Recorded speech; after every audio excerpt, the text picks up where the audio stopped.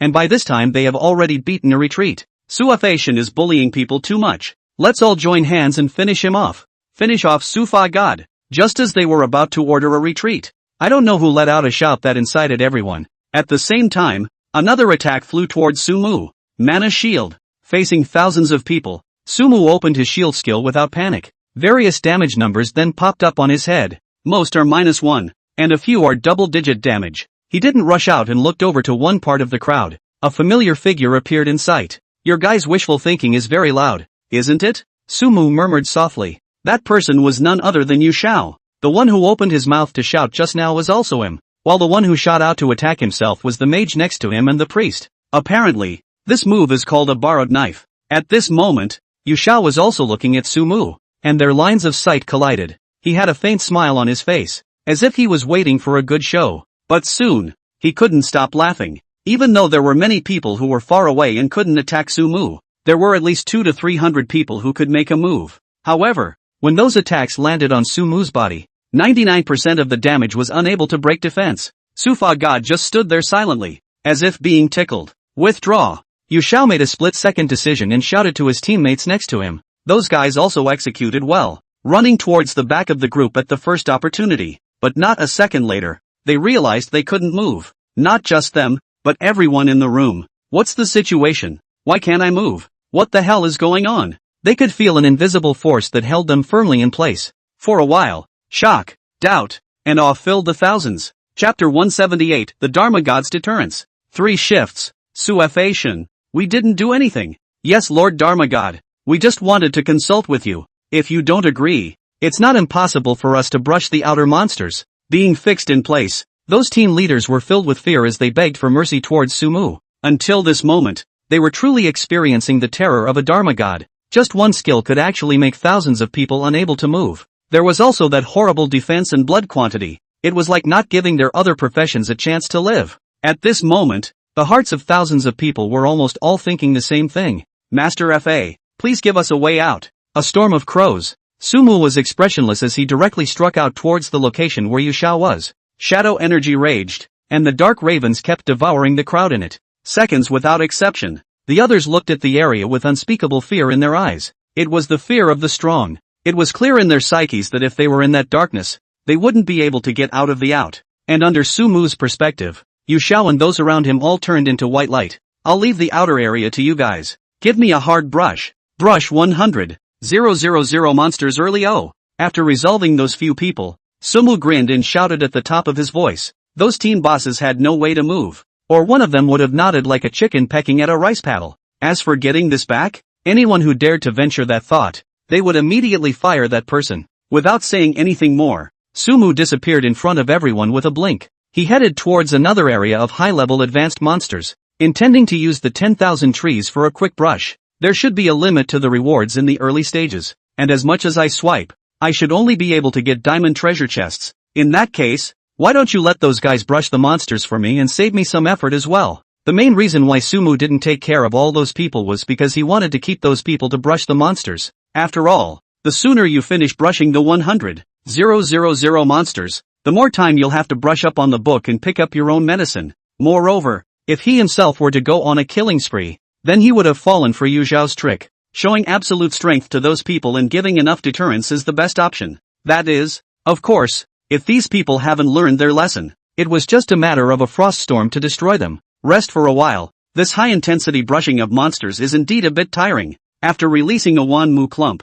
Sumu found a place and directly laid down. His deterrent really worked well. Those team bosses no longer mentioned the matter of joining forces against the F-Asian to each other, and with their teams, they spread out and brushed up those monsters in the outer area, one more than the other. There was no way around it. They really didn't dare to go near the high-level monster area. If you want to advance to the next round, then you'll have to sell your brush. It is also in this highly competitive environment that some teams are even tearing each other apart and killing each other. In the face of interests, the so-called peaceful competition simply does not exist. God's Way Crystal Interior Space. You've been eliminated. A new round of scrubbing will begin in 3 hours. Will you continue to participate? An announcement appeared in front of Yu Xiao. Sumu. He gritted his teeth and clenched his fists tightly, with an extremely dense killing intent in his eyes. As an assassin, that murderous intent of his was enough to make anyone's heart skip a beat. He made sure to participate in the next round and exited the game. Xiao. Back in reality, a woman stood over him,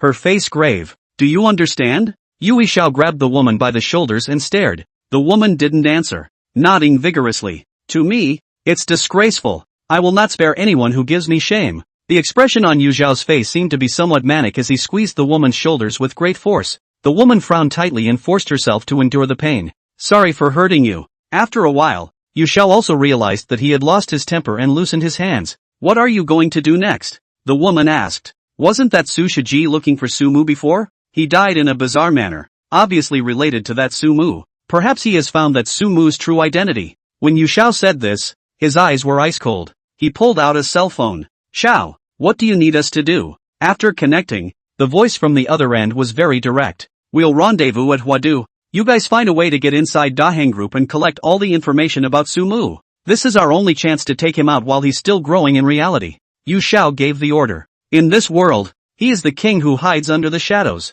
Anyone who dares to trample on the king's dignity, only death. Inside the Daheng group, a few people were organizing the information. After Su Shixiang gave the order, these information about Su Mu as well as the surveillance video had a special person in charge of handling the destruction. Xiao Wang, do you think Mr. Su's death was really an accident? A man held a stack of documents and spoke. It should be an accident. That's a high-class neighborhood where Mr. Su lives. The security measures are that tight. Another person replied. It's hard to say. You don't see who Mr. Su has offended. Another person spoke up. Can't you see that Mr. Su is in such a hurry to get us to destroy the information? Stop it. This matter is too evil. Soon, someone stopped the discussion of a few people. They continued to organize and prepare some of the documents for burning. But just as it was ready to burn, the one with the lighter suddenly stopped. What's wrong with you? Hurry up. A man rushed to open his mouth and urged. The man, however, didn't make a move, and the expression on his face was permeated with an inexplicable excitement.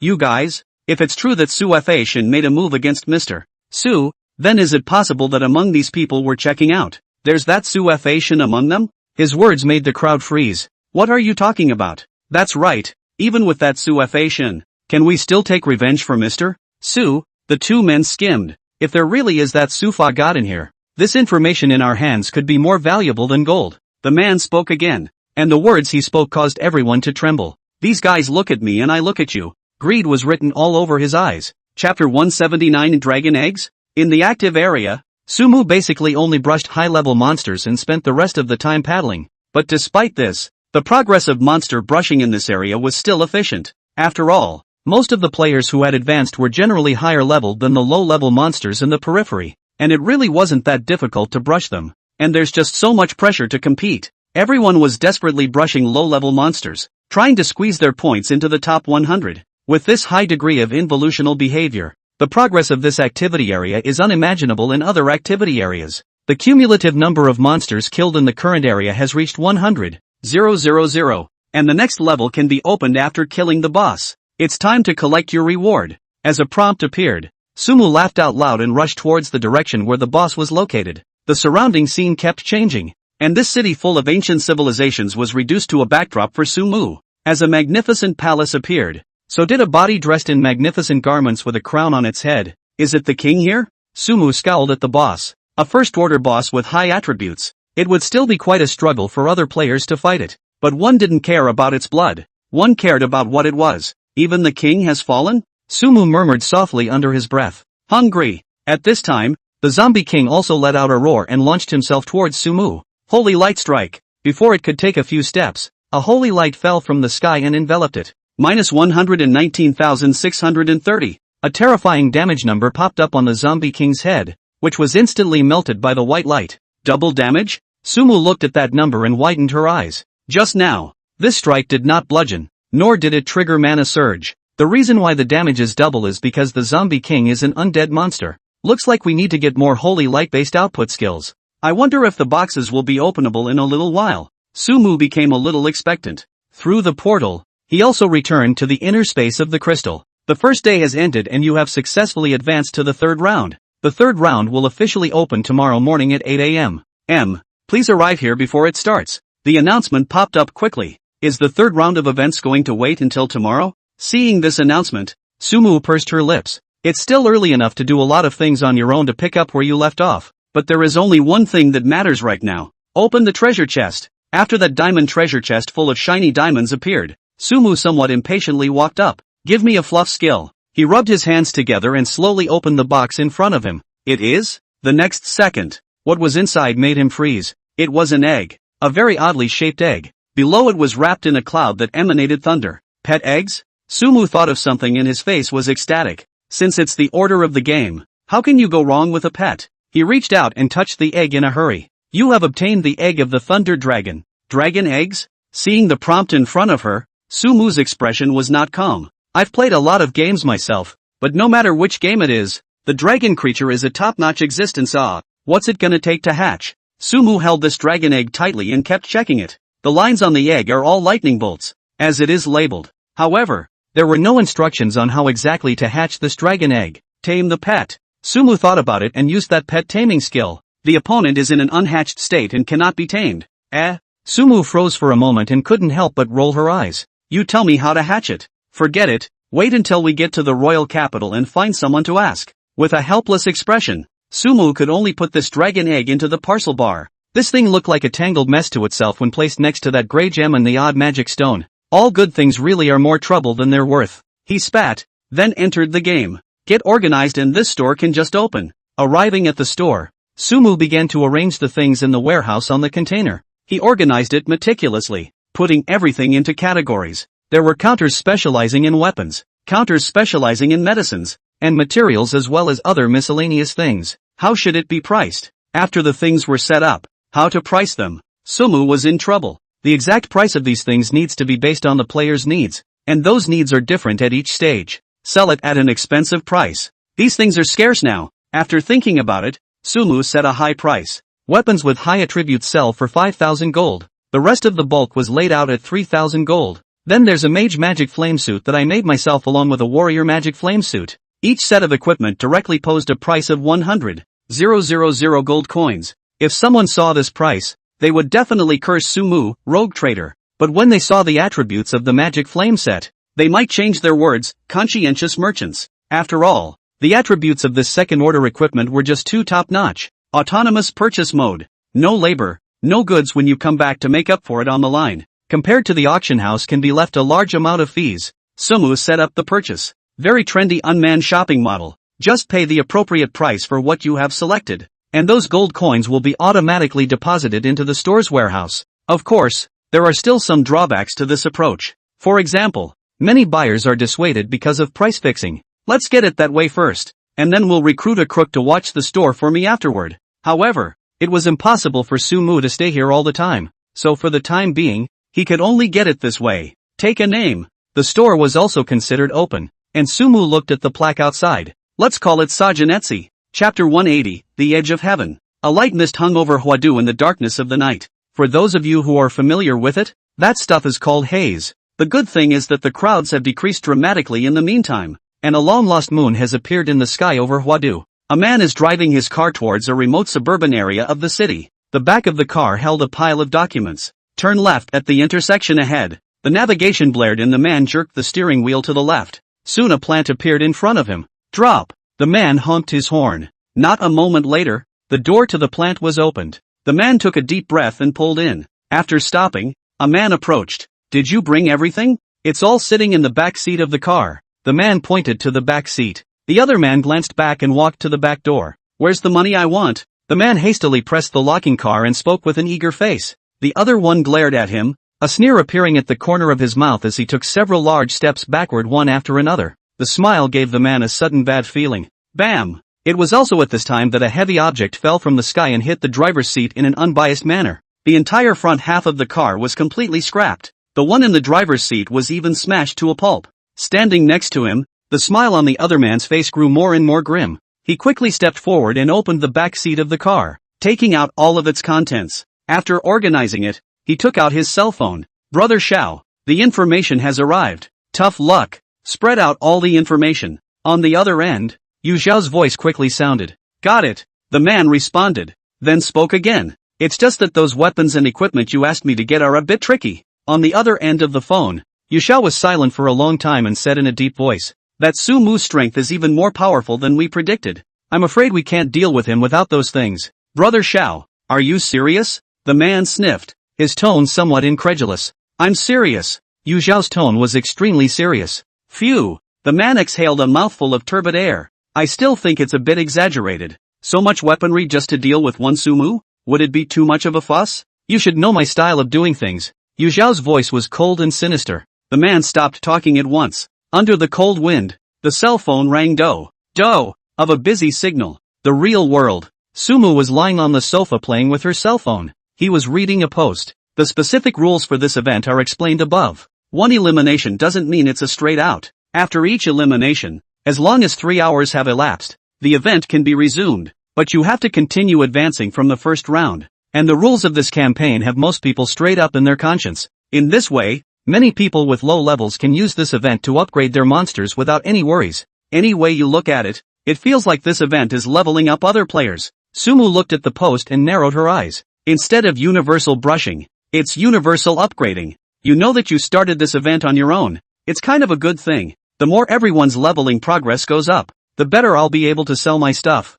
Sumu didn't bother to delve into the deeper meaning behind this and continued to look at the other posts. Within moments, a hot post caught his attention. The title is titled, "The Gap Between the World's First Dharma God and Us." He raised an eyebrow and clicked in. After looking at it for a while, he frowned deeply and narrowed his eyes. The post talks about how powerful you show up in the activity area. Even more, he analyzed his attributes in all aspects. It also said that he had mastered at least 3 S-rank skills. Just for these, Sumu didn't care. Since he had displayed his strength, he was not afraid of others to speculate. What made him care was the tempo carried in the post. The opponent accused himself of brushing up on monsters in the active zone, giving no room for other players to upgrade. He also said that he was not worthy of his position, and that even though he had great strength, he was a person of low character, wantonly slaughtering other players in the activity area. Is that what you call eye candy? Sumu smiled disdainfully when he saw this. The owner of this post is obviously trying to make a mess. He looked at the replies at the bottom of the post. Is what the owner said true?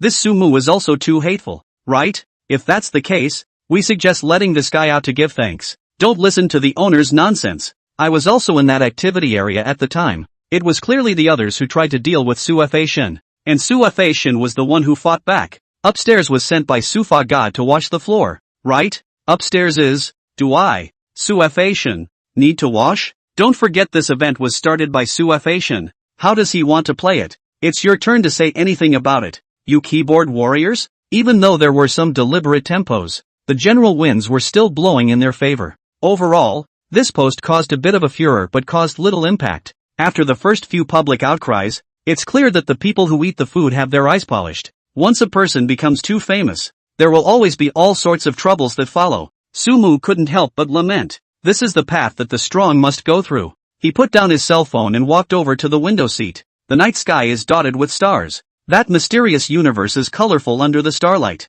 No one could see it, including Sumu. A law of order is growing in the distant sky. It looked as if there was an invisible barrier that was being constantly torn and filled. Chapter 181 Double Happiness? 3 shifts. The next day, Sumu climbed up early. He first went to brush a copy of the lava cave and collected a large amount of herbs and ores before returning to the inner space of the crystal. The third round of activities will begin soon. After the announcement appeared, without saying a word, Sumu arrived at the third round's event world through the portal. The rules for this round are as follows. There are various levels of monsters and bosses in the world you are in, and killing them will reward you with a lot of experience, as well as points. The scoreboard will be synchronized to the world scoreboard, and only players with the top 10,000 world scoreboards will be allowed to advance to the final round. This round of activity time lasts for 24 hours. Players can quit the third round of activity area in the middle of the round, and the points are retained. After a series of rules were introduced, Sumu probably got it. This round was still about brushing monsters,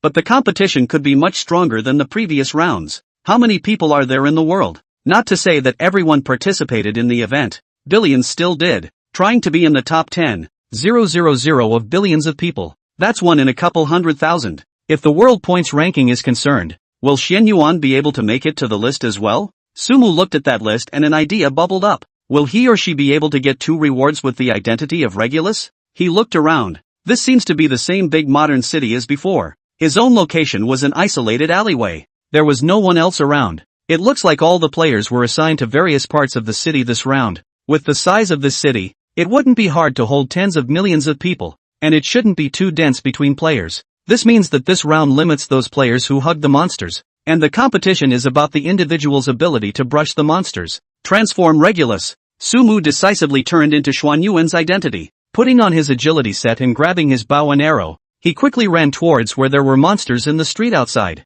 Monsters soon appeared in the streets. The humanoid creatures with reddened eyes looked scarier than zombies. They surged over at the first moment after seeing Sumu. In terms of speed, these guys were a few times faster than those zombies in the movie. Sumu didn't politely talk to these guys and directly opened his bow and arrow. You have killed the bloodthirsty corpse and gained 10 points. You have killed the nightmare corpse and gained 50 points. These monsters were all first-rank monsters, and there were both normal and elite monsters among them. Sumu used flat shots, all of which were one-arrow kills. Once the monsters gathered in larger numbers, he would simply use the bowman's AoE skills to clear them all out. On that world ranking, Xuanyuan's name quickly came to the number 1 position. The leaderboard only showed the top 100 names, and also to be on the list, a minimum of 1,000 points was needed. In the various activity zones, there simply wasn't a second person like Sumu who had one monster a second at a time. When Xuanyuan's points swiped up to 10,000 points, the second-ranked name still didn't appear. That's a lot of points already.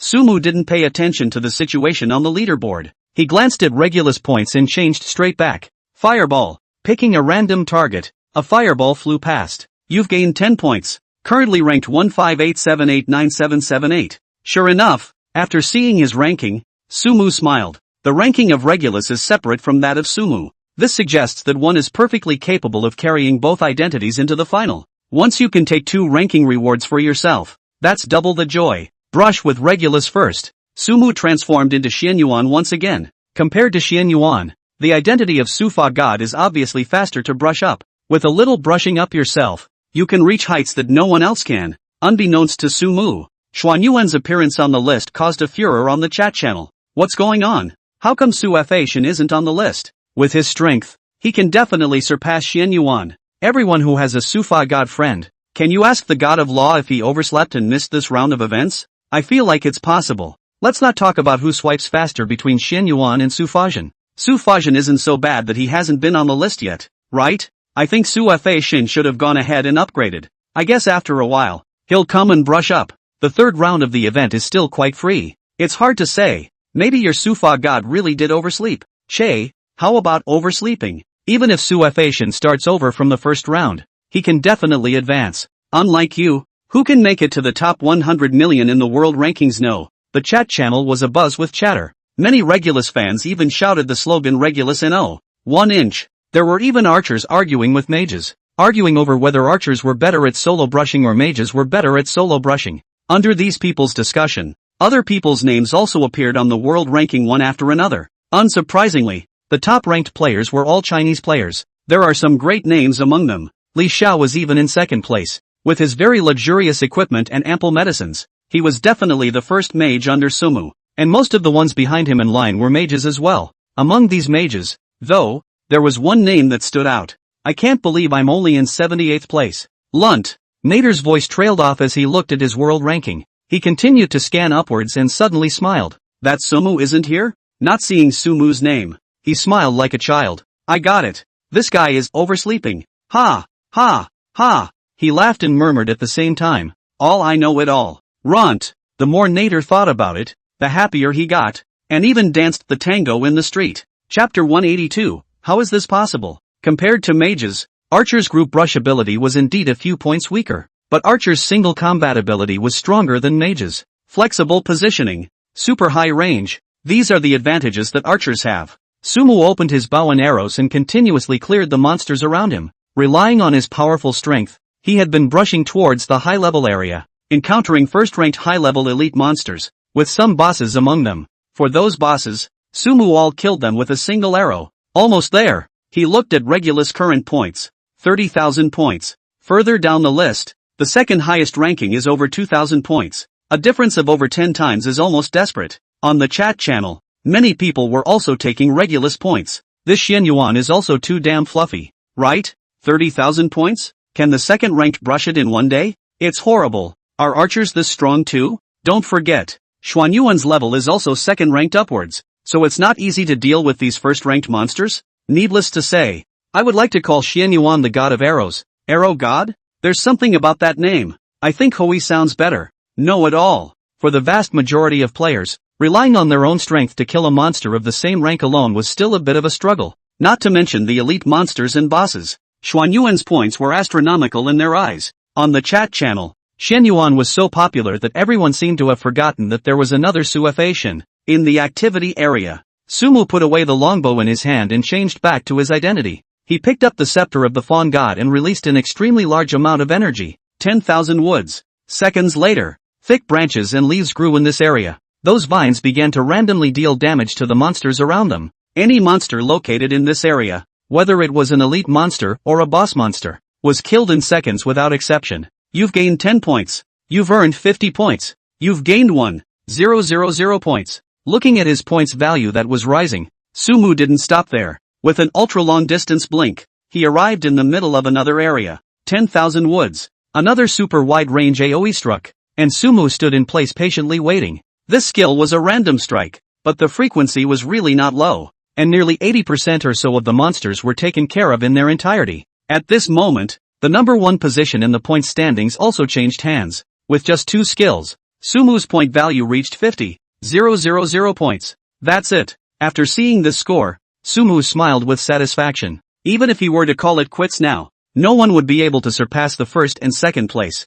Return. Sumu exited the event area. Get in the game. Coming to the God's Way game world, he headed to the store's warehouse and put some of the things he needed into the parcel bar, while basically all the rest were laid out on the cargo containers. Time to go. There was still plenty of time, and Sumu intended to arrive at the royal capital before the end of the second round of events. Unlike before when he walked with his feet, a huge magical airship was parked on one of the watchtowers on the southern wall of Whispering Moon City. From the outside it looked like a ship, with white magic stones inlaid around the hull and some rotating fan blades on the ground. Hello adventurer, the airship to the royal capital will depart in 10 minutes. The journey will take a total of 3 hours, and the ticket will cost 100 gold coins. There is a ticket booth below the blimp. Sumu spent 100 gold coins and took the ticket and climbed the watchtower. The magic blimp is huge. There were quite a few NPCs up there, not the least of which were carrying goods. Hello guys. Sumu looked at the NPCs and greeted them warmly. It's on the way anyway, so if you make a good relationship with the NPCs, you might be able to get some quests. Hello there, adventurer. There were some NPCs that responded to Sumu's greeting as well, but they didn't give any quests. There was also no shortage of NPCs that showed a cold face towards Sumu. Forget it if you don't have a mission. Sumu skimmed his lips and took his ticket towards the interior of the airship. 3 hours is not too long and not too short. He found his place, sat down and lay straight back on it. Soon a feeling of upward mobility hit. Sumu looked down at the ground below through the side window. It's so much lower than the altitude of an airplane. A rough estimate showed that the airship was only about 300 to 400 meters from the ground. This height also allowed Sumu to rest at ease. Just as Sumu was on his way to the royal capital, the event world completely exploded. Am I seeing things right? How did Suefation suddenly come in first place? I just looked at the leaderboards a few minutes ago, and there's no Suefation's name in the front 100 at all. Asterisk swiped over 50,000 points in a few minutes? Outrageous. Too damn outrageous. Alright, let's not argue. With Fation Su and Xian Yuan, there's no suspense in the top 2 of this event. What about those who said that Suefation couldn't brush Xian Yuan? It's a slap in the face, isn't it? There's really nothing to argue about. Suefation and Xian Yuan should have a good relationship. We have to be sensible fans. Everyone realized that Suefation's terror had long surpassed their imagination. Even the second-ranked Xian Yuan had an unbridgeable gap between him and Suefation. Who is number 1 in God's Way is simply a matter that needs no debate. Runt. Nader is chanting fireballs. As a monster fell, he opened the points leaderboard out of habit, moved up to 69th place. If it weren't for these Chinese people having double experience, I'd definitely be in the top 10. He murmured softly, a look of defiance in his eyes. Continuing up the rankings, he never saw the familiar name, and the corners of his mouth involuntarily rose. But soon, his smile came to an abrupt end. How is this possible? That's never going to happen. An incredulous growl went up. Tsunami City. On the high platform of the city lord's mansion, Yubai looked at the dirigible that was heading towards the royal capital, his eyes containing a depth in them. Sumu's departure was considered a good thing and not a good thing for him. As the lord of a city, his position in Tsunami Moon City was self-evident. Even in the royal capital there were few who could dictate to him. Even if Sumu told his secret, without evidence, no one can judge him. It's just that he's going to be in more trouble. This is my warning to you. He gave a smile and murmured softly, enjoy. Under the city lord's watchful eye, the airship also flew farther and farther away. Chapter 183, Veteran Players. In the cabin of the airship, Sumu was taking a nap. Taking a break in the world of God's Way is realistically something you can get feedback on. It's just that the relatively small cabin isn't very comfortable to sleep in.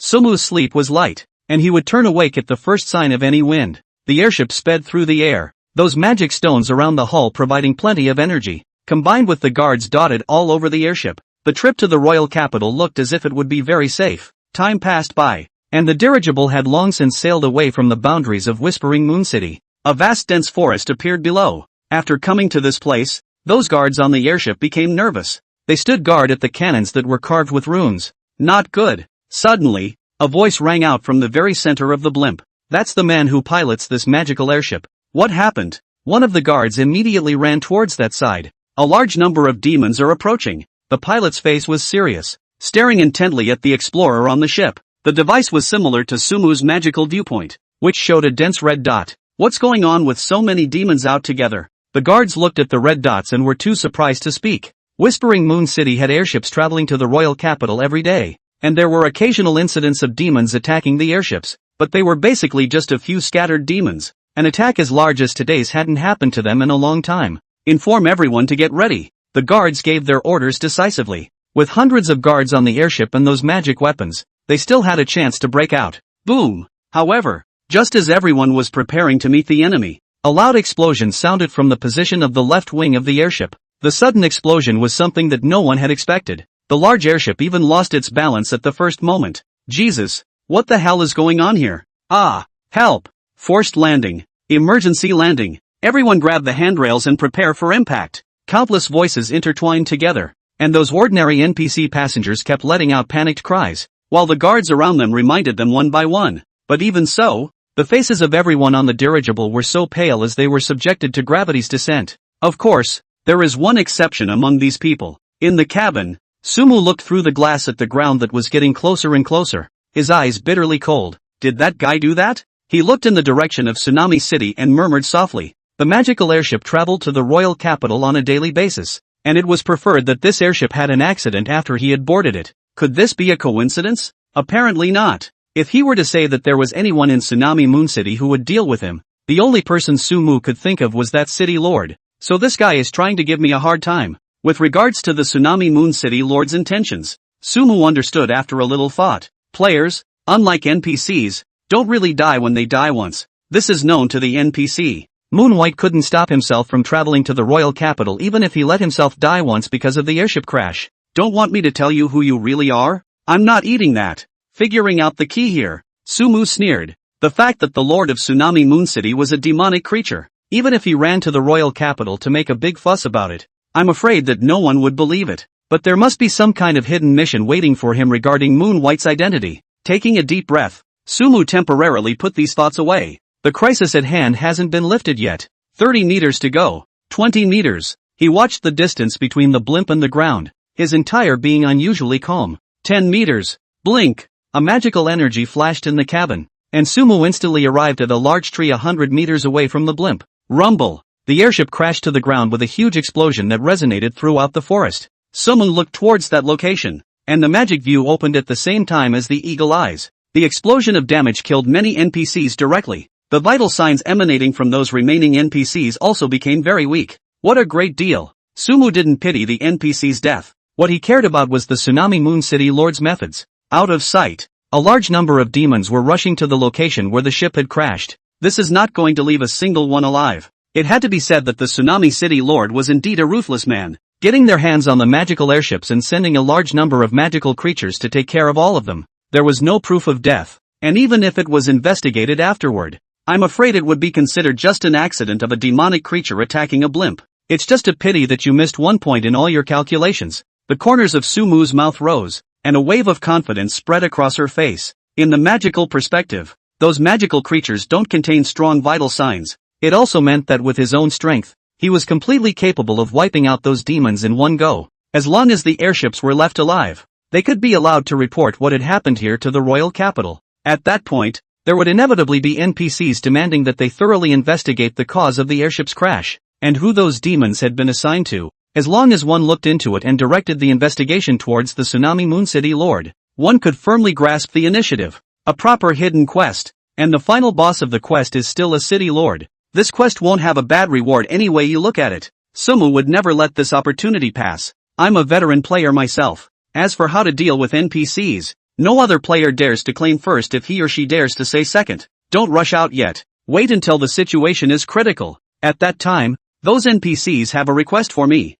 Won't the quest then come? With a faint smile on his face, Sumu stood on a large tree and used the dual perspective skill to take in the situation over the blimp. The next step is to wait. Chapter 184. I'll take care of this. Help me. I'm pinned down. Somebody. I can't control my blood. Woo, woo, woo. Damn it. I paid good money for this piece of blimp, At the crash site of the airship, all kinds of wailing and cursing sounds rang out. Many of them were eating and singing, and others were sleeping soundly. When the blimp actually blew up, you guys have to be responsible. Many of them even took it out on the guards. Everyone stay calm. We will definitely investigate this matter clearly. One of the guards in the lead was in charge. You run fast. Hurry up and report the situation here to the royal capital so that they can send help. He first looked at a guard dressed as an assassin and said in a serious tone, "Got it." The man acted immediately. The lead guard took a deep breath and continued his orders to the other surviving guards. Save them first. Get everyone out. All of these people were wearing hard armor,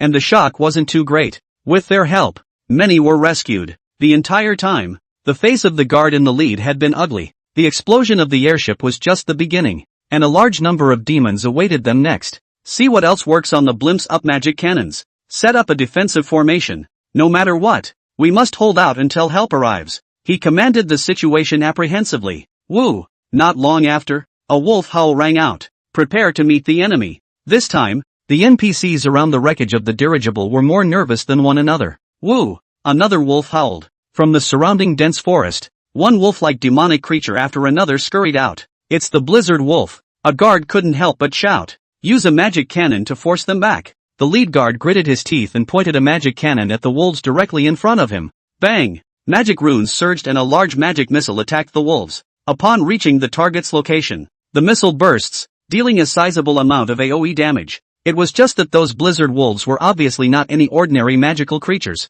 and the attacks from the magic cannons were not able to kill them in seconds. Woo! At the same time, all the blizzard wolves attacked at the command of a wolf howl. Some guards with shields were the first to get in the way. Those magicians, archers dressed as NPCs then began to attack. It was just that their output wasn't able to hold off the wolves. Soon, the wolves rushed in front of the NPCs and kept tearing at them with their sharp fangs. Group healing, recovery spell. A priestly profession began to blood the others. However, in the face of the huge number of wolves, these blood replies were like a drop in the bucket. Somebody help me. Why? Hasn't this route always been safe? Why are there so many demons? Ah, I don't want to die. Run. The defenses were quickly torn apart, and the NPCs began to flee in all directions. But in their injured state, their running speed was obviously not as fast as those blizzard wolves. Don't run. We can't let the defense collapse. Come back here. Running is only a dead end. The lead guard hissed uncontrollably at the sight. Not a single person hit on him. Even some of the guards gave up resisting and began to run for their lives. The sharp fangs were like the scythe of death. The lead guard lowered his head. He had been standing at the front of the line fighting the wolves, and his blood was nearing the bottom. The tide had turned and he was ready to die a generous death. A blizzard wolf also did as he wished, opening its bloody mouth and biting into his neck. Roar! A low growl rang out and a fishy odor flooded the guard's nostrils. But something unexpected happened to him. He's not dead. Raising his head, the blast wolf in front of him was glaring at him with a deadly glare, and those sharp fangs were even closer. What's going on? The guards can see the bloodthirsty killing intent of the blast wolf, but they can't figure out why this head has stopped. It is? When he looked elsewhere, he couldn't help but stare even more. It wasn't just this blizzard wolf in front of him. All the blizzard wolves in this area were immobilized. Counterattack. Although they didn't know what was happening, the guards raised the weapons in their hands and attacked towards the blast wolf in front of them. Fire and rain. Just then, a rain of flames fell from the sky and smashed onto a patch of blizzard wolves.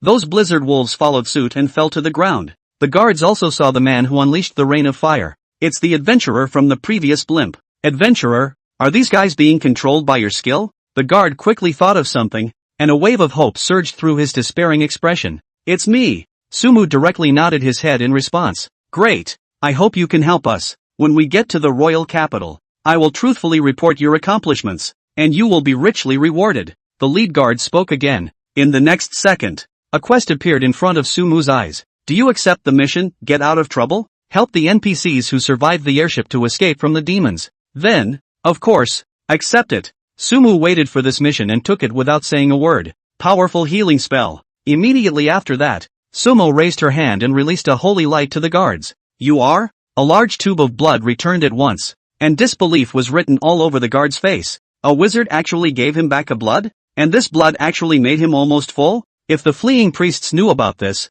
they'd be afraid to dig a hole in the ground. But this one also filled the guards with hope. Adventurer, you're with me to cover their exit. Hearing the guard's words, Sumu just smiled faintly and didn't rush out. For yourself, These NPCs are in the way instead. He looked over at the guard, his tone flat but confident. You escape with me? I'll take care of this place. Chapter 185, don't you think it's fishy? Third shift. Are you serious? The guards didn't know what Sumu was planning to do, and their expressions were a bit bewildered. There were hundreds of blizzard wolves in this area, and it was by no means something an adventurer could deal with. Although he didn't know what method Sumu had used to control these blizzard wolves, these blizzard wolves would definitely have a time when they would be released from their control. I'd better stay and help you. The guard gritted his teeth and didn't run away. If you don't leave, then I can leave.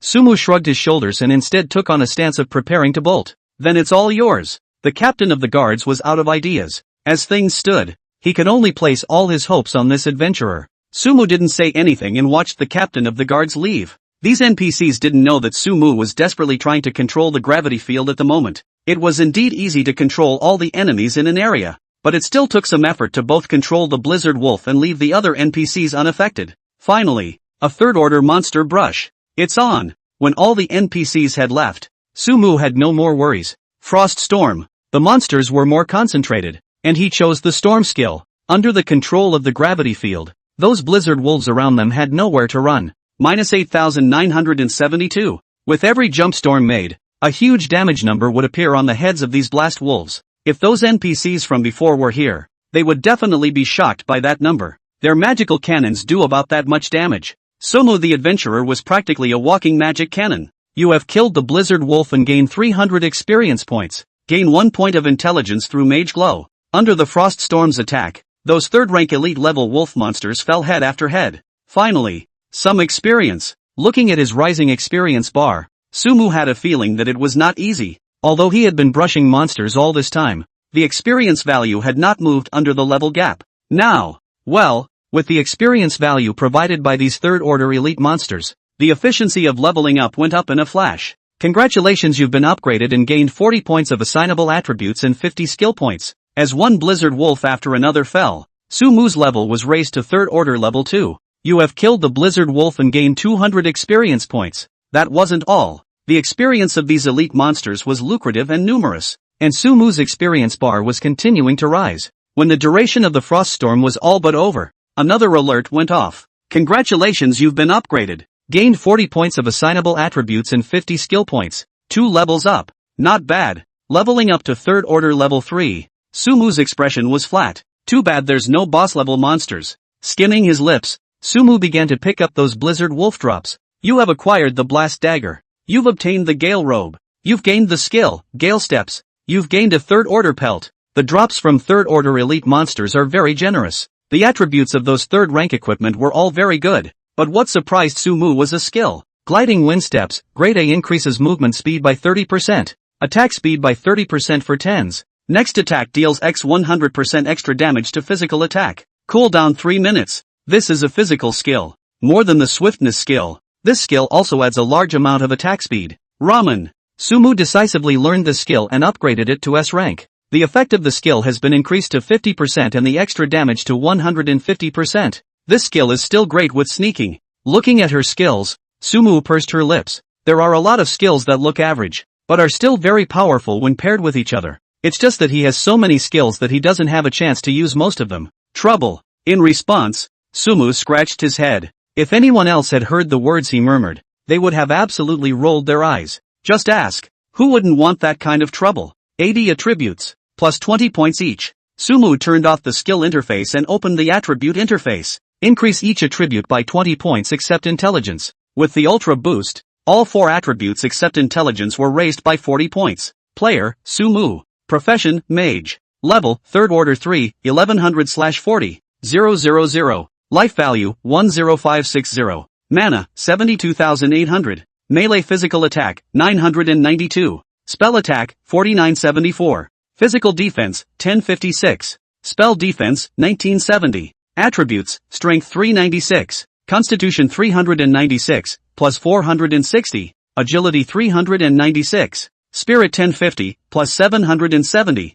Intelligence 1521, plus 740. Every time he saw his attributes gain a boost, it always gave Sumu an infinite amount of confidence. Whether in the game of God's way or in reality, powerful attributes will always be the foundation of one's own establishment. He looked in the direction the NPCs had fled. That was the original forward route of the airship, and rushing towards that direction would lead to the location where the royal capital was. After locking onto the guard from before, Sumu opened the newly acquired Gale Step skill and also used swiftness. With both skills on together, it was like his entire body was flying. A few minutes later, he caught up with the guard. Adventurer, you stalled them? When the guards saw Sumu, they hurriedly looked towards their previous orientation, searching for the whereabouts of those blizzard wolves. I solved them, Sumu replied indifferently. What did you say? The captain of the guards shouted out in disbelief. As he fled, he wondered if Sumu would lure those blizzard wolves to some other location. Did you really take care of them all? The captain of the guards swallowed and increased his tone. Let none of those people have to run. All the demons have been taken care of by me. Sumu nodded, and there was an indescribable dominance in his tone. Phew! The captain of the guards sniffed and let out a long breath, but without waiting for him to react from his surprise, Sumu's next words caused his face to change drastically. Don't you think there's something fishy about this Zeppelin crash? It's like someone tampered with the blimp. Chapter 186. What do you mean by that? The captain of the guard's face was horribly low. Of course he was able to understand what Sumu meant, but the more he thought about it, the creepier he felt. My meaning should be clear to you. Sumu smiled and spoke. The guard didn't say anything. He looked at Sumu, wanted to say something, and then clenched his fists to keep his words in. Sumu looked at him and bristled. This is not the outcome one wants. Don't you think there's a demon inside the city of Tsunami? After saying these words, Sumu's eyes looked straight at the guard, observing his reaction. How is this possible? In the next second, the guard let out an incredulous growl. The people who can get their hands on the magic airship are all his friends. Ah, and how could those defect to the demons? There's nothing impossible. Didn't something similar happen in Tsunami Moon City before? Sumu spoke again, guiding this guard in front of him. You mean the demonic creature that stole Lord Simon's body? The guard quickly thought about it, his expression growing more and more grave. Sumu smiled without saying anything and waited silently. With his own words out of the way, it was time for this mission to be opened. Phew! The guard was silent for a long time, took a hard breath and exhaled heavily. He looked at Sumu with a pleading look in his eyes. Adventurer, I hope you can help me investigate this matter and seek justice for those dead friends of mine. Then, a quest appeared in front of Sumu's eyes. Do you accept the mission? Investigate the cause of the dirigible crash? I will investigate everything clearly. Sumu smiled faintly and gladly accepted the task. With Sumu's assurance, the guard nodded and took out something from his body. This is my guard token. If you investigate anything, please take this token to Lord Tatsuro of the royal capital. His expression was incredibly serious. I see. Sumu extended his hand and took the token over. The guards cast a look at Sumu that it was all up to you and turned around to look for the fleeing NPCs. Looking at his back, Sumu did not follow him. Those blizzard wolves had all been taken care of by themselves, and the gang would not be in any danger for a while. At the moment, all one needed to do was to return to the spot where the blimp had crashed and look for some clues. Blink! With a thought, Sumu instantly shifted flat on the ground, and the wreckage of the huge airship appeared in front of his eyes. Unlike in those MMOs, trying to find out why the blimp crashed doesn't get you a hint as soon as you get here. Magic perspective. Sumu opened his magic perspective and carefully observed the wreckage of the airship. Not long after, one thing caught Sumu's attention. He raised an eyebrow and walked towards the place, possessing a strong power. After turning over those debris, a broken crystal with only half of it left appeared in front of Sumu's eyes. There's a special magical energy up there. Is that what made the blimp explode? Sumu took the broken crystal and scrutinized it carefully. Of the entire wreckage of the airship, this is the only thing that has magical energy on it. But about what the thing actually was, he didn't recognize it. Keep it for now. Putting the crystals into the parcel bar, Sumu continued to observe the wreckage of the airship. Unfortunately, there were no clues other than the tattered crystals. Let's go offline first, and wait for the rest after the event is over. He looked in the direction of the royal capital, his gaze deep. As long as one found some clues, one could completely and deliberately steer towards the Tsunami City Lord. The royal capital? Sumu murmured softly and disappeared into this great land. In the activity area, Li Xiao is brushing up on monsters. He wears a full set of first-order goatskin covers, and his weapon is a high-intelligence staff. It wouldn't be an exaggeration to say that he was the #1 mage under Sumu. He fired a fireball that hit a distant first-rank elite monster. A 4-digit damage popped up, also taking away the last ounce of the opponent's blood. If other players saw his damage, they would definitely show an expression of incomparable envy. However, after Li Xiao killed that monster,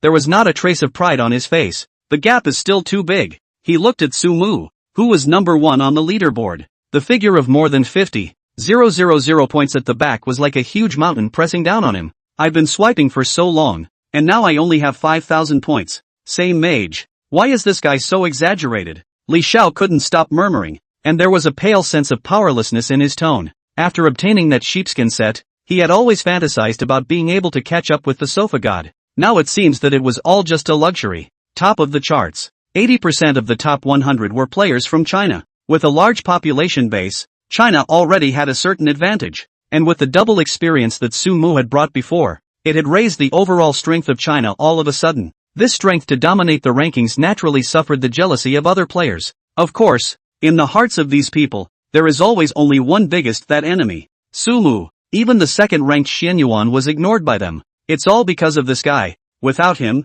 our gap would never be that big. This darn Su Mu, why can he be so strong? Could it be that he's discovered a bug in this game? No matter what, we must find out this guy's secret. Without exception, the powerhouses from various countries placed their sights on Su Mu's body. It was also this hostility that made them come to an understanding with each other. As long as they make it to the finals, the god Sufai is their common enemy. Chapter 187, Controlling Suefation to Death? Activity Area. Sumu is online again. There's still a long time before the event ends, so you can brush up on your points yourself. Let's swipe 200,000 first. Glancing at his points, Sumu set a small goal. If you wanted to get the diamond chest, you would need to swipe at least 100,000 points yourself. But I'd like to see if the 200,000 point reward will be increased myself. There are still too few monsters in the advanced area. If it were denser, I could swipe more points. Sumu skimmed his lips, and powerful magic power surged out from his body. 10,000 woods. Tens of thousands of points arrived with one skill shot.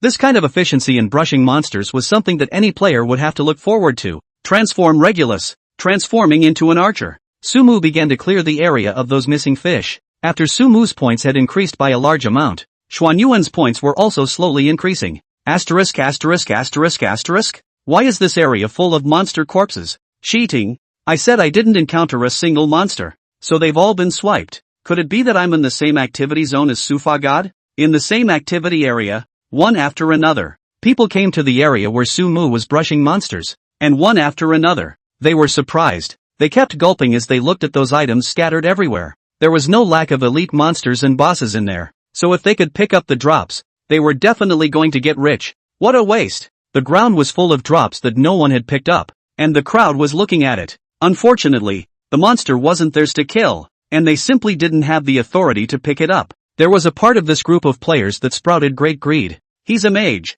As long as we sneak in together, we can control him until he dies. One of the assassins stepped forward and began lobbying around for the others. The teammates he was looking for were all assassins. After a long time, dozens of highly ranked assassins came together. How does that guy's points count when we all team up together? Let's talk about the points afterward. Let's take care of that guy first, and the drops from him brushing those monsters will be ours. If whoever takes the points, the drop will be split equally among the others together. What do you all think? They discussed the distribution of benefits, as if dealing with Su Mu wasn't a difficult task. That guy is a Sufa god. With the likes of us, can we deal with him? At that moment, a person raised an objection. I have a good plan that should be able to get the job done. The assassin who had initiated the group smiled, looking sure of himself. What's the plan? The others looked at him together. That guy must have used some kind of big move to swipe the monster. A skill like that must be very blue draining. As long as we utilize our assassin's strengths and ambush in a sneaky state, and then everyone uses their control skills one after another,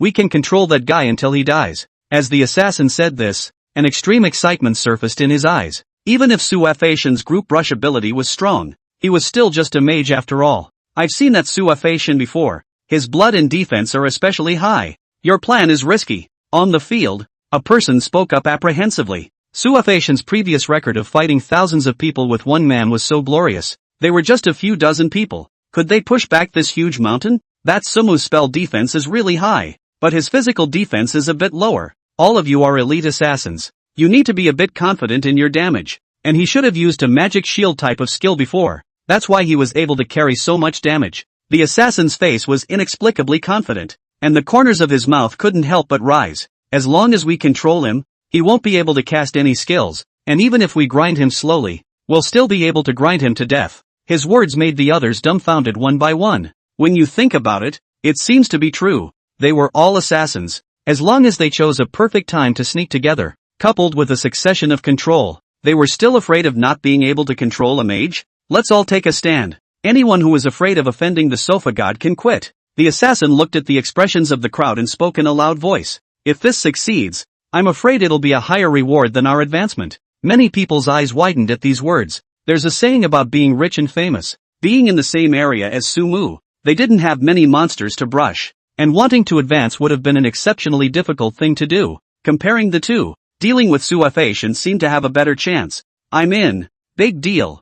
I'm in. Anyway, Suafation doesn't recognize who I am. That's right. Fight it. Bike to motorcycle. Dude, you're in charge of what happens next. One by one, the crowd took a stand. Fine. Then we'll work together to pull down God Sufa. That assassin let out a shout, his tone extremely confident. He never thought of Sumu as a god of law. As long as the rules of this game of God's path are applied, it may not be impossible for mortals to devour the gods. His eyes filled with one thing: greed. What he cared more about than those drops were those points from being ranked first in a dense patch of active regional monsters. 10,000 woods. Sumu still used the strongest AoE skills to quickly clear the monsters, then transformed into Shenyuan to clear those remaining small monsters. That's almost enough points. On the leaderboard, one's points reached 150,000 points. Xuanyuan's points also reached 70,000 points. Sumu's goal was to brush his own points to 200,000 points, and then brush Shenyuan Da's to 100,000 points as well. I wonder if it will give 2 treasure chests. He still had some misgivings about the rewards. Sumu didn't realize that at this moment, a group of assassins were searching everywhere for his whereabouts. Chapter 188, City Lord's Ruthlessness. Third shift. That guy should be in an area with a high concentration of monsters. Everyone follow me. Led by an assassin, a group of assassins were rushing towards a direction. The monsters in that location are on the high side. Everyone sneak right through. The assassin ignored the monsters around him and shouted at the others. Sneak! Immediately after that, one by one, these assassins disappeared into thin air. With stealth, they easily avoided some of the monsters. It's just that none of their sneak skills were advanced, and their movements were slowed down a lot. There's no need to rush. Let's locate that guy and then find the right opportunity. The assassin led the crowd in an unhurried search. Where is that guy? These monsters aren't reacting at all. Doesn't he pull monsters? After a long time, the crowd didn't even see a single figure other than the monster. Why don't we all split up? Find the people first? Someone made a comment. No way. The assassin in the lead balked. That guy is too strong. It's best if we don't spread out. Once we find out where he is, we can just strike. The crowd nodded when they heard this. The group continued to search the area. After another moment, a sudden change arose in the area they were in. Look, guys, what's that? There's wood being born? Is there a boss? The crowd looked at the trees that had sprung up from the ground, and each of them was puzzled. The lead assassin suddenly developed a palpitation. He subconsciously let out a shout. Dodge those trees. Just as his words fell, spikes extended from those trees and began to strike the surrounding monsters indiscriminately. A player who was closer was the first to be entangled by those spikes. In the next second, a damage figure of over 40,000 emerged from the man's head. The others all widened their eyes when they saw This damage is too much, isn't it? Run! I don't know who shouted, and the group of assassins was in complete disarray. They fled in every direction, trying to get away from the trees. However, their running speed was simply no match for those spikes. The assassins were no different from any other monsters in this world of all trees. Even because these people kept running around, they became the target of the spikes instead. One by one, horrible damage emerged from these people's heads. The assassin in the lead was also targeted by a patch of spikes, and his bloodstain was completely emptied. He hadn't even dreamed that he would be eliminated from the game so suddenly before even seeing Suafation's face, the most central location of all the vines. Sumu stood at this place and narrowed her eyes. You have killed player Lu Ying and gained 320 points. You have killed Triple X and gained 890 points. A player has entered my attack zone? The appearance of these kill prompts was something that Sumu had never expected. He was in a high-level monster area. How did these players run in? If Sumu knew that these players had deliberately come to find themselves, he would probably die of laughter straight away. That's a lot of points to give away. He looked to his current points. It had reached 220,000 points.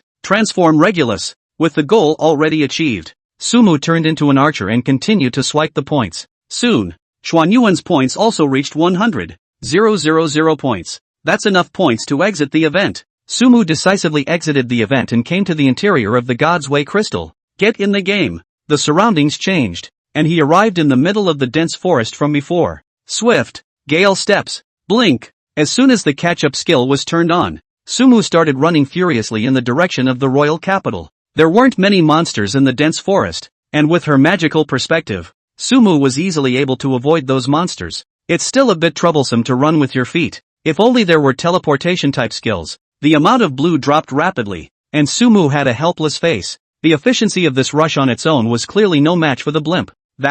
After advancing for some more time, some corpses appeared in Sumu's sight. With a blink he came to the side of those corpses. Are these the NPCs that got away? Sumu immediately recognized the identity of these NPCs and frowned. How did they die? Looking around, there weren't any powerful monsters nearby. Sumu's gaze lowered and he searched ahead with his magical view. Surprisingly all dead? His face went cold. There were no traces of a large number of magical creatures acting in the surroundings, which meant that these NPCs hadn't encountered an attack from a swarm of magical creatures. Is it Lord Tsunami City? There was only one person that Sumu could think of. With the sudden crash of the airship, the Tsunami Moon City Lord would definitely not let anyone report this matter to the royal capital. Sumu walked slowly in one direction. A few minutes later, a guard appeared in his line of sight. It was the same guard who had given himself the task. At the moment, this NPC was leaning under a large tree without the slightest sign of life in his body. On the large tree behind him, a row of words also caught Sumu's attention. Remember your agreement with me.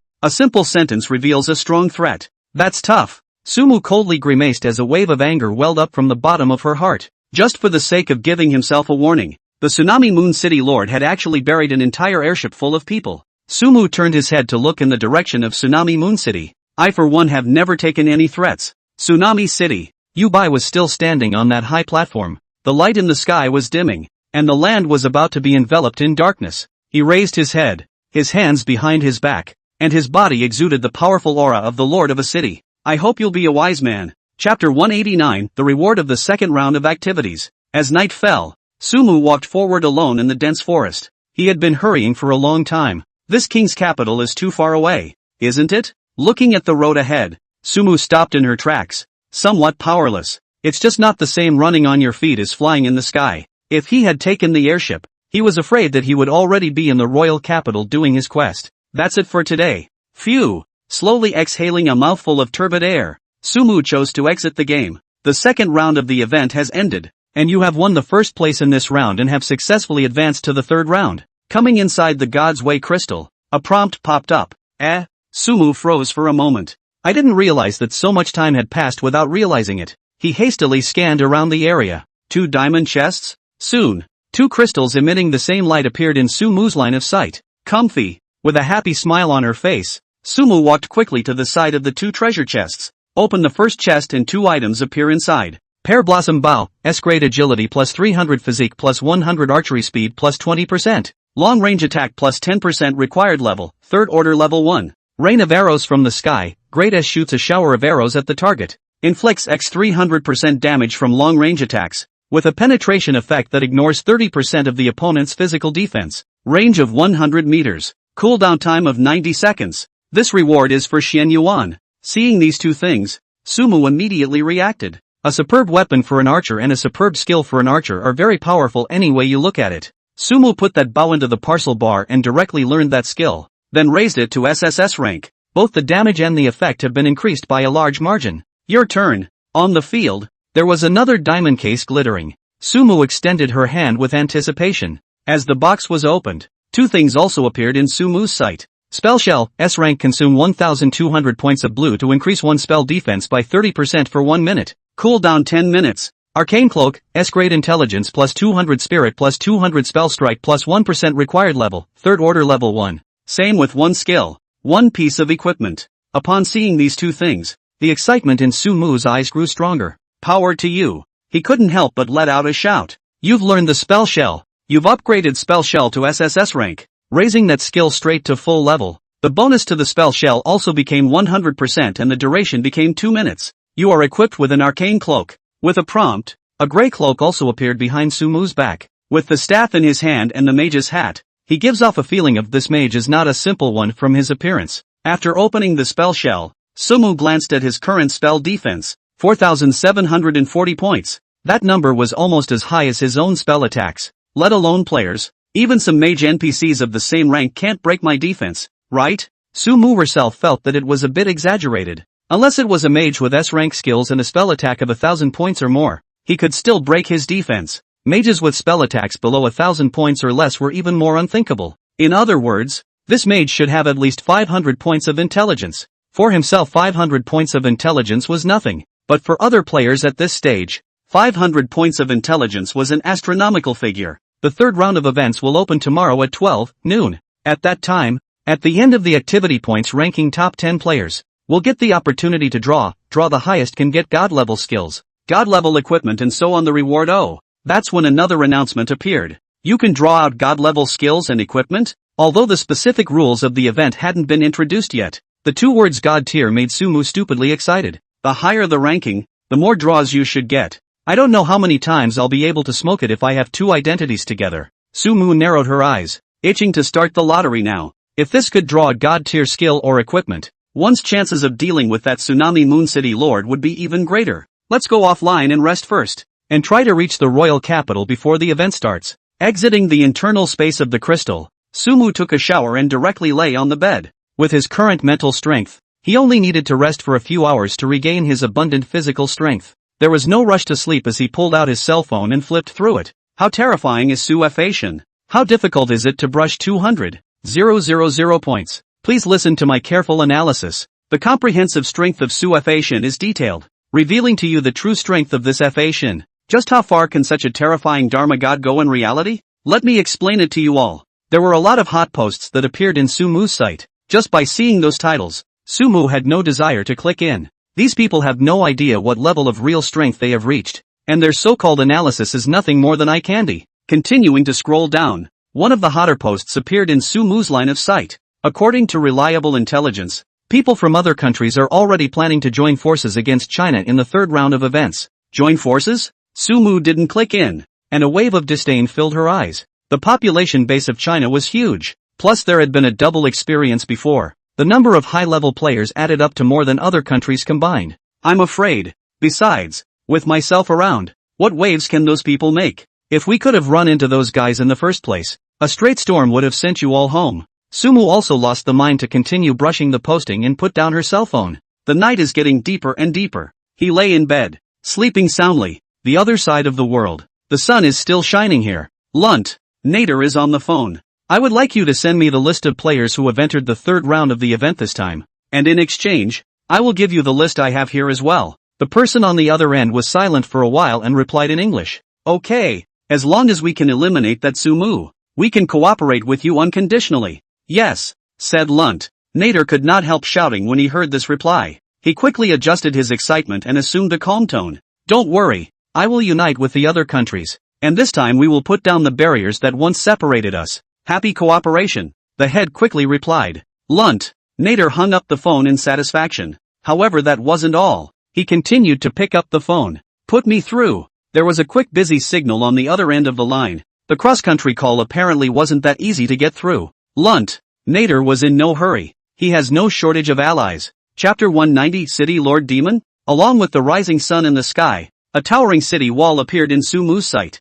Judging from the height, the wall was at least 100 meters. Even if you use the eagle eye skill, you can't see the head. One of the magnificent gates was carved with 3 large characters. Obsidian City. Is this the royal capital? Not bad for a main city. Looking at the unique aura of that main city, Sumu Tskeden said, compared to the previous town. Ah, city. This place is considered a real city. Even if there was a powerful demonic invasion, relying on this spectacular wall, the defense would be easy. Sumu tidied up her appearance and walked towards the door position. What man? As soon as they approached, a group of guards came over and stopped Sumu directly. I'm an adventurer from Tsunami Moon City. Sumu revealed a smile and stated his identity. Adventurers from Tsunami City? The guards sniffed and looked Sumu up and down. They quickly saw Sumu's identity as an adventurer, and were just still a bit confused. Why don't you take a dirigible when you come from Tsunami City? One of the guards spoke up and asked. I was about to report this matter to Lord Tatsuro. With a mission in mind,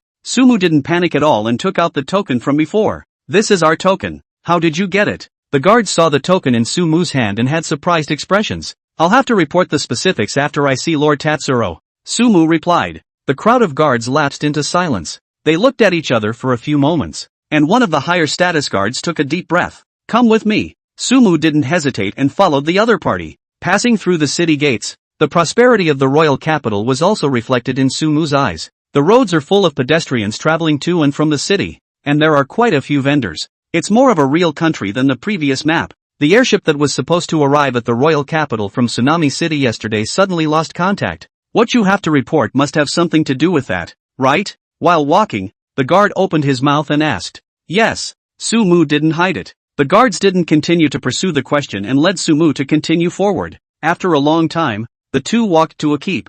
I have something important to report to the Lord Commander-in-Chief. The guard stepped forward and shouted to the two guards at the door. One of the guards nodded and walked quickly into the keep. After more than 10 minutes, the guards rushed back. The Lord Commander-in-Chief lets you in. Thanks a lot, man. The guard saluted at the guards and turned his head to look at Sumu. Sumu understood and followed the guards into the keep. This place was supposed to be the general command office for maintaining the security of the royal capital, and it was filled with well-trained guards. After Sumu carefully observed, he realized that the strength of these guards were all very good. At least all of them were elite-level NPCs of the 3rd rank or above. There was no shortage of them that made themselves feel oppressed, and they seemed to have reached the 4th rank. This is it. Walking over to the innermost door, the guard gave a word of caution to Sumu. Then he knocked gently on the door. Dang, dang, dang, come in. A voice full of majesty came out from the door. The guard slowly pushed the door open. After the two walked in together, Sumu also saw a middle-aged man with a full beard and a very tall figure. He wore no armor,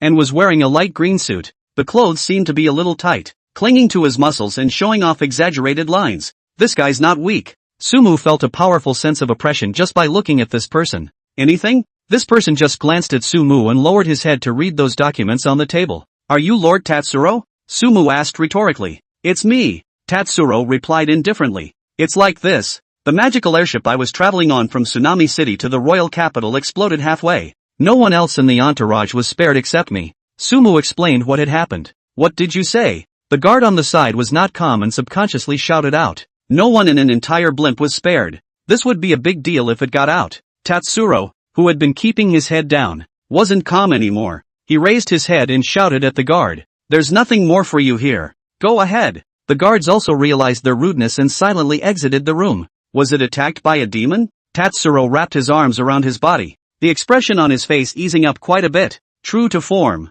the commander-in-chief didn't panic over this. It's not just a demonic attack. Oh. Sumu put on a face that there was a conspiracy here and said in an aggravated tone. The blimp exploded on its own. Exploded by itself? Tatsuro narrowed his eyes, pondering the implications of that statement. At the same time, Sumu took out the broken crystal he found on the blimp.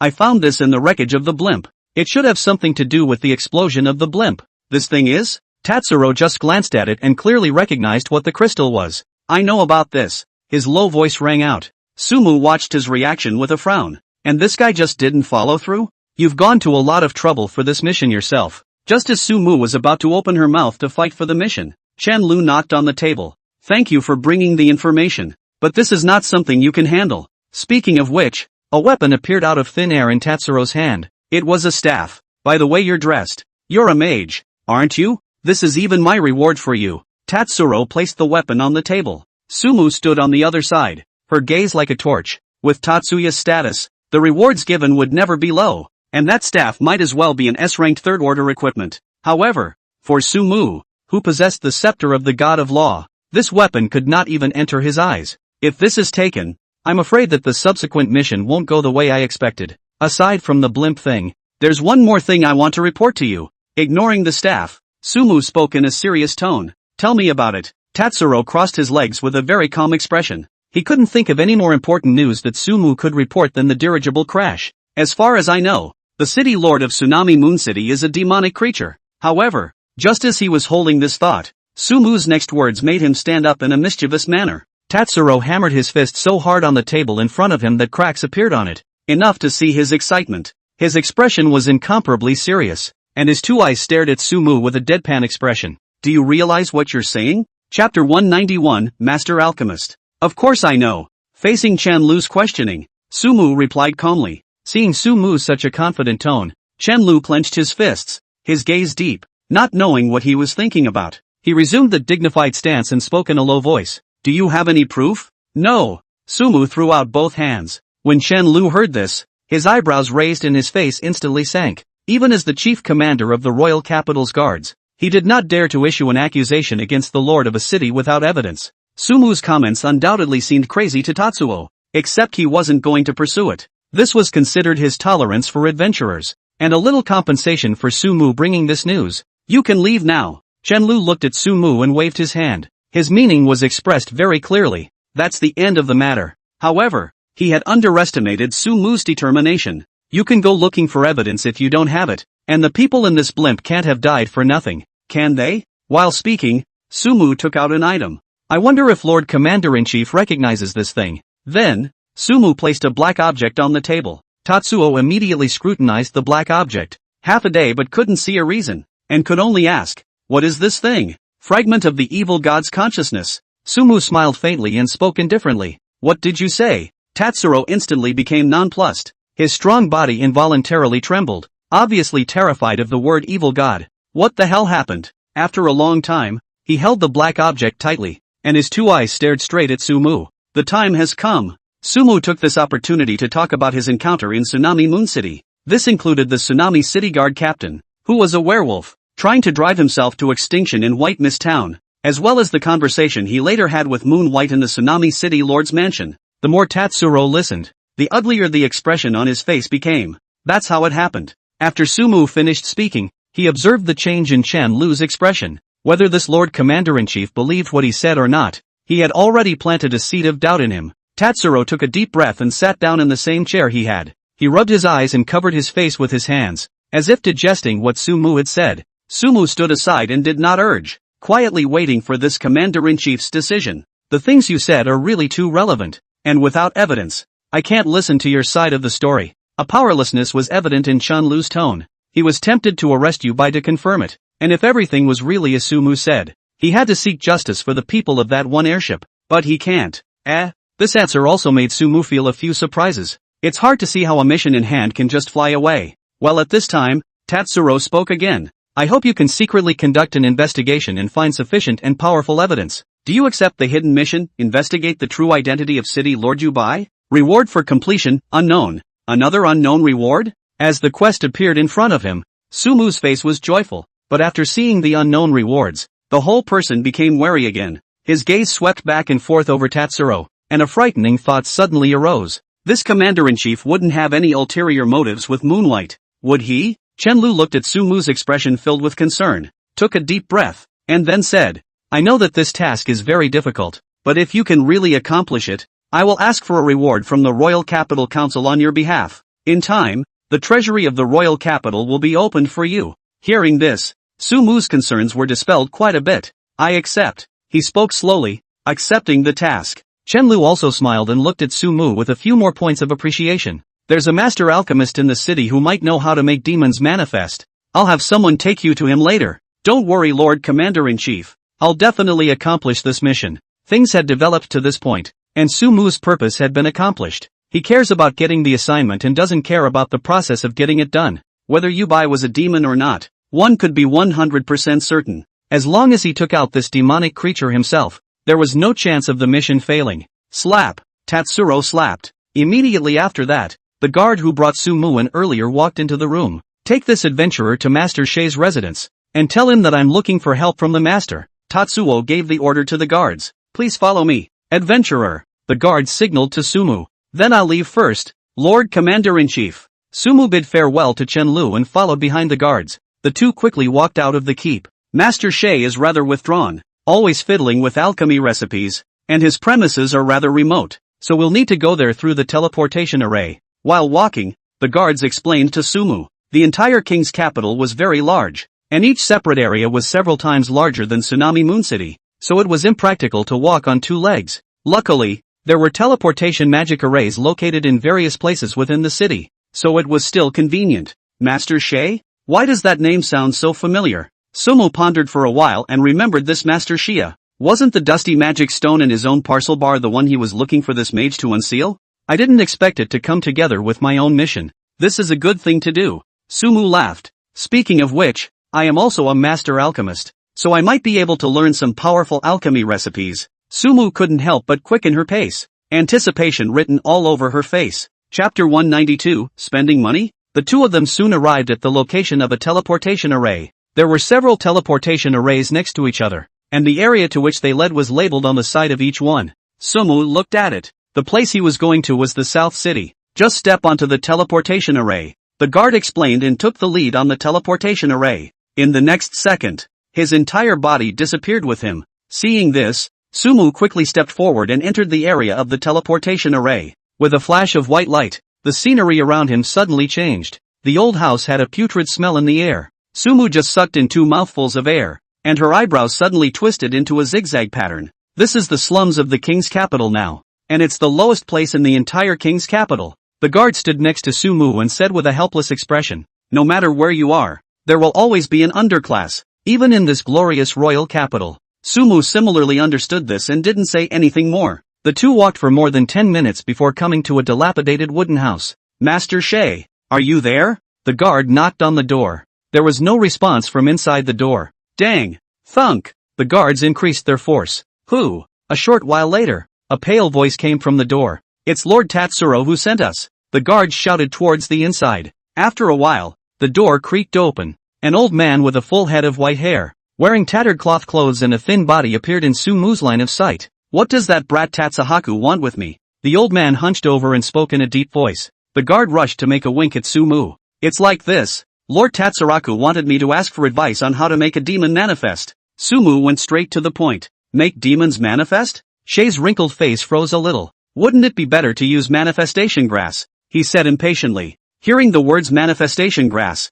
Sumu pouted. If it were really that simple, Tatsuro wouldn't have allowed himself to come to this alchemy master. That demonic creature is very cunning, usually disguised in human form. It's not visible at all, and there's not even a hint of a demonic creature's aura on its body. Sumu continued to speak. "That's kind of funny." Shay sniffed and laughed. "Come in." He greeted the two men, and stepped into the house with a hobbling pace. "I won't go in. I still have things I need to do." The guard looked at Sumu and turned to leave. Sumu, on the other hand, followed behind Shay to the house of this master alchemist. "Spectacular. Don't look at the outside of the house as ragged. Come to this inside." Sumu was actually stunned. There were bottles and jars all over the room, very neatly organized, as well as alchemy tools of all styles. There were also those bookcases next to it, which contained various books related to alchemy. As a master alchemist, Sumu looked at those alchemy instruments and knew how to use them by heart. Shay sat herself down on a rocking chair and suddenly opened her mouth to ask, "That demonic creature you mentioned, does it usually keep its human form?" "Yes." Sumu nodded. "So is he in a state of possession, or a state of disguise?" Shay pondered for a moment and continued to ask. "I don't know about this." Sumu thought about it and shook his head. Other than looking a bit overly white, the Tsunami City Lord couldn't really see much else. To say he was possessed by a demon didn't feel like it himself. If it was a disguise, it seemed to be too perfect a disguise. Then try the spirit erosion potion. Seeing that Sumu couldn't say anything, she pointed to a bottle of potion that was bubbling blue that was sitting on the table. Sumu walked over and picked up the bottle of potion. Potion of spirit erosion. When taken by demons, they will be corrupted by their souls while inflicting great damage. Great stuff. Seeing the synopsis of this thing, Sumu revealed a mouthful of large white teeth. This thing could be of great use when you're dealing with demons yourself. Sumu pulled the cork off the bottle. Asterisk asterisk asterisk asterisk the flavor. In the next second, an extremely unpleasant smell surged between his nostrils, barely causing him to vomit straight out. Sumu hurriedly put the cork back in, her brows furrowed. For the taste of this stuff, no one would want to drink it, no matter what it was mixed in. "Master, is there any more of that potion that can be used secretly?" Sumu turned his head to look at Shia, who was lying on the rocking chair. "I would change it for you, but the herb is just too expensive." Shay grinned. Most of his teeth had fallen out, and what was left was black and shiny, and this smile was genuinely a bit ominous. However, Sumu heard the deeper meaning in the words. "I do have some gold coins here." Sumu took out 100 gold coins from the item bar. "This money is not enough." Shia glanced at those gold coins with an extremely disdainful expression. Alchemy was a money-burning specialty, and many special herbs were worth thousands of gold. There are also those alchemy instruments, which are even more treasures that money can't always buy. What about this? Sumu looked at Shay's money-grubbing look and took out the diamonds he had obtained in the event. This thing has some value. As expected, seeing the diamonds worth tens of thousands of gold coins, Shay's attitude improved a bit. "If you can give me a few more, I can fulfill all your demands. Only he wasn't satisfied. Sumu didn't make a direct statement, dragging his chin with one hand in deep thought. His own body carried a large amount of gold coins, which should be able to satisfy this alchemy master's appetite. It's easier to spend money instead of those complicated tasks. I do have quite a few gold coins on me, but aside from the matter of the potion, I'd also like to ask for master's help in unsealing this magic stone. Striking a pose of wealth, Sumu took out the magic stone. It's not just about spending money. As long as you can spend it on the blade, there's no problem with spending as much as you can. Chapter 193, Brush Up? Nah, brush people, 3 shifts. I think I've seen this before. Scowling at the enchanted stone for a moment, Master Shay clearly recognized such a thing. I can't believe it fell into your hands. Sumu smiled faintly and followed this up with, I wonder if Master can do this favor. 5. Shay held out a palm.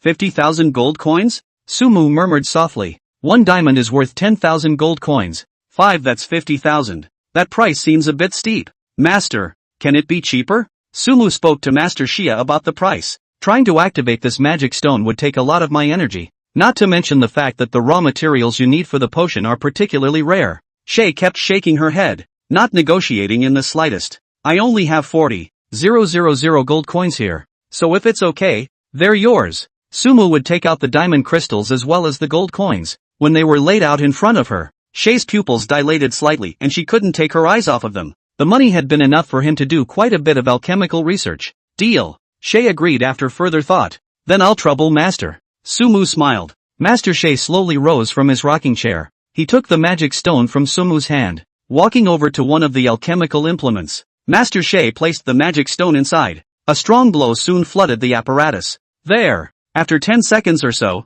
Master Shay held out the magic stone. That's good? As Sumu looked at the magic stone, she always felt like she was being punked. In just a short while, you spent 40,000 gold coins on yourself? Don't look like you're losing out. This stuff is great. Master Shia spoke while handing the magic stone to Sumu. Dazzling magic stone, this stone contains powerful magical energy. Sumu took the stone and took out his Dharma God Scepter. Does it confer a phrase? The property of the phrase is, final damage plus 20%. That high? After seeing the attributes of that phrase, Sumu's eyes widened. This attribute was equivalent to directly increasing one's damage by 20%. You'll need to wait a while for the other potion. Come get it this time tomorrow. Got it. Sumu directly attributed the magic stone. After saying goodbye to Shay, he exited the game. It's almost time for the 3rd round of events to open. Eat something and rest. Back in the real world, Sumu opened the refrigerator and found some fresh ingredients. After eating and drinking, he went to the interior of the God's Way crystal. The 3rd round of activities will be open soon. After the announcement appeared, a portal also appeared. Sumu went through the portal and arrived in the ancient city from before. He looked around and didn't notice any other presence. Apparently, this 3rd round was just like the 2nd round, and the people who advanced were all scattered. Some random buffs will be refreshed in this round to help you kill the monsters in the area faster. Slaying monsters in the area of this event will result in double the experience value. This event lasts for 5 hours. The first place will get 3 chances to draw. The second place will get 2 chances to draw. And the 3rd 10th place will get 1 chance to draw. That means as long as I bag the top 2 places,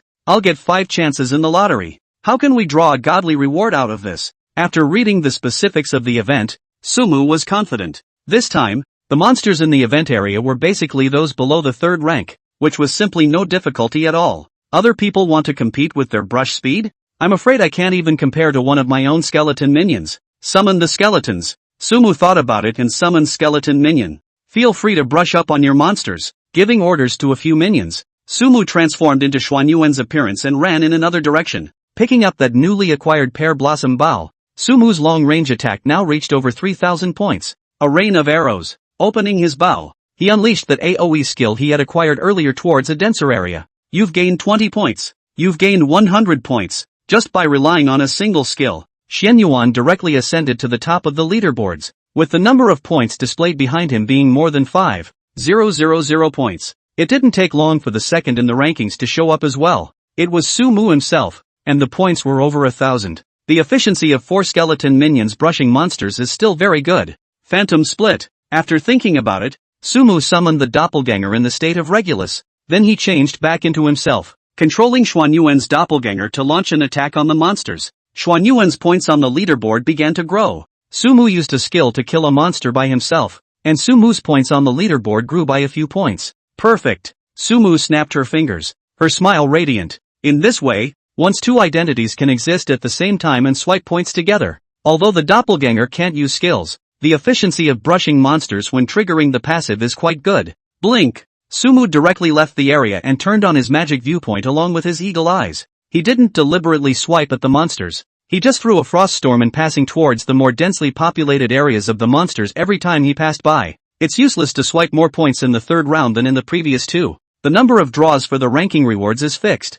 so as long as you can secure the top two for yourself, that's enough. Therefore, under such rules, Sumu intended to target those enemies. It's a world event. Those who were able to enter this final round were almost all the most powerful existences in each country. And these people, both in the game and in reality, had long regarded themselves as thorns in the flesh. One will never be merciful to them. Besides, is this a swipe event? No, it's really a brush-off. Chapter 194, Third Order Monster? This guy is just too ruthless. With him around, I can't even think of getting first place. In the event area, Runt. Nader looked at Sumu's points, his eyes dark and scary. Compared to the monsters in the first two rounds of the event area, the difficulty of killing them in the third round has obviously gotten higher. Runt. Although Nate had leveled up several times with the help of the first two rounds of activities, and had also gained a lot of equipment and skills, his efficiency in brushing monsters, not to mention comparing to Sumu, was such that most of the players in China were able to hang on to him.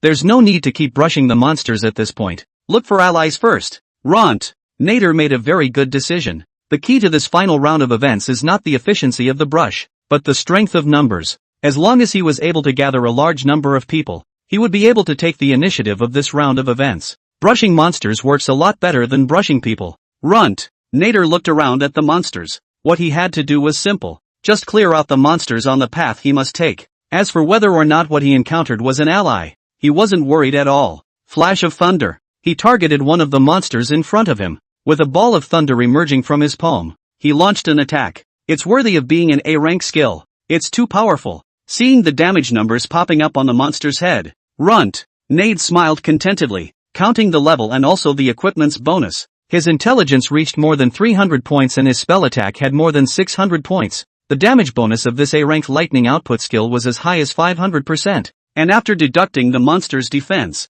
the damage figure that Nade could inflict was very impressive. Even if it was a player of the same level, Runt. Nade was confident that he would be able to kill them in one hit. That's the biggest thing he's got going for him. Of course, this skill has no small disadvantage. It's too blue draining and the cooldown is too long. Because of this, Runt. Nade's efficiency in brushing monsters and rushing was limited. All the monsters here were cleared out? Who did that? As he walked, he realized that a number of monster corpses had appeared on the road ahead. Oddly enough, the drops next to those corpses weren't picked up. Why don't you pick up anything? Lunt. Nader frowned, unable to comprehend. The levels of these monsters were not low, and the items that were popped out were considered extreme for many people. For someone like him who had a large number of henchmen, if he could pick up all of these things back, it would be a great boost to the team's overall strength. Just what kind of person is so hoity-toity? Lunt. Nader's curiosity surged at once. There were no monsters in front of him to stop him, and he walked towards the piece with ease.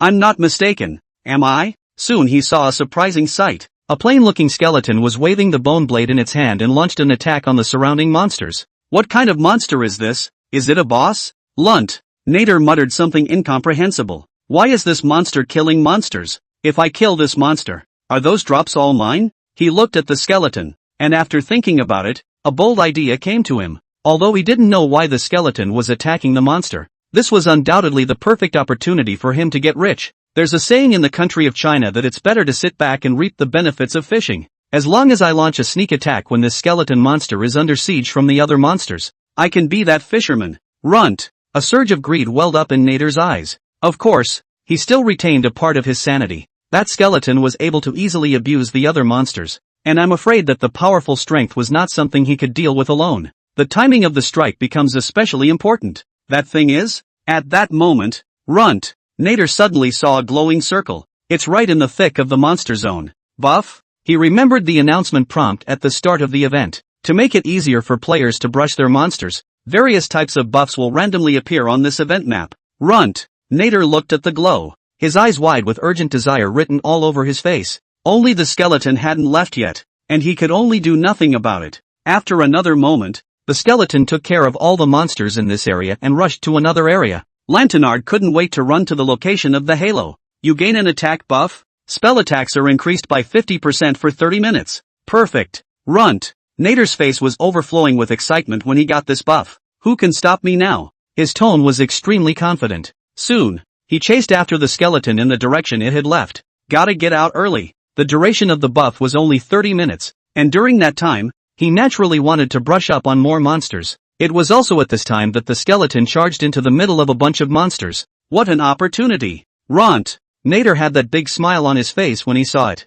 Taking advantage of this, he moved closer to the skeleton. Can't see the message? To his surprise, the skeleton was different from the other monsters in that all the information was in an unknown state. Whatever. Lantanard gritted his teeth and intended to strike. After boosting his spell attack by 50%, his spell attack was almost close to 1000 points, and with the high damage of the A-rank skill, even if he couldn't finish off the skeleton monster, he could at least bring the skeleton monster's blood level down by a large margin. That's not the right kind of damage, but right after he released his skill, the damage numbers that appeared on the skeleton monster's head made him freeze. Still 4 figures of damage, but much lower than he expected. This skeleton monster's defense was several times higher than the monsters he had encountered before. This monster can't be of the 3rd rank, can it? Lunt. Nader did some calculations and came to a terrible conclusion. If it was really a 3rd order monster, he would never be able to handle it alone. Chapter 195, seconded by a mage with a stick? Run! Lunt! Nader's response was swift.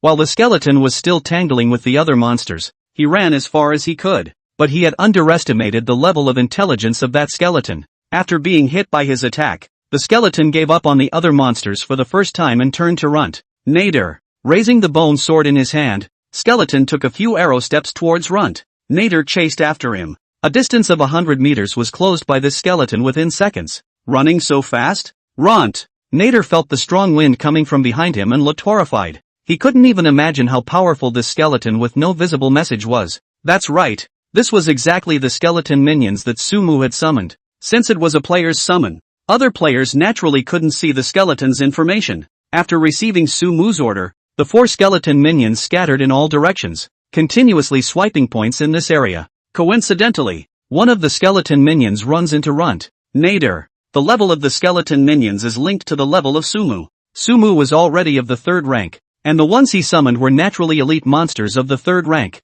Runt. No matter how powerful Nader was, the huge gap in level and attributes could not be bridged. You've been killed by a skeleton warrior. With an alert popping up in front of him, Runt. Nader never dreamed that he would be eliminated from the tournament just like that. On the other side, Sumu was using eagle eyes to follow the magical view to find the whereabouts of the others. You have killed player, Runt. Nader, and gained 300 points. A prompt stopped Sumu in his tracks. Runt. Nader? The name made Sumu feel familiar. Is he? After thinking about it, Sumu responded. The one who made it to this 3rd round of events is Runt Nader. Nader? It can't be anyone else by any stretch of the imagination. Skeleton minions fluff. Sumu couldn't help but laugh. What should one say? This guy's luck is just a little too good. I've got to give it a go too. With his little brother taking care of a big man, Sumu becomes stupid. He sped up his search. It didn't take long for someone to appear in his line of sight. Buddy, let's form a team. I heard that people from other countries have united and are planning to deal with us,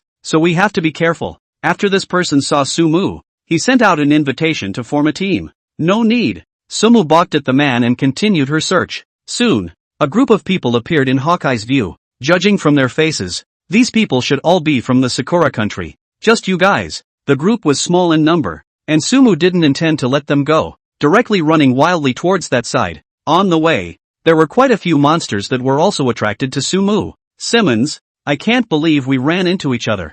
Yeah, I've got some scores to settle with you. 2 men are facing each other. They were tall, muscular, and all had blonde hair. Next to the 2, there were 3 others. That's enough, you 2. Don't forget we have a common enemy this time. Just as the 2 were going toe-to-toe, the beautiful red-haired woman on the side spoke up. I'm not working with this guy anyway. You guys want to join him? Do what you want. The man named Simmons was dismissive and turned around, intending to leave. A few of the others were sullen and had no intention of staying. Just as Simmons had taken a few steps, a man dressed as a mage appeared in their line of sight. Simmons looked at the mage with a look of excitement on his face. I can't believe I've run into a Chinese player. You've brought this on yourself, he murmured, confidence in his tone. This guy is mine. The next second, a voice followed, spoken by none other than Oak. Cut. Simmons' eyes were cold and his voice was low. You guys have to go against me, don't you? You're right. I just don't see eye to eye with you. Oak was also direct. The two looked at each other, both seeing defiance in the other's eyes. Stop arguing, you two. Just as the two seemed to make a move, the red-haired woman spoke again. She pointed at the approaching mage and spoke with a smile. Won't it prove who is more powerful if either of you can take out that mage? It's a simple contradiction shift that has worked wonders. Well, dare to bet with me? Let's see who can finish off that mage. Simmons issued a provocation to Oak. Let's compare. Who's afraid? The loser has to shine the winner's shoes. Oak responded with a bite, while adding the request. That's what you said. Simmons laughed out loud, looking sure of himself. Without another word, Oak snatched up the mage and charged towards the one in the distance. Simmons' eyes sank and he followed suit. Are these two guys okay with this? On the side, the others looked at the woman in red with expressions of concern. Let's get ready to do it too. No matter what, we can't let these two guys fight. The woman in red rubbed her head, obviously having a bit of a headache. It's just that she clearly didn't get the point. These guys are a little brave. This mage who suddenly arrived was naturally Sumu. Looking at Simmons, who was approaching him, as well as the two orcs, he bristled. Charge. At the same time, Simmons was the first to attack, holding two axes in his hands as he stormed towards Sumu. The corners of Sumu's mouth rose slightly, and there was absolutely no intention of opening the shield. As the guy approached, he stepped back with his absolute advantage in speed. Miss. This skill from Simmons was easily avoided by Sumu. No, it was an unassuming step that instantly made Simmons' head go down. What kind of divine operation is this? But before he could react, he saw the mage in front of him raise the staff that was in his hand. Bam! The staff smashed straight into his head. You have been killed by player Sumu. Simmons, who had turned into a white light, couldn't imagine how he had actually been seconded by a mage with a single stick. Chapter 196, Casting Down the Altar? 3 shifts. Simmons hadn't expected it, and Oak, who had followed him, likewise hadn't expected it. What the hell? Oak looked at Simmons, who had suddenly disappeared, and subconsciously shouted out. The two were old rivals, and he knew Simmons' strength better than anyone. Although as a berserker, he was on the low side in terms of blood quantity, but something like being knocked to death by a mage with a single blow, not a single person would dare to believe it when it was said. But Oak also clearly recognizes one thing. The mage in front of him was no ordinary person. He made a snap decision and turned his head to run. This guy is scary. We need to all get together. He didn't forget to shout towards the woman in red over there. Run! This guy might be that Sufa god. The woman in red watched Simmons being killed in seconds, and obviously had doubts about Sumu's identity, and had absolutely no intention of going to help Oak. A few others recognized the seriousness of the situation and fled frantically after the woman. Sumu looked at the fleeing crowd with stern eyes. It's too much of a waste of time if we go looking for them one by one. Why don't we let the gang come to us of their own accord? He thought about it and didn't rush out. These guys' hostility towards themselves was obvious,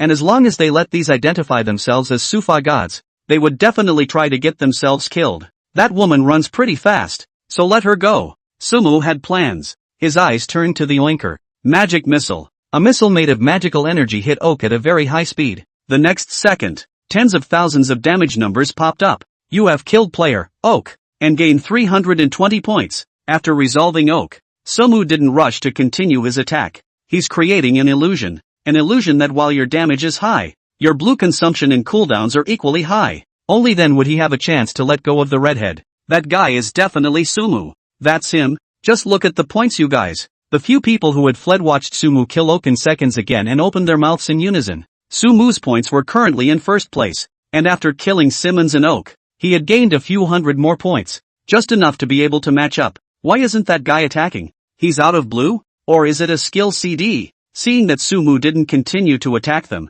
another person spoke up. Knowing that the mage behind them was the Sufa god, they feared that they would have directly launched a counterattack if the difference in strength hadn't been too great. After all, as long as he was able to take out Sumu, even if he didn't brush up his points in the following time, he would be able to secure the first place in the event. Can't we counterattack while his skills are on cooldown? A man pressed on. It's not enough with us. We have to go gather more allies. The red-haired woman immediately spoke up to stop it. He didn't catch up. We can still escape. But the next second after she said this, Sumu in the distance released another skill. Immediately after that, the one of them running at the end instantly turned into white light. It's horrible. Gotta run faster than that. When the remaining people saw this, their pupils dilated and they fled with all their might. However, as fast as they ran, they couldn't be faster than Sumu's skills. In the end, only the woman in red dressed as an assassin managed to escape. After seeing my strength, I hope this woman can help me find more opponents. Sumu stood still,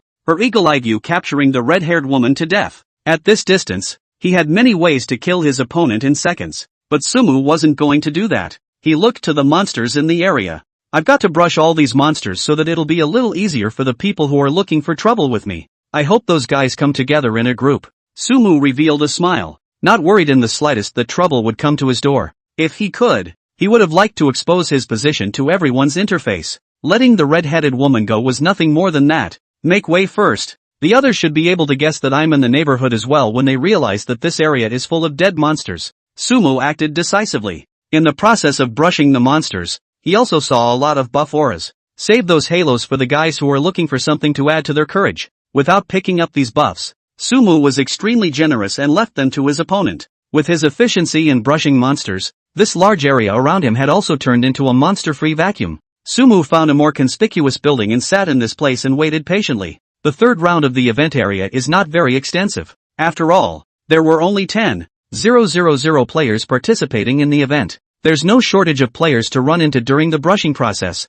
Because of the adversarial nature that the event possesses, players are wary of each other. However, with the world event in mind, most of the players from the same country chose to hold the group. A small team began to assemble, which later turned into a larger team. There was no shortage of elite groups led by some of the big boys. They would have been strong enough that the call was still there. As the team grew in numbers, these people looked at the rankings on the leaderboards with active minds. The points held by the first and second place finishers made them despair, and all they could compete for was 3rd through 10th place, and the rewards for 3 through 10 are the same. So all they had to do was to ensure that they made it into the top 10, and they would have a chance to draw a god-tier item. Of course, those who held this idea were all the bigwigs in China, because they didn't intend to offend Sumu aka Xian Yuan in this event. On the contrary, those bigwigs in other countries are recruiting one by one. The goal of these people is very clear. Kill Xian Yuan. Drive Sumu off the altar. Chapter 197 Group Charge? A place 5 kilometers away from the building where Sumu was.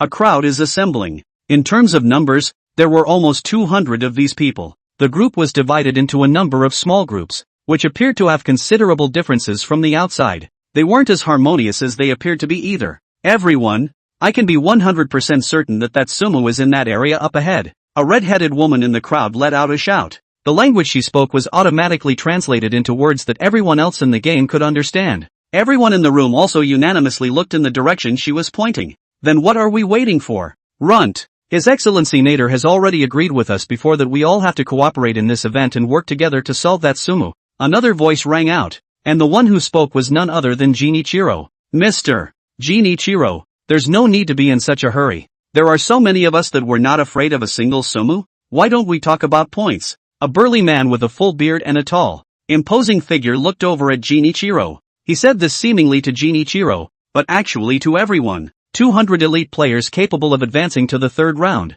joining forces to fight against a small mage. Is this not a piece of cake? Honorable Manevsky, what else is there to talk about in terms of points? The top priority is to settle that Sumu first. The red-haired woman aggravated her tone. Don't forget that the Chinese have a much larger number of people in this event than we do.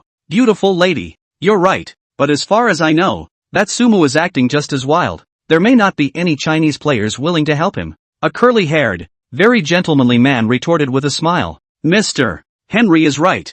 I think those Chinese players can't wait for their Suefei Shin to be eliminated. The blonde man next to the red-haired woman followed suit. At this outburst from him, the redhead was silent. The blonde man scanned the others on the field and smiled faintly. How about this? Whoever can finish off that Sumu, his points will go to whoever can do it. We'll all do what we can. That's fine. Jinichiro quickly stated. Ha ha, that's it then. The burly Manevsky let out a loud laugh. I have no comment. Henry nodded with poise. The rest of the others soon came to a consensus as well. Several bigwigs had said so. How could they dare to have any other opinions? We'll take it easy. Manevsky took the lead. He was followed by all the big, burly men, who were battle-hardened at first glance. Follow. Seeing this, Jinichiro was not to be outdone and led a group of his men after him. The others followed closely behind. And in turn, the blonde man was in no hurry. Fina, is there any information on my father's whereabouts? He wrapped an arm around the redhead next to him. Didn't see it.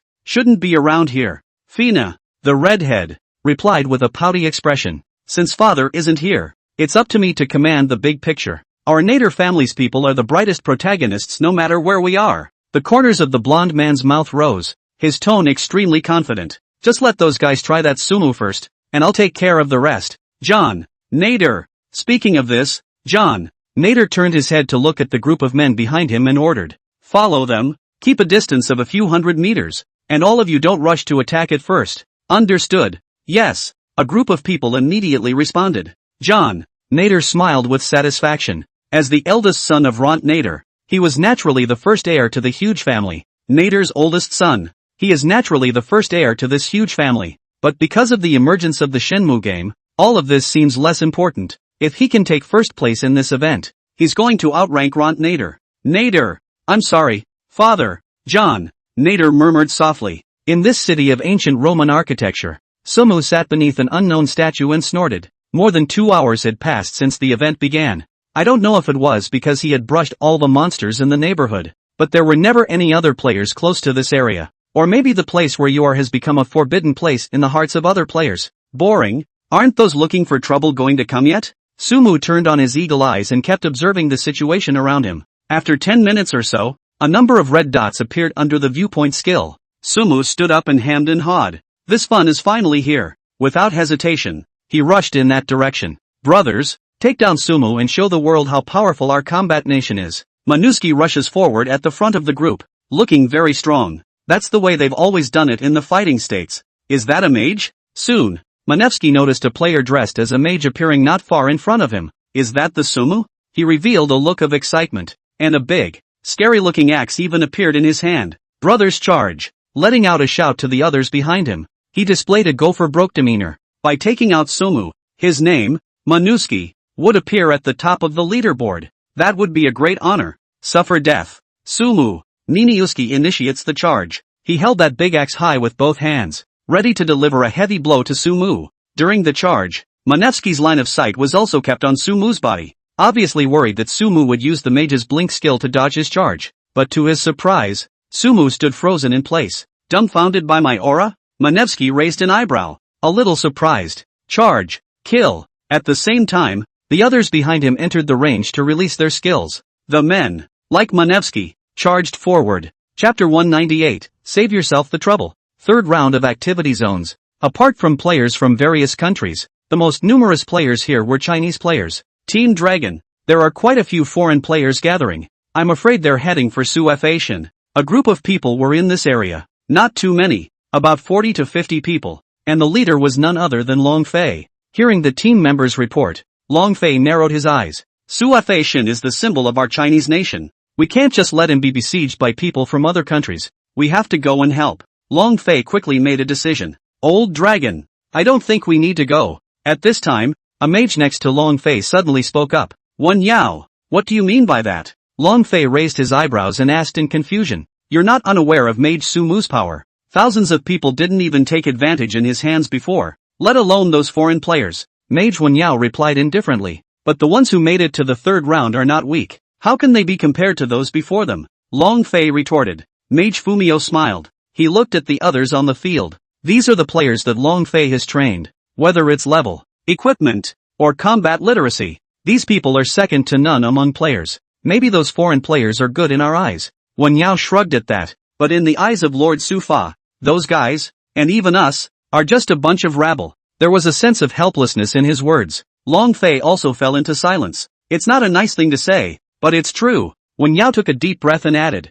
and if we say we're there to help, we might even be helping. Besides those foreign players, I'm afraid that there are quite a few people who want to lay their hands on Suefation. If we run off at this time, we'll inevitably be misunderstood. These words caused the expression on Long Fei's face to become more and more grave. After a while, he made his decision. We're not going to wade through this mess. In addition to Dragonfly, there were other bigwigs in the event area. After they weighed their options, most of them made the same choice as Long Fei. Among them were people like Li Xiao and Ma Jingfei. The forces they lead are arguably one of the best in the campaign, but none of them were going to offend Sumu. Such a decision is undoubtedly very sound. But apart from them, there was a part of the event area that was up to something else. At the outer edge of the area where Sumu was, more than 100 people were hiding in this place. Li Xiao, are we really going to deal with that Suefation? I've heard that his spell attacks are ridiculously high, and his AoE skills are seconds. The leader of the group was a handsome-looking white man, and beside him, a man dressed as an archer kept gulping in apprehension. Che, who have I, Shang Wanli, been afraid of? The leading white boy's tone was wild, but with so few of us, that Sumo is gone in one skill. The archer was still persuading. There has been no shortage of posts analyzing just how strong Sufa God is over the past 2 days. Among them, there were even some players who had been killed by Suefation in seconds who showed up to speak. If they were to follow what those people said, they would only be killed in seconds if they went as many people as they could. You really believe those posts? Shang Wanli smiled disdainfully. That's just bluffing. The archer couldn't speak. He knew Shang Wanli well. As the only seedling of the third generation of the Shangwan family, Shang Wanli collects thousands of favorites. This also allowed Shang Wanli to develop an arrogant and cocky character. I think we'd better play it safe, don't you? The archer spoke again. Then what do you say? Shang Wanli's expression was a bit displeased and he said in a cold voice, wasn't there a large number of foreign players assembling on the other side earlier? I think they should be going to deal with Sufa God as well. In that case, we might as well sit back and watch the tigers fight. If Sufa God shows strength beyond our expectations, then we'll just say that we're there to help against the foreign players. So Sufa God won't be able to do anything to us. But if Suefation is forced into a corner by those foreign players, then we can pick up a big leak. The archer spoke his mind. Good idea. Shang Wanli heard the idea and praised it. Isn't this the legendary attack and defense? Then what are you waiting for? Hurry up. He looked at the monster corpses that littered the area in front of him and was already pressing on. The archer took a deep breath. The expression on his face still apprehensive. Compared to Shang Wanli's recklessness, he was clearly more stable. The other side. Manuski was in a daze at the moment. Just as he was about to charge and hit Sumu, his entire body suddenly paused for a moment. An irresistible binding force held him firmly in place. What's going on? His mouth was open and overwhelm was written all over his face. Not just him, but the others behind him as well. Faced with the control of the gravity field, these combat players are obviously unable to continue to fight. Immediately afterward, Manevsky saw the mage in front of him smile. That faint smile, however, sent shivers down his spine. Manuski instinctively tries to back away but can't move. He closed his eyes, not daring to look at Sumo again. At this moment, he clearly recognized what was called a gap. There are quite a lot of people here, aren't there? In contrast, Sumu's attention was not on Minioski. In addition to these people, Sumu also discovered the arrival of another group of people through his eagle eyes with his magical perspective. Is it also here to deal with me? Sumu looked behind him. In that direction, more than 100 players were rapidly approaching. The monsters seemed to have refreshed quite a bit as well. In that case, save yourself the trouble. A green energy surged out of Sumu's eyes. 10,000 woods. Chapter 199, Spare no expense? 3 shifts. Powerful wood energy festered in the area. The range of the spell cast by the 10,000 trees bush under the enchantment of the Dharma god bloodline could be completely described as terrifying. Sumu using this skill was clearly the most hassle-free. Undifferentiated ranged attacks not only cleared out the players who were trying to deal with them, but also cleared out a wave of monsters that had refreshed in the area along the way. As the vines appeared, Manevsky, who was fixed in place, was the first to suffer an attack. A damage number that made him despair quickly floated above Manevsky's head. You have been killed by player, Sumu. After that prompt appeared, his entire body also returned to the inner space of the God's Way crystal. This strong man, who was almost 2 meters tall, sat on his butt as if he had lost all his strength. It's terrifying, he kept murmuring, and for the first time, he felt that the title Sufa God was well deserved. Manevsky was relieved, but there were a number of others in the active area who were enduring the ordeal. They had no idea what was going on, especially Genichiro in the back, with as blank an expression as he could muster. Baka, what the hell is going on here? Genichiro held back from letting out a yell. I don't know, Your Excellency. Does that mean we're in some kind of trap? The other Sakura Nation players next to him were also confused. Quickly think of something for me. I want to get that Sumo killed. Genilon lost his mind somewhat and howled. Lord Shinichiro, look ahead. At that moment, a man shouted. Genichiro hastily looked ahead, his pupils dilating steeply. Although there was a distance between them, he was still able to see clearly. Those at the forefront, Manuski, were turning into white light one by one. Run! Genichiro hissed, desperately trying to escape. With his attributes, he was unable to escape the heavenly net laid by Sumu. Genichiro could only watch as those vines on the ground came closer bit by bit. His eyes had resignation written all over them. At the moment, his points ranking was at the 12th position, and as long as he put in more effort, he definitely had the hope of charging into the top 10. But once he's eliminated, it's all a basket case. Do something, let me go. Genichiro kept yelling. No one responded. Those next to him all turned into white light after being touched by the spikes on the vines. Genichiro stared intently at the vines and kept mumbling, "Don't come over, don't come over." Perhaps it was his murmuring that did the trick, and those vines actually did avoid him. Phew! Genichiro let out a long breath. As long as he's not out of the race, he still has a shot at a top 10 finish. What the hell is this? Those vines die when you touch them. Get away from me! Behind them, shouts rang out one after another. Genichiro couldn't see the scene behind him, but he could hear it in those shouts. Their alliance had been shattered by these vines. What's this instead? A trap in an active area? No wonder that Sumu stays here all the time.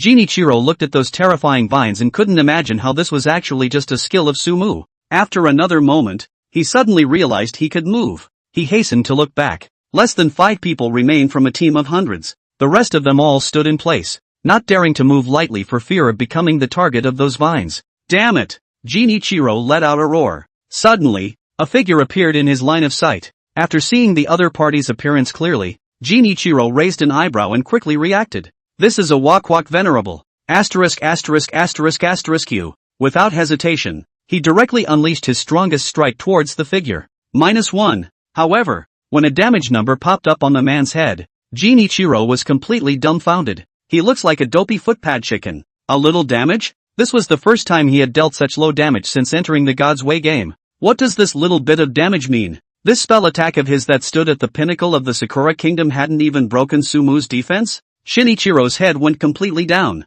He couldn't imagine just how terrifying this mage in front of him was. This bit of damage more than anything else lifted the last of his shibboleths. There was a time when he thought that the gap between him and Suefation wasn't that big, that it was within the range where he could catch up. Despair overwhelmed Genichiro completely. He didn't even have the courage to continue the attack. The strongest skills didn't break defense, let alone any other skills. Run! On the field, the few people who still survived chose to escape without exception. But their escape speed was obviously not fast enough for Sumu's skills. One by one, these men fell. Genichiro looked at Sumu, who was getting closer and closer, and opened his mouth to ask, "Are you the Sufa god?" Bam! Responding to him was a stick. "You have been killed by player Sumu." The elimination queue also verified his suspicions. Genichiro couldn't find peace within himself for a long time after he returned to the inner space of the Divine Way crystal. After a long time, he exited the crystal and returned to reality. He hoofed it to his office. Picking up the phone on his desk,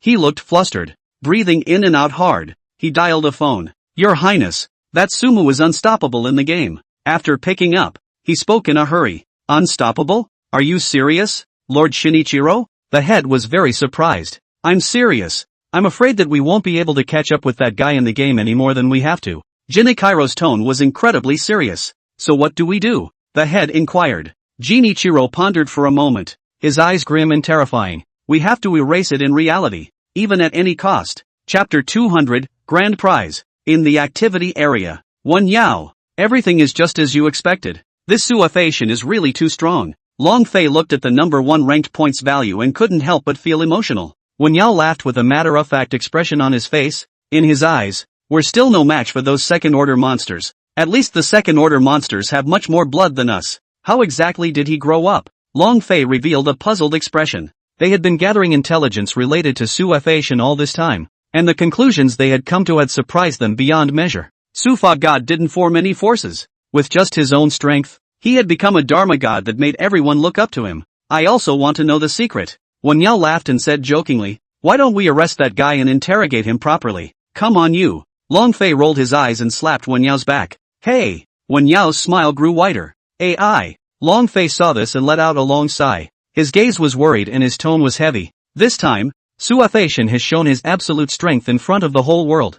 I'm afraid he'll offend a lot of people. Wen Yao obviously understood the meaning of these words and reached out his hand on Long Fei's shoulder. "We don't need to worry about this, no matter if it's in the game or in reality. That Suefation will naturally solve all the troubles." "You're that confident in him?" Long Fei looked at Wen Yao meaningfully. "He's the idol of us mages." Wen Yao had the posture of a little fanboy. "I don't know you yet." Long Fei shook his head helplessly and arched his shoulder over Wen Yao. "Ha ha." Wen Yao couldn't help but laugh. After a few moments of laughing, his smile came to an abrupt end. Remember the death of Su Shiji? And the previous incident where the foreign villa caught fire? Wasn't that two accidents? Long Fei asked in disbelief as he recalled. Intuition tells me that it wasn't an accident. If anyone could have done all that without a word, then there's only. Wen Yao didn't say that name. However, his words made Long Fei's eyes widen violently. This guy is a demon. He's a mage. And my attack didn't even break defense? Nima, how does this guy get one skill second? Did I read that right?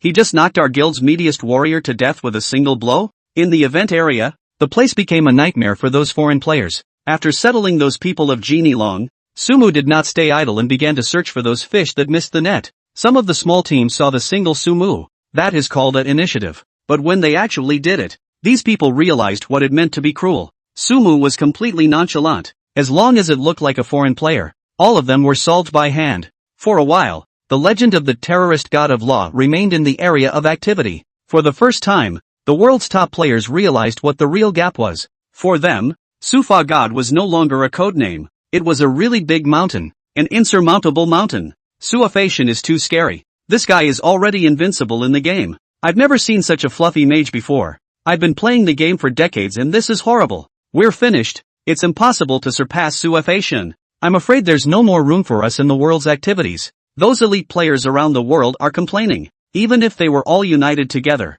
it would only be a matter of a single skill of Suafation. It's fine if they don't count the number of deaths in the event area, but if they're really in a God's Way game, how many lives do they have to send? Many places even began to call for goodwill to the state of China and also to Sufa God. Of course, there are those who go to extremes in this. Actions against Sumu had never been left behind. But after this one event, those people became even more frantic. The forces that were originally hostile to each other at once also chose to share information at this time. There's a lot of rain on the mountain. Sumu didn't realize what kind of wave she had created by what she had done. Even if he knew, he wouldn't be afraid. The event is almost over. Looking at his exaggerated hundreds of thousands of points, Sumu looked at the time of the event again. In a little over 10 minutes, this world event will be declared over. Through this event, almost all players were forced to level up a notch. Overall, the event had a lot at stake. The event ended successfully. The top 10 ranked players will get the chance to draw prizes. And the players after rank 10 will also get generous rewards. As an announcement appeared, the scene around Sumu changed. He returned to the inner space of the God's Way crystal. You are ranked first in points and have won 3 chances for the lucky draw. Xuanyuan's points ranked second and won a second chance at the lottery. A raffle machine appeared in the space, showing 5 chances to draw. Sumu walked over and scowled at the rewards on it. It's a carousel with a consolation prize, a third prize, a second prize, a first prize, and a grand prize. One of the grand prizes was only a very small area, and it was right next to the consolation prize. Draw me some godly skills. Sumu took a deep breath and pressed the start button on the raffle machine. Drop, drop, drop. After the beep, a cursor begins to rotate back and forth on the raffle machine. The cursor spun quickly, several times in the blink of an eye. Within a few moments, the cursor rotation slowed down. Drop, drop. With a sound, the cursor shifted to the grand prize. When Sumu saw this, her heart was in her throat. Stop, he murmured, and the cursor stopped. Grand prize. Chapter 201, The Indestructible Dharma God. Asterisk. Seeing the cursor stop on the grand prize, Sumu subconsciously shouted. Your own luck is too unbelievable, isn't it? Congratulations, you've gained a divine skill, War God's Power. The rewards arrive quickly. Sumu couldn't wait to open the package bar. War God's Power, divine when killing monsters. There is a probability of gaining 0.5 base power. Bullseye. This passive skill made Sumu ecstatic. With this skill, one can be a force method. You've learned the power of the God of War. The War God's Power has been upgraded successfully. Learning to pull it all together, Sumu did it in one fell swoop. The effect of this skill also becomes a probability of gaining 1 point of base power from killing an enemy. With this skill, coupled with the ultra limit boost, Sumu's power attribute would become higher and higher. A mace knocking the boss to death is just around the corner too. Sumu weighed the staff in her hand, and there was a bit more anticipation in her eyes. 5 chances to draw all the skills that increase my passive? He looked at the 4 chances left on the raffle machine. Come on. Pressing the draw button again, the cursor spun rapidly. Sumu stared intently at the movement of the cursor. Drop, drop. The cursor's movement slowed down, following the exact same course of action as earlier. Is it coming? Sumu's eyes widened in delight. This time, however, The cursor stopped on top of that consolation prize and never went any further. You have obtained double experience card, 1 day. What's the point of giving me this? Seeing this experience card,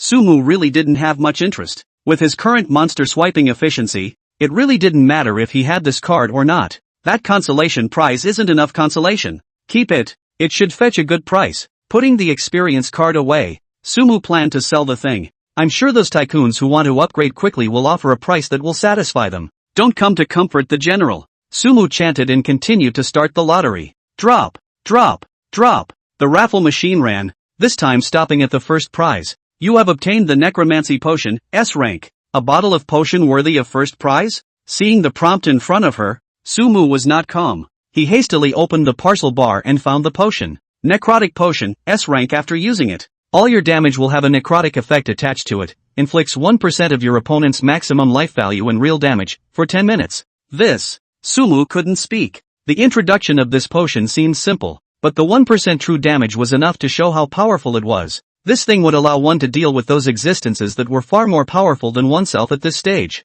I'm about to make a move against the Tsunami Moon City Lord, and with this, that guy will surely die. Sumu placed the bottle of potion at the bottom of the item bar. 2 chances left. Give me another special prize. The raffle continues. Sumu wasn't going to watch this time. After pressing the button, he simply closed his eyes. After waiting a while, he opened his eyes. The cursor stopped at the second prize this time. You've acquired the Gensokyo Pearls. Source Energy Pearl. When set on equipment, it can increase the speed of mana recovery. Hey! Sumu sighed helplessly as she got this precious pearl. The first time I drew a special prize, I thought the good luck would be continuous, but the things I drew later really made me a little bit unable to raise their energy. This thing gives words to the staff. Sumu bestowed the treasure bead on the words of the scepter of the god of law. Empower successful. Gain word, mana regeneration speed plus 100%. Got all 3 words. Gotta get the scepter up to 3rd rank first. The 3rd ranked mage god scepter, which came with 3 words with good attributes. Sumu nodded with satisfaction. Last chance. Placing his hand on the lottery button, Sumu directly pressed it. The cursor kept spinning, seemingly at an extremely similar rate to the first time. Give me a special prize. Sumu let out a shout. As if the raffle machine had heard his cries, the cursor eventually stopped on the grand prize. Great! Having drawn the special prize again, Sumu was red-faced. You have gained the skill, Indestructible Body. Indestructible Body, God tier, chance to gain 0.5 base body mass from killing monsters. Cool. With the appearance of the second god level passive, Sumu had a feeling of being enveloped in happiness. What does unlimited body enhancement mean, as described in this skill? Indestructible. I should change my name from today. Sumu mumbled something. He came up with a particularly cool title for himself. Imperishable Dharma God. Compared to those foreign players who were eliminated by Sumu, the Chinese players were overjoyed. I went straight up 5 levels. I've gone up 3 levels too. I almost made the top 10 in points. Can you believe that I advanced straight through? This event is too powerful, isn't it? Just as Sumu had predicted. After this event, the players' levels had all gained a huge boost. Some have even completed the progression without proof of progression. Sufa God Fluffs. I've heard that Sufa God exterminated many foreign players in this event. What makes them catch up to us now? China has risen. It's all thanks to Lord Sufa. There were many who gave this credit to Sumu. After all, without Sufa opening this event, I'm afraid it would take a long time for them to rise to their current level. And as these people leveled up a great deal, they got feedback in reality. A number of people have been able to unleash their skills in full in reality. Chapter 202 Method of Hatching Dragon Eggs, 3rd Shift. To unleash a full skill in reality, level isn't the key, attributes are. The reason why Sumu was able to unleash powerful skills in reality was down to his attributes being strong enough. This is something that many people are not aware of, but when they leveled up, their attributes were also relatively boosted. Those simpler skills would be enough to unleash in reality.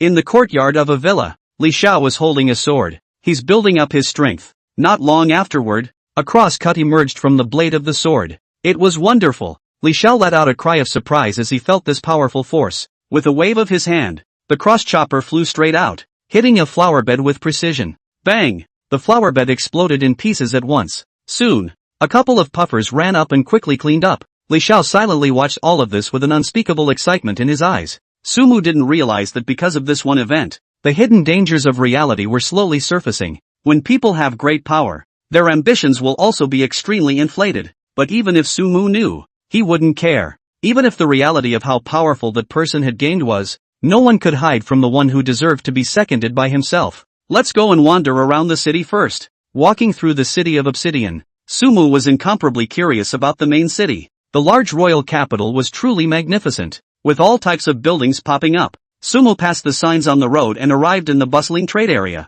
Unlike Whispering Moon City, there were so many things sold here. Medicines, equipment, food, and materials were countless. Of course, it's not cheap to buy things here. I wonder how much the store here costs. Sumu looked at most of the empty stores in the trade area and came to her mind. He made his way to the management office of the trade zone. It has a lot of working NPCs. Hello, I want to buy a store. Sumu stopped a random one and opened his mouth to inquire. Adventurer? The NPC sized up Sumu for a few moments, clearly recognizing his identity, while smiling and speaking. Currently the cheapest store in Obsidian City costs 1 million gold coins, and if you want to buy a store, you must have an Obsidian City citizenship card. Hearing the NPC's words, Sumu froze. Not to mention that citizenship certificate, 1 million gold coins a store. That's a ridiculously expensive price. Even if he sold all those equipments in Tsunami Moon City, he wouldn't even be able to get out half of the gold coins. Farewell. Sumu turned around and walked away. It's worthy of being the king's capital. Every inch of it. I wonder how much it would cost to buy a residence in this place. Sumu looked again at the residential area on the sign. If one were to purchase a residence here, it would be the equivalent of having a landing place in the game world. And reality wouldn't even need to go back. With these gold coins in my hand, it's better to talk about it afterward. Nay, being shy, Sumu gave up on this idea for the time being. It takes a lot of spending to survive in the game world. Sumu continued to wander around the trade area. This place is like a megamall with all kinds of stuff. After wandering for a long time, a store attracted Sumu's attention. It was a pet store. Looking at the dragon egg in the parcel bar, Sumu's mind stirred. He walked quickly into the pet store. Hello adventurer, do you need to purchase any pets? The sales clerk was a cute girl who greeted warmly. May I ask how a pet egg needs to hatch? Sumu directly took out that dragon egg. This is? The shopkeeper girl saw the egg and her mouth opened wide in surprise. Is this a dragon egg you have here? Yes. Sumu nodded. After receiving the confirmation, the girl's eyes popped up with stars and she couldn't stop ogling at the dragon egg. This is the first time I've seen a dragon egg, and it's amazing. She praised the dragon egg so much that she even wanted to touch it with her hands. Can you tell me the way to hatch it? Sumu aggravated his tone. The store girl then realized her lapse and lowered her head in embarrassment. I don't know how to hatch, but our boss might know. Sumu scanned the entire store, where apart from all kinds of strange creatures, the girl was the only one. Can you call your boss? I'm the only one in the store right now. I can't leave. The sales clerk girl waved her hand. She thought for a moment and continued. The boss store manager lives in the residential area No. 993. He has always loved collecting rare pet eggs. If he knew that you have a dragon egg in your hand, he would definitely agree to see you. Thanks. With the address, Sumu thanked the sister and turned around to walk out of the store. Master Shia's side was still making the potion he needed, so take advantage of this time to find out how to hatch this dragon's egg for yourself first. Actually, there's no need to rush against Moonlight. It's not too late to go after you've risen to rank 4. After all, I'm afraid that guy's more powerful than I thought. On the way to the residential area, Sumu thought about what she was going to do next. With the potion made by Shay alone, he himself was not completely sure. After all, NPCs like Moonlight could be different from ordinary demons. To be an enemy of it, one had to be prepared for everything before he or she could do so. Thinking about it, Sumu also arrived at the teleportation array leading to the residential area. Find that boss first. According to the residential area house serial number, Sumu began to look for the number 993. It's a little big. This large residential area made Sumu a little desperate, but in order to hatch that dragon egg, he could only keep searching with his head. The emperor is not a man of the world. After a couple hours of searching, he finally found number 993. This is a very large estate. Those who could live here were definitely either rich or noble existences, and such a person must know the way to hatch dragon eggs. Chapter 203 100 million gold coins? Hello, is anyone there?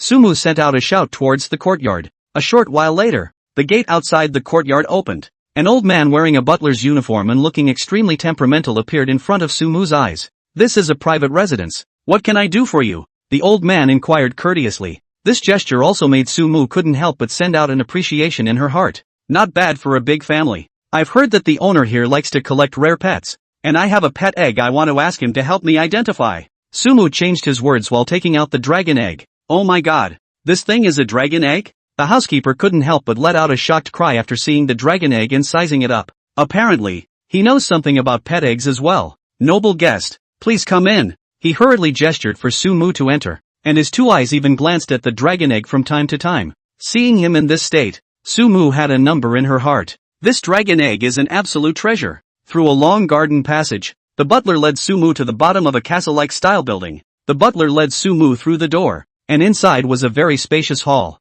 The finely carved wooden furniture in the hall smelled faintly of incense. Master, someone has brought a dragon egg. The butler sent out a shout towards the upper floors. Dang, dang, dang. A rush of footsteps sounded. Is it really a dragon egg? Along with an old voice, Sumu also met the owner of this place. He was dressed in a pale blue nightgown, with a neatly groomed gray beard on his chin. Judging by his age, he was at least 50 or 60, but he had long gray hair. Walking down from the top of the stairs, his eyes were always on the dragon egg in Sumu's hand. It was as if there was some kind of light emanating from those eyes. It's so wonderful, he murmured as he reached out his hand, wanting to touch the dragon egg. But just then, Sumu withdrew his hand, allowing him to touch an empty space. Cough. The butler saw this and let out 2 coughs. The man, being reminded of this, also realized his own disorder, and hurriedly straightened his body and spoke. This 2 egg in your hand. I see something not quite right. This old guy is trying to scam me? Sumu raised an eyebrow and didn't fall for it.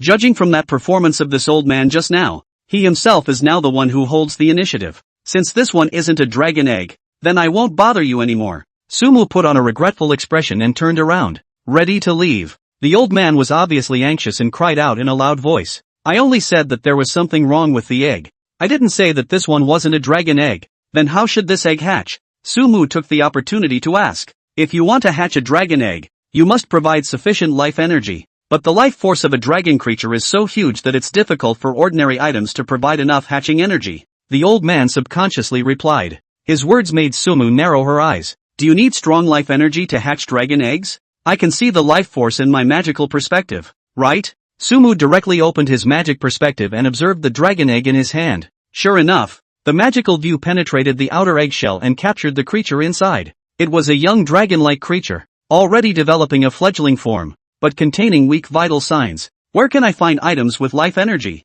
Sumu turned his head to look at the old man. The old man smiled and didn't answer the question. He looked at the butler at the side and spoke. Bring out the wine from my collection. Yes, master. The butler answered and turned to leave the hall. Sit down. The old man sat himself down on the couch and pointed to the one next to him. Sumu didn't refuse and sat directly on the sofa. Adventurer, I want to pay a high price for this dragon egg of yours. Name your price. The old man crossed his legs and assumed a wealthy and generous stance. It looks like this old guy won't tell me how to hatch an egg. Sumu narrowed her eyes. The other party was obviously eyeing his dragon egg. But this dragon egg itself would not be sold no matter what.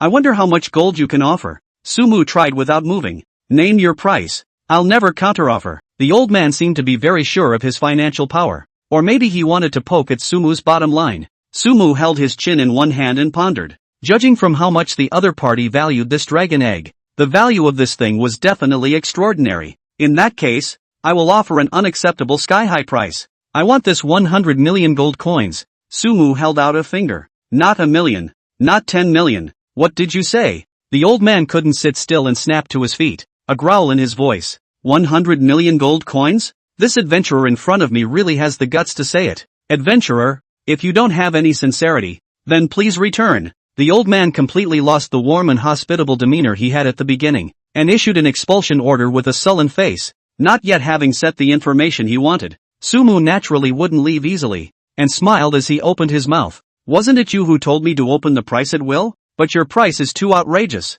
the old man said without a trace of anger. Then you name a number. Sumu wanted to refuse. 1 million gold coins. The old man also extended a finger. If anyone else heard this price, they would definitely agree without hesitation. That's 1 million gold coins. With that kind of money, anyone could have a place in the kingdom. You want this dragon egg so much, is there a way to be able to hatch it out? Sumu continued to pursue the question. But for himself, this 1 million gold coins was nothing compared to this dragon egg of his. Even if it was 10 million gold coins, one would never sell it. Chapter 204. I naturally have a way to hatch this dragon egg. Facing Sumu's question, the old man answered graciously. He wrapped his arms around himself and a smile appeared on his face. I can tell you that I'm the only one in the entire royal capital who can hatch this dragon egg, and it's nothing more than an egg in your hands." These words made Sumu frown. The other party's tone was so decisive, obviously with full certainty. "This place has secrets?" Sumu scanned the castle using her magical view. Soon, he realized that there was a laboratory hidden under the ground. Through the magical perspective, Sumu captured a number of creatures that contained powerful vital signs. Sumu now also understood what the old man was planning. He was planning to use those creatures as nutrients to hatch this dragon egg of his. "Can I operate?" Sumu continued to observe those instruments in the lab, and a peculiar feeling surged to his heart. That should be an instrument related to engineering, and as a master engineer himself, he could definitely operate it. "You let me reconsider." Discovering this, Sumu put the dragon egg into the parcel bar and got up, ready to leave. "If you don't think the price is enough, I can give you 2 million gold coins. That's my final bottom line." The old man's urgent voice sounded from behind Sumu. Sumu didn't turn around and walked out on her own. Knowing the method of hatching the dragon egg made it even more unlikely that one would sell this egg. While walking, Sumu paid attention to the layout of this manor. Aside from some gardeners who were tending to the flowers and plants, the vital signs emanating from them were completely ordinary NPCs with little to no combat power. Walking to the outside gate, Sumu looked back. In magical view, there was only one being in the manor behind them that emanated powerful vital signs. The housekeeper. Don't look at the other person's age, but under the magic viewpoint, that guy's life energy was extremely powerful. This should also be the reason why there wasn't a single guard in this huge manor. By the time night falls, with the shadow escape skill, I should be able to slip in here unnoticed. As long as I can sneak into that basement, I'll be able to use the instruments inside to hatch dragon eggs. The reason why Sumu left is because he thought of this brilliant idea. The only trouble in trying to carry out this plan was still the butler. Upgrade first. When I get to the 4th rank and raise my attributes another notch, even if that guy discovers my infiltration, I can use the gravity field to control them until the dragon egg hatches. To be on the safe side, Sumu temporarily put the hatching plan aside. Leveling up is the primary goal at the moment. Check out the mission center in town. Sumu returned towards the original path and headed to the location of the teleportation array. The halls of the manor house. "Master, it seems our guest is not too willing to cooperate." The butler took a bottle of wine and returned to the hall only to find that Sumu had already left. "This damn adventurer. How dare he reject me?" The old man sat on the sofa with an angry expression, his body trembling uncontrollably. "If I possess that dragon egg, through the instrument in the basement, I will obtain a powerful life force comparable to that of a giant dragon." His eyes revealed a strong desire. It wasn't hard to notice, if you looked closely, that there were a lot of strange folds on his skin hidden under his clothes. "No matter what, I have to get that dragon egg." The old man looked to the butler, a tone of imperiousness in his voice. "But he's an adventurer. What can we do to make him hand over the dragon eggs?" The butler frowned with a helpless expression. Adventurers were protected by rules unlike them. The Aborigines. Trick him into going to the other side of the wall so you can get at him. The old man was silent for a long time and spoke slowly. The butler's expression changed drastically when he heard this, and he wanted to say something, but he held back. "Tomorrow, you will personally go to him and tell him that on the other side of the wall, there is a way to hatch dragon eggs." The old man continued to speak, a confident smile on his face. "I'm sure he'll take the bait." The butler looked serious, but he seemed unable to refuse the old man's orders. "I know. Obsidian City Mission Center. This place was bigger and more ordered than Tsunami City. Every player who arrived in the main city needed to register at the mission center to become a member of the King's Capital Adventure Group. Once you have registered, you can pick up quests corresponding to the level of your adventure badge. The rewards for the quests are also divided into many categories. There are gold rewards, equipment rewards, skill point rewards and more. The adventure badge does not have enough levels to pick up the corresponding quest. After paying the gold coins to register, the NPC who handled the process for Sumo handed him a bronze badge engraved with Obsidian Rising and labeled with the words Level 1 on it. "Congratulations, adventurer. You have become a member of the King's Capital Adventure Troupe.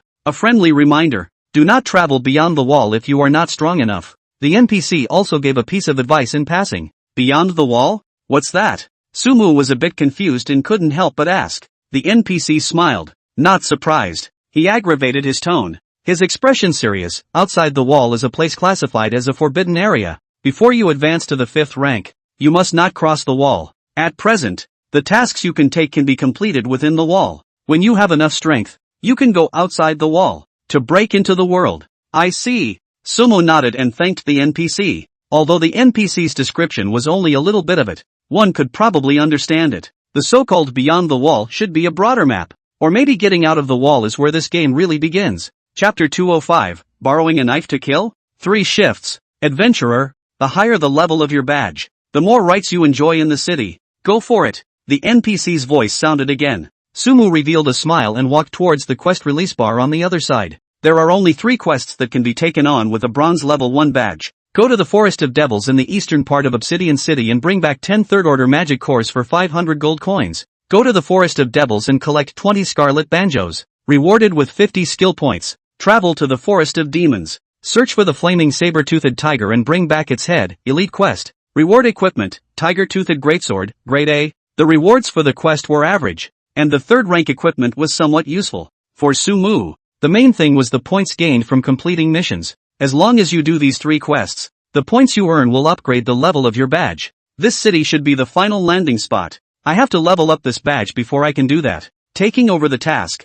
Sumu acted at the first opportunity. Through the teleportation array, he quickly reached the eastern gate of the city. When you walk out of the city gates, you are greeted by an endless forest. Unlike the previous maps, the trees in this forest were not only dense, but also unusually thick. Sumu stood casually under a large tree and looked especially small. Eagle Eye. Magic Perspective. Once the 2 perspective skills were on, Sumu began to search for his target. Perhaps because the outskirts were too close to the royal capital, there were no traces of demons in this area. Blink. Without hesitation, Sumu directly made an ultra-long range blink and arrived in the middle of the forest. There's a monster over there. The monster's trail soon appeared. Sumu turned on swiftness and gale steps, just like a wind-chasing teenager, and rushed to that area. A few minutes later, some creatures appeared in his line of sight. They were hyenas with long hairy barbs and red glowing eyes. Stinging hyena. Level, 3rd order 1. Life value, 10,000/10,000. Physical attack, 1,000. Physical defense, 300. Spell defense, 300. Skills, sudden bite stabbing needle flying shot. These hyenas were ordinary monsters, and more than a dozen of them wandered around the area, looking very relaxed. A low-level common monster. Sumu lost interest when she saw their ranks. Just as he was about to ignore the hyenas, he suddenly caught a whiff of a fishy odor. Looking in the direction the smell was coming from, there was a reddish flower in the group of hyenas. Come on, you still have to brush for the mission. That flower was exactly the quest item he needed, and Sumu didn't dwell on it. 10,000 woods. Of course, he didn't have the luxury of taking his time to clean up the hyenas. One big move straight up. You have killed the stinging needle hyena and gained 10 experience points. You have killed the spiked porcupine and gained 10 experience points. Gain 1 point of power through the power of the god of war. Gain 1 point of constitution through the indestructible body. You have killed the flaming saber-toothed tiger and gained 100 experience points. The super wide-range AoE still allowed Sumu to directly clear most of the nearby demons. It also included the elite monster that was the goal of his quest. It was just that the difference in the levels of these monsters was too great, and the experience that Sumu gained wasn't high. The war god's power triggered 12 times. The indestructible body triggered 13 times. But the light of the god of law hasn't triggered once. Sumu looked at her attributes. Strength and physique gained, but intelligence remained unchanged. That means that as my attributes get higher, the probability of killing low-level monsters triggering the passive decreases. Sumu had speculated about this possibility before, and now that he had the power of the god of battle to compare with the indestructible body, he could finally be sure. This is still the periphery. So take the quest items and go straight back to handing your quests so you can proceed to the next round. Sumu started picking up those drops on the ground. After picking up the items, he began to gather the scarlet ban grass needed for the quest. The more troublesome part is the head of that elite monster. It's still a lot of work to find in this huge area, but it was just as well that Sumu could slowly pick up the drops from killing monsters.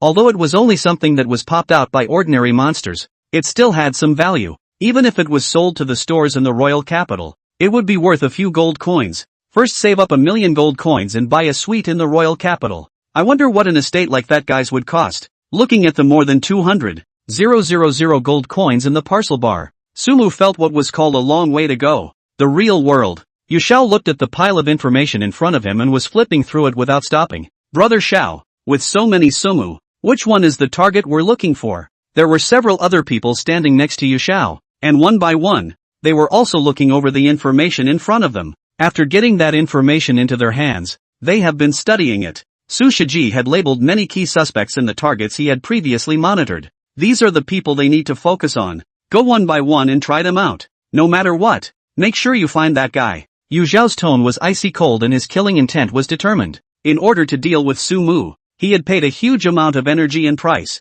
but I'm afraid that we alone are not enough to screen so many targets. On the side, the woman spoke up. As a woman, she seemed more rational. Yu Xiao fell into silence after hearing these words. At this time, a person suddenly spoke up. It seems like there are many people besides us who are also interested in this information. Why don't we? He paused at that and slowly spat out 4 words. Kill with a borrowed knife. Chapter 206 Attributes that skyrocket when you brush monsters. God's Way Game World. Sumu was in the mission center of Obsidian City. 100 gold coins are required to be paid to upgrade your badge. Handing over the gold coins to the NPC's hands, his bronze level 1 badge was directly upgraded by 2 levels. You're really fast at doing quests. Even the NPC let out a sigh of relief. How long had it been since Sumu had registered for the adventurer badge? Sumu smiled faintly and turned towards the quest bulletin board. There are a lot more quests that you can take on when you go up to level 3. Take it all. With the intention of not letting go of a single quest, Sumu took on 5 quests in one breath.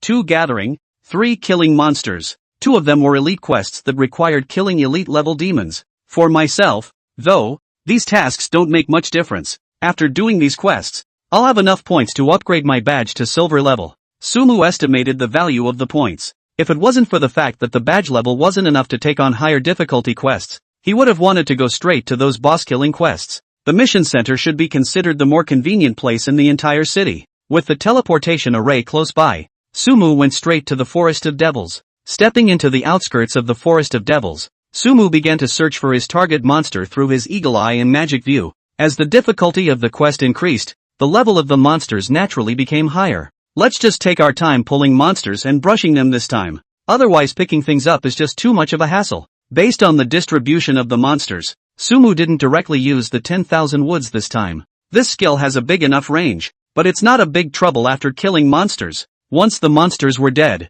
the magic view couldn't see the red dots, and it was very much a struggle just to find those corpses on their own. It's rather faster if you're pulling monsters and brushing at the same time, counting the time it takes to pick things up. If anyone else knew that Sumu was fretting over the fact that she was brushing monsters too quickly and efficiently, they would probably want to die. Blink! Sumu flashed straight to the side of a demonic creature, raised the staff in his hand, and struck it with a stick. The demonic creatures in that surrounding area were instantly attracted to his hatred. Swift! Sumu turned on her sprint skill and pulled the group of monsters to rush to the location of another piece of magic. Mori is so densely covered in trees that pulling up monsters isn't really easy. However, with the absolute advantage in speed, coupled with the rich experience in pulling monsters, Sumu's weaving back and forth between the forests was a breeze. It's still a good place to pull monsters like this. Looking behind him at the thousands of demons, Sumu smiled broadly. It's still more fulfilling to have this kind of action-packed swipe, isn't it? The elite monsters that need to be killed for the quest are in there too.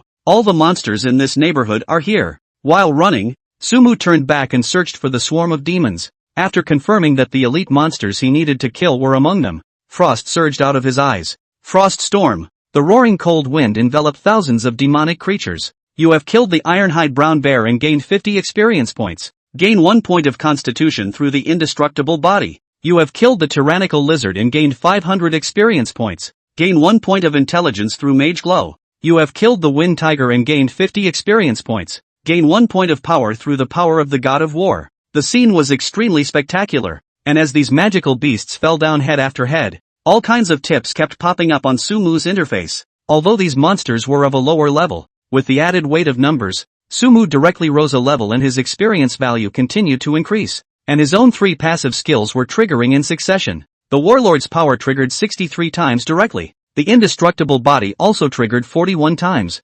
Phasma Blow triggered the least likely, but it did trigger 12 times. Overall, this wave of brushing the monsters, one's attributes have skyrocketed by a large margin. How do you add attributes to an upgrade? He looked at the 40 points of attributes he gained from the upgrade. He himself now had the Undying Body, the War God's Strength, and the Dharma God's Radiance, and these 3 attributes clearly didn't need to be added. Agility value is too low now. Let's boost it up first. After further consideration, Sumu added all of this level's attributes to agility. Open the Properties panel. Player, Sumu. Profession, Mage. Level, 3rd Order 4, 12. 650/42. 000. Life value, 11640. Mana, 80, 800. Melee physical attack, 1238. Spell attack, 5467. Physical defense, 1164. Spell defense, 2170. Attributes, strength 519. Constitution 504, plus 460. Agility 476. Spirit 1050, plus 970. Intelligence 1545, plus 940. With the 5 major attributes, the lowest agility reached 476 points. If those top assassin and archer players in the world were to see this, they would definitely be envious to the point of madness. The scepter of the God of Law is about to advance as well. Sumu looked at the staff in her hand again. The progression value has reached more than average. As long as one continued to brush through this forest of demons for a while, this weapon would definitely be able to advance to the 4th rank first. What should we do with these? The huge increase in attributes was undoubtedly happy, but something that gave Sumu a headache was also in front of him. The drops of thousands of monsters, even with the 100 item bar of the Flare Star Ring, one wouldn't be able to fit it in. I'd forgotten about that. I'll have to get a big package for that. Sumu slapped his head. Somewhat helpless, he walked over to the bodies and picked up one thing at a time. As long as it's weaponry, break it all down. Those medicines were not too expensive as long as they were stacked to the maximum and then put on the auction house at the first opportunity. These could be third-order medicines, much more sought after than those third-order equipment, and they were taken in seconds almost as soon as they hit the shelves. But even so, there was no way for Sumu to pack away all the drops on the ground. Just as he was about to give up some drops, a message popped up. Chapter 207, Pack Up and Sell. Sufa God, are you the one consigning those medicines in the world? The one who sent the message was Li Xiao. He had Sumu's best friend and was pretty straightforward once he came up. Now there's an idea. When Sumu saw this message, she had an idea. Selling stuff at the auction house is not as fast as direct mail. I'm the one who sold it. You want it? Sumu returned a message. Suafation is not treating me as a friend. Didn't you say before that you must contact me first if you have something good? Li Xiao cozied up. Sumu smiled, looked at the drops on the ground that were to be picked up, and edited a message. I do have quite a few good things here now. It's up to you to eat them. What good stuff? Li Xiao was obviously interested. A large amount of third-order equipment, and quite a few medicines. If you pack it, the price is favorable. Oh. Sumu took a few pieces of equipment that hadn't been disassembled yet and directly sent the attributes to Li Xiao. Li Xiao quickly sent a message. What price? How many pieces are there? After this universal event, those players led by Li Xiao had all gained a considerable increase in level. Although they were still some distance away from the 3rd rank, equipping themselves with some 3rd rank equipment right now was definitely preparedness. Not to mention the fact that these pieces of equipment retain their value for a very long time. Li Xiao's interest in these equipment was expected by Sumu. It's just a matter of what price to sell this equipment for. And that's something you'll need to weigh up for yourself. It's too expensive to sell, and this guy definitely can't eat it. But if I sell it too cheaply, I won't have much to gain if I try to sell it later. Sumu had a tangled look on his face. Drops don't wait for time, though, and if no one picks them up for a while longer, these drops will be refreshed. I know you guys can't use the 3rd-order equipment for the time being, but these things are too much of a parcel to put in my place. There are almost 300 pieces of 3rd-order equipment, packaged and sold. Look at the price you give. Not really knowing what price to give, Sumu kicked the ball to Li Xiao. In a certain town, Li Xiao was leading a team in the main quest. That much? When he saw the message from Sumu, he was obviously taken aback. Let me make an offer? He laughed bitterly, especially when he saw the words that followed. What should I give for this price? How to say is also the 3rd-order equipment. If open less, more or less a bit of pit suafation. But he doesn't have a market reference price. Yao Xian, how many gold coins do we have left? He shouted towards a man not far away. Mr. Li, we have about 200,000 plus gold coins in our hands right now. And by putting together the gold coins in the hands of those in the troop, we should be able to come up with 300,000 plus gold coins. Underling Yao Xian quickly replied. This was his company's old finance, and had been helping Li Xiao take care of the assets. What do you think is a more appropriate price to offer for 300 pieces of 3rd-order equipment? Li Xiao was silent for a while and opened his mouth to ask. 3rd-order equipment? Yao Xian raised an eyebrow and asked rhetorically. We can't use those equipments right now. There's not much point in buying them, right? It's not the same. Li Xiao shook his head and emphasized. That's the equipment sold by Suafation. Yao Xian revealed a look of dawning realization. The boss is mainly trying to flatter Suafation here. How about 100 gold for one piece? 30,000 gold coins? Yao Xian thought about it and gave a treacherous price. I think this price is fine. It's useless for that Sumu to keep so many 3rd-order equipment in his hands. He should sell it. The reason why he dared such a low price. Yao Xian also had considerations. Li Xiao sniffed and his gaze was grave. Now that many players have discovered that they can always survive in the game as long as they have gold, trying to acquire gold using real currency has become a lot more difficult. Most of the gold coins that Li Xiao had in his hands right now were from team members brushing monsters. It would be a lie to say that he wasn't heartbroken by the gold coins. Double it. Taking a deep breath, Li Xiao made a decision. He sent a message to Su Mu.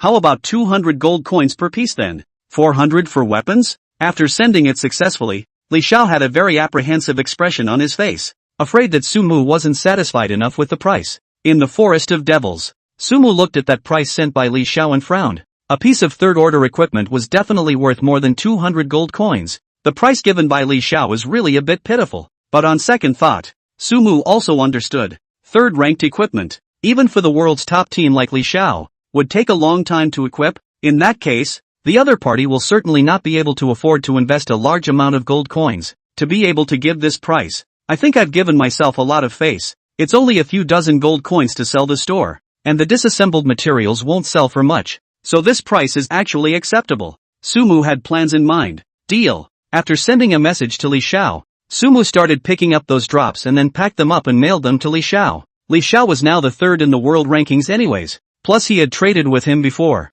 so he didn't have to worry about him reneging on his debt. When the equipment was all mailed over, Li Xiao's end quickly mailed over 80,000 gold coins. I've done some math on my end, and the equipment totaled 70,000 gold coins, plus I want to purchase another 10,000 gold coins of potions. No problem, the potion gives you a discount. The other party was so forthcoming, and Su Mu also generously mailed a brainful of the potions he picked up behind him to Li Xiao. It was definitely worth more than 10,000 gold coins. Thanks a lot, Fa Shinsu. We'll have to cooperate more in the future. Li Xiao was so thankful. Su Mu was polite and didn't bother to reply to the message. Mailing costs gold coins, and the fee is similar to the auction house. 80,000 gold coins, and only 70,000 or so in his own hand. Looking at the number of gold coins in the parcel bar, a total of 332,788 pieces, Su Mu couldn't help but let out a sigh of relief. One has to make more money. Chapter 208, A New Era, 3 Shifts. More than 300,000 gold coins couldn't even buy a store in the royal capital. According to his efficiency in brushing monsters, if he wanted to earn 1,000,000 gold coins, he would definitely not be able to do it in a short period of time. It's not good to sell third-order equipment, or else run back to Whispering Moon City to brush up on second-rank equipment to sell while we're at it? Su Mu incarnated as a businessman. With his own efficiency in brushing monsters, second-rank equipment would be as much as he wanted to brush. Also do not have to sell too expensive. As long as the cheaper to the auction house on a set, there is no worry about selling. The only problem is that it is time-consuming. Whether it's brushing second-order monsters or selling equipment on the shelves, it's very much delaying one's upgrade pace. Nay, even if the third-order equipment was brushed up, it still belonged to a state where there was a price but no market. Or else get drugs? Su Mu set her sights on the medicines. There is no level restriction on the use of medicines in the Shenmue game. Just now, the reason why Li Xiao would buy those third-order equipment of his own was that what he actually wanted were those third-order medicines. Both red and blue pills are definitely a steal. If you want to save up 1,000,000 gold coins as soon as possible, swiping a large number of medicines on consignment is the most reliable. Let's do the quest first, then go back to town and see if there's a way to expand the parcel bar. Without being impatient, Su Mu began to look around for the quest items needed for the gathering quest. If you want to stand firm in the royal capital, you must take one step at a time. The first and foremost thing is the level of the adventure badge. After this rank was raised up, one would also enjoy privileges in the royal capital, and there would definitely be massive discounts on everything one bought. After all of the quests taken were completed, Su Mu also returned to Obsidian City. Doing the math, he had been in the game for quite some time. For the vast majority of players, the reminder that they can't continue the game would have appeared by this time. However, with the powerful attributes, Su Mu was not under any pressure at all. Turn in your quests, get your points, and level up your adventure badge in one fell swoop. Adventurer, you're really too good to be upgraded to silver level in such a short time. The NPC who handled the upgrade also let out a heartfelt appreciation. When Su Mu received that silver badge he handed over, what came out of his eyes was not satisfaction. Whatever the highest level of this badge is, level it up yourself. The real world, compared to the game world where everyone aspires to become a god, this place is gradually becoming depressed. The coldness of reality was especially exacerbated when players discovered that they could live in the game forever. If it didn't cost a lot of gold to stay in the game all the time, I'm afraid there wouldn't be much left in reality. When you think about it, it's really a foregone conclusion. The immortality that can be gained in the game also allows you to change your original appearance and have everything you are happy with. Even many players who complained about the difficulty of upgrading the game have begun to go back to their old ways. Of course, the vast majority of people are not yet able to leave reality due to the time constraints of the game.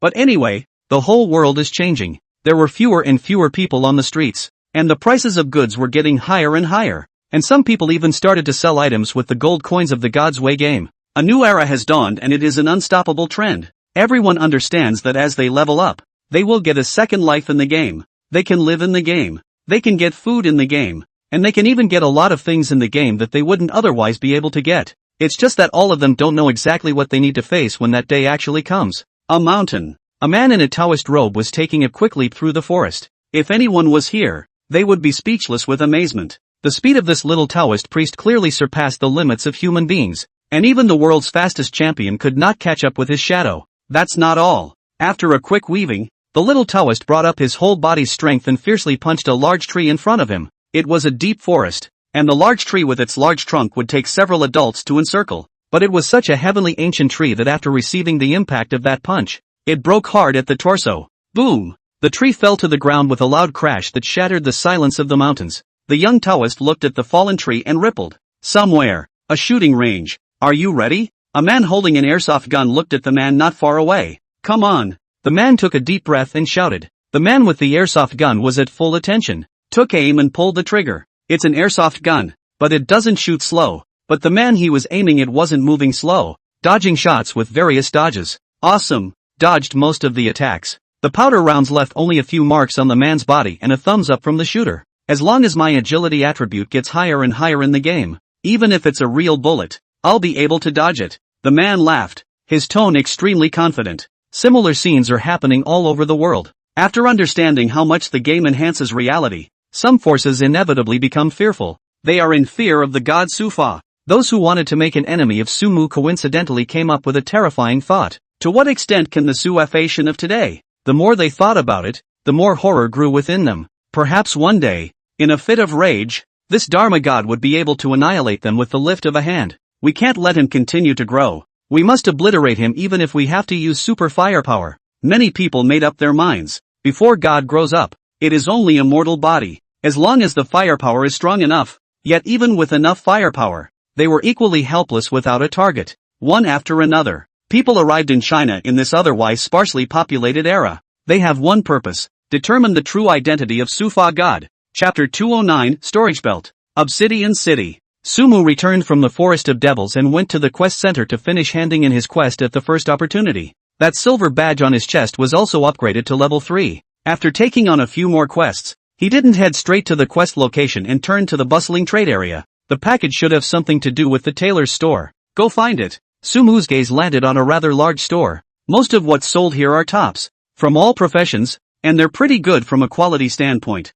Hello guest, do you need to purchase a vestment? A young guy greeted him with great eyesight. Sumu smiled and directly opened his mouth to inquire. Do you know of a way to expand the parcel bar? Expanding the parcel bar? The guy sniffed and froze. After a while, he seemed to respond. You are trying to expand the storage space, right? Yes. Sumu responded with a mouthful. Regarding the call, one doesn't care. One cares about being able to have an oversized package. We do have storage belts for sale here, but they're not cheap. The boy pointed to the counter inside. Sumu quickly walked over and also saw a belt placed on the counter. These belts are very well made and are studded with shiny gems. This is studded with space gems, each of which can store a certain amount of items. The boy stood and explained. Sumu took a closer look. There were a total of 5 belts inside the counter, 4 of which were set with only 3 gems, and only one with 5. What's the price of this belt? Sumu inquired, pointing at the 5-jeweled belt. This belt costs 200,000 gold coins.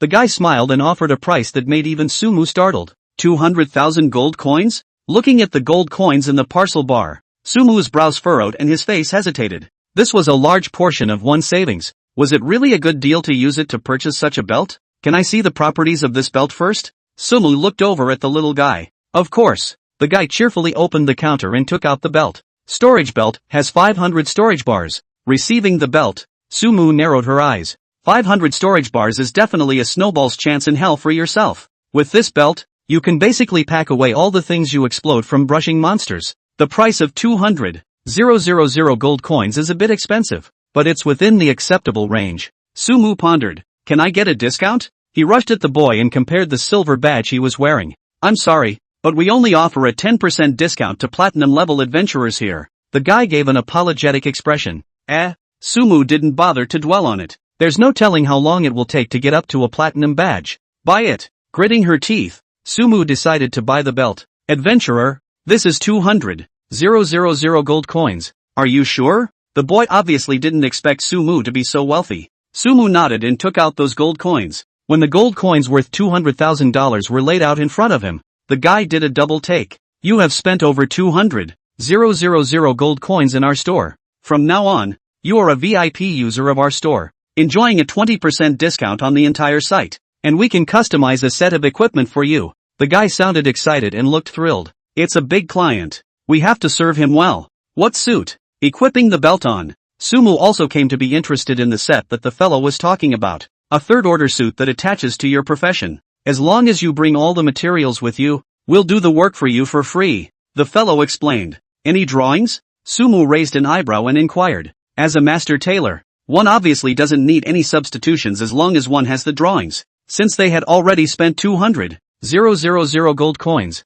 it was only fair to say that they had to reap some more benefits. Please come with me. Facing the honorable guests, the fellows naturally responded to their requests. He led Sumu towards the back of the store. There was a lot of space here, and there were dozens of tables with all kinds of materials, as well as some equipment drawings. Over here are the mage's suit drawings. The fellow walked over to one of the tables and opened his mouth. Sumu nodded slightly and slowly walked over. There were 5 drawings on the table, and overall it looked like a lavender suit. The quality was a third-order A-rank set, and the attributes were not bad. At the very least it was better than the second-order set he was wearing. Sumu picked up a drawing and surveyed it. You have learned the drawing, Flare Purple Robe. You purple robe, intelligence plus 200 physique plus 100 special effect, mitigation, physical damage reduced by 10%, toughness plus 10, set effect, probability of recovering 1% of mana when taking damage. The master tailor's identity allowed Sumu to quickly grasp the drawing. That's a pretty good outfit. After seeing the attributes of the vestments,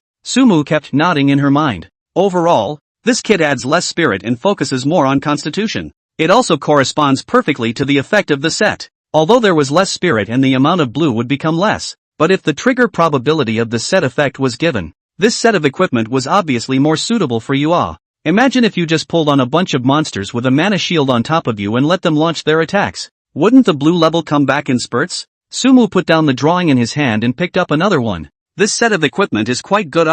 It's just that the materials aren't too good to collect. While mastering the drawings, Sumu struck up a conversation with the young man. It's okay, no matter when you gather your materials. You can come here and we guarantee to substitute for you for free. The guy made a guarantee. Can I see the suits for the other professions? After mastering the mage set, Sumu's eyes turned to the drawings of the other professions. It's a huge business opportunity to make money. Well, the boy hesitated. A mage? What other professions' suits are you looking at? You guys should be able to help me make sets for other professions, right? Sumu's voice sounded again. The guy's expression was a bit bewildered, but he still replied. We can only help you make sets for your profession. Other professions are subject to a fee. Sumu sniffed and spoke along with this. There's certainly no problem with charging a fee, but I always have to take a look at the attributes of those sets, right? If it's suitable, I'd like to customize a set for my friends. The boy had nothing to say now, and allowed Sumu to act in this room. Sumu was also not polite. As long as it is a drawing,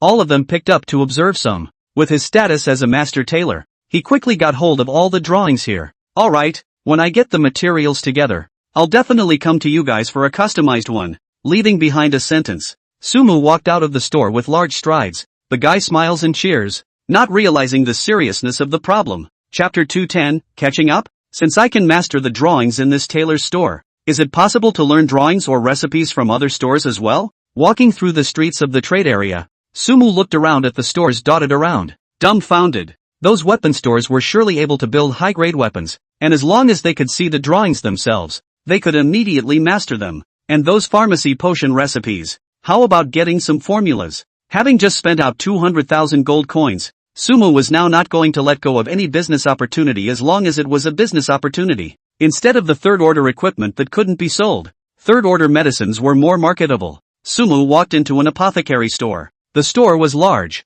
with several counters set up, all filled with different types of potions. "Hello there, adventurer, do you need to buy a potion?" The storekeeper was a middle-aged man, and from the looks of his face he was one of those shrewd businessmen. "Just look around." Sumu scanned those counters, taking in the effects of those potions. Not only were these medicines more expensive than the ones exploded by brushing monsters, their effects were also more general. It wouldn't be very profitable for me to purchase these medicines in large quantities. This caused Sumu to give up his plan to sell the main city's medicines. Time-consuming and laborious. Not to mention that the gold earned after deducting the handling fee is not as much as the gold you would get if you went to the monsters and fought by yourself. "Do you have a recipe here?" After thinking about it, Sumu directly spoke. "What do you want with the formula?" The middle-aged man was clearly on the defensive. "I'm an alchemy apprentice looking for some recipes to level up my alchemy skills," Sumu replied. The middle-aged man sniffed and looked Sumu up and down a few times. "The recipe is there, but you need this." The middle-aged man rubbed his thumbs together. Sumu smiled faintly and took out a bunch of gold coins. "Honored guests, this way please." Upon seeing those gold coins, the middle-aged man was beaming with joy and his tone was as enthusiastic as it could be. Sumu followed him to the back of the store. The display here was similar to the tailor's store just now, but there were cabinets everywhere, and what was stored inside should be herbs. The middle-aged man walked over to a cabinet and took out a notebook. "This is an alchemy apprentice's notebook with some alchemy recipes on it. 1,000 gold coins to sell to you." Sumu looked at the notebook and frowned. This treacherous merchant really dares to ask for 1,000 gold coins for such a broken notebook? "Can I take a look?" Sumu opened her mouth. Only a brief look. The middle-aged man did not refuse. He wasn't worried that Sumu would be able to grasp the alchemy recipes on it just by taking a look at the notes. Receiving the notebook, Sumu flipped it open and quickly skimmed through it. Most of the above were records of some pill refining processes, which were not really understandable to professionals, and even as a master alchemist, one could not grasp the formulas recorded therein without carefully scrutinizing the contents of the notes. There are about 3 recipes recorded in this notebook, so let me look at them carefully for a while longer and I'm sure I'll master them. Just as Sumu was planning to study it carefully, the middle-aged man snatched the notes back. "Guest, you'll have to pay if you look again." The middle-aged man looked at Sumu with a smile. "Are there any other notes? Can it be cheaper if we buy it as a package?" Sumu pondered for a while, and didn't intend to save this amount of money. Those should all be recipes for third-order medicines, and if one could master them, the potions they made would definitely fetch a hefty price. "No more." The middle-aged man shook his head, his tone of voice regretful. "Those alchemy masters hold their notes in high regard and would never easily circulate them." Sumu didn't have anything to say. Pulling out 1,000 gold coins, he took the notebook into his hands. "Does the guest still need herbs?" The middle-aged man pointed to those herbs stored around him and took the opportunity to sell them. "No need." Sumu balked and turned around to leave the pharmacy. Now that he was the only player in the huge royal capital, the resources outside the royal capital could almost be said to be monopolized by himself alone. "You can pick as many herbs as you want." Taking out that notebook, Sumu carefully pushed through it. Soon, 3 hints popped up in front of his eyes, mastering the recipes of 3 potions each. One of the recipes for a highly effective vigor potion concerned him more. Efficient vitality potion, after use, it will restore 3,000 points of blood, and for the next 10 seconds, it will restore 300 points of blood per second, with a cooldown of 1 minute. Requirements: Vitality Root x2, New Life Grass x2, Beast's Blood x1. Overall, this is a potion that can restore a large amount of blood pills, giving much more power than normal blood pills. The need for this potion is essential for any profession. After all, blood is the key to not dying in the Shenmue game, and the herbs needed to make this potion could be found everywhere in the Forest of Magical Creatures. And as for that beast's blood, the beast fiends in the Forest of Magical Creatures had drops. Previously, Sumu thought that the blood was of little value and was basically too lazy to pick it up. Now with the storage belt's 500 item columns, even if it was trash, one would still have to pack it all away, take over and do quests while brushing monsters and picking herbs to make money. Sumu rushed towards the location of the teleportation array. As one's badge level increases, the quests one can take become more difficult, and the level of demons one faces will be higher. By brushing those high-level monsters, one's leveling efficiency would become very fast, and the growth value of the Scepter of the God of Law would continue to grow. It's only a matter of time before you get stronger. I've got to get up to 3rd order level 10 before I get that Spirit Eclipse potion tomorrow. That Shay should have notes as well, right? At his level, the grade of the recipes recorded on the notes shouldn't be low. Walking on the road to the Forest of Devils, Sumu's mind was active. If he could get his hands on Shay's alchemy notes, he'd make a fortune. A large number of players were gathering in the major towns of the God's Way game. To travel to the next city on the map, they had to complete the main quest to get there. Of course, the main quest they needed to complete was much simpler than what Sumu had done before. On the contrary, those players who are in White Mist Town are comfortable. Through this event, quite a few of them had directly leveled up to the second rank, and were already able to travel to Tsunami Moon City. At this moment, outside White Mist Town, a regiment of players was preparing to move. Let's all team up and head to the next map and take care of each other. That's a must. I really want to see what that Tsunami City is like. Do you guys think we can see the Sufa God in that Tsunami City? I think if we had gotten there earlier, we would have seen it for sure. These people had a word for each other, with incomparable anticipation in their eyes, and a wave of excitement spreading across their faces. They're about to catch up with Sufa God. Chapter 211, found it? The setting sun in the sky is peeking through the clouds, and the evening sun burns like fire halfway across the sky. Evening stars float up into the night sky as night falls. A man appeared out of nowhere in his large flat in a busy downtown neighborhood. From the luxurious decoration of this room, one could tell that this person's status was either rich or noble. He walked leisurely to the kitchen and opened the large, double-door refrigerator. Inside was a brand of premium mineral water. The man picked up a bottle, unscrewed it and took a sharp gulp. Drop, drop, drop. Just then, he suddenly heard a strange sound. The man frowned and looked in the direction of the sound. Soon he found the source of that sound at the gas line opening. That's a timed blaster. What fa? The man's pupils revealed a wave of despair as he looked at the numbers counting down on it. Boom! In the next second, a violent explosion sounded. Bell, bell, bell. Immediately afterward, an urgent firefighting bell rang throughout the building. The fire through the sky, accompanied by intense smoke, tugged at the heartstrings of everyone in this downtown area. And on the top floor of another building not far away from each other, a few people looked at the flames with a cold expression. Brother Xiao, do you think it could be him? A man opened his mouth as he aimed his 8 magnification lens at the room where the explosion occurred. In his perspective, the Sumu in the room has already been enveloped by a strong explosion. At this moment is afraid that even the dregs are not left. If that Sumu really died in reality, I think his ranking in the game would definitely disappear as well. Yu Xiao replied, to verify whether or not what they took out was a Sufa God or not, just go into the game and look at the leveling charts. As soon as Yu Xiao's words left his mouth, the woman next to him summoned the Divine Path Crystal and disappeared in front of everyone's eyes. 10 minutes or so later, the woman appeared out of thin air. Not Kim. She shook her head. The crowd on the rooftop all frowned. Judging from the information, this person is the most suspicious and has the most financial resources of the many Sumu. Even he is not? Then who could it be? A person couldn't help but speak up. No one answered. All fell silent. Yu Xiao even took out a piece of information and frowned as he flipped through it. Maybe we're all wrong. After a long time, he suddenly said, Brother Xiao, what do you mean by that? Does it mean that the Sumu is not actually called Sumu? Am I looking for the wrong person? But if we're looking for the wrong one, how could Su Shiji die? A few others asked in disbelief. Yu Xiao took a deep breath. His expression had an indescribable coldness. I have an intuition. Maybe the least likely one is the most likely one. If there were any foreigners here, they would absolutely just freak out when they heard that. This is where the vastness of Chinese culture comes into play. I think it's possible. After all, that Su Mu's power might have long exceeded our imagination. The girl pondered for a while and replied with approval. Yeah, with that guy's level of caution, he shouldn't risk exposing himself against Su Shiji unless he's sure he won't be exposed.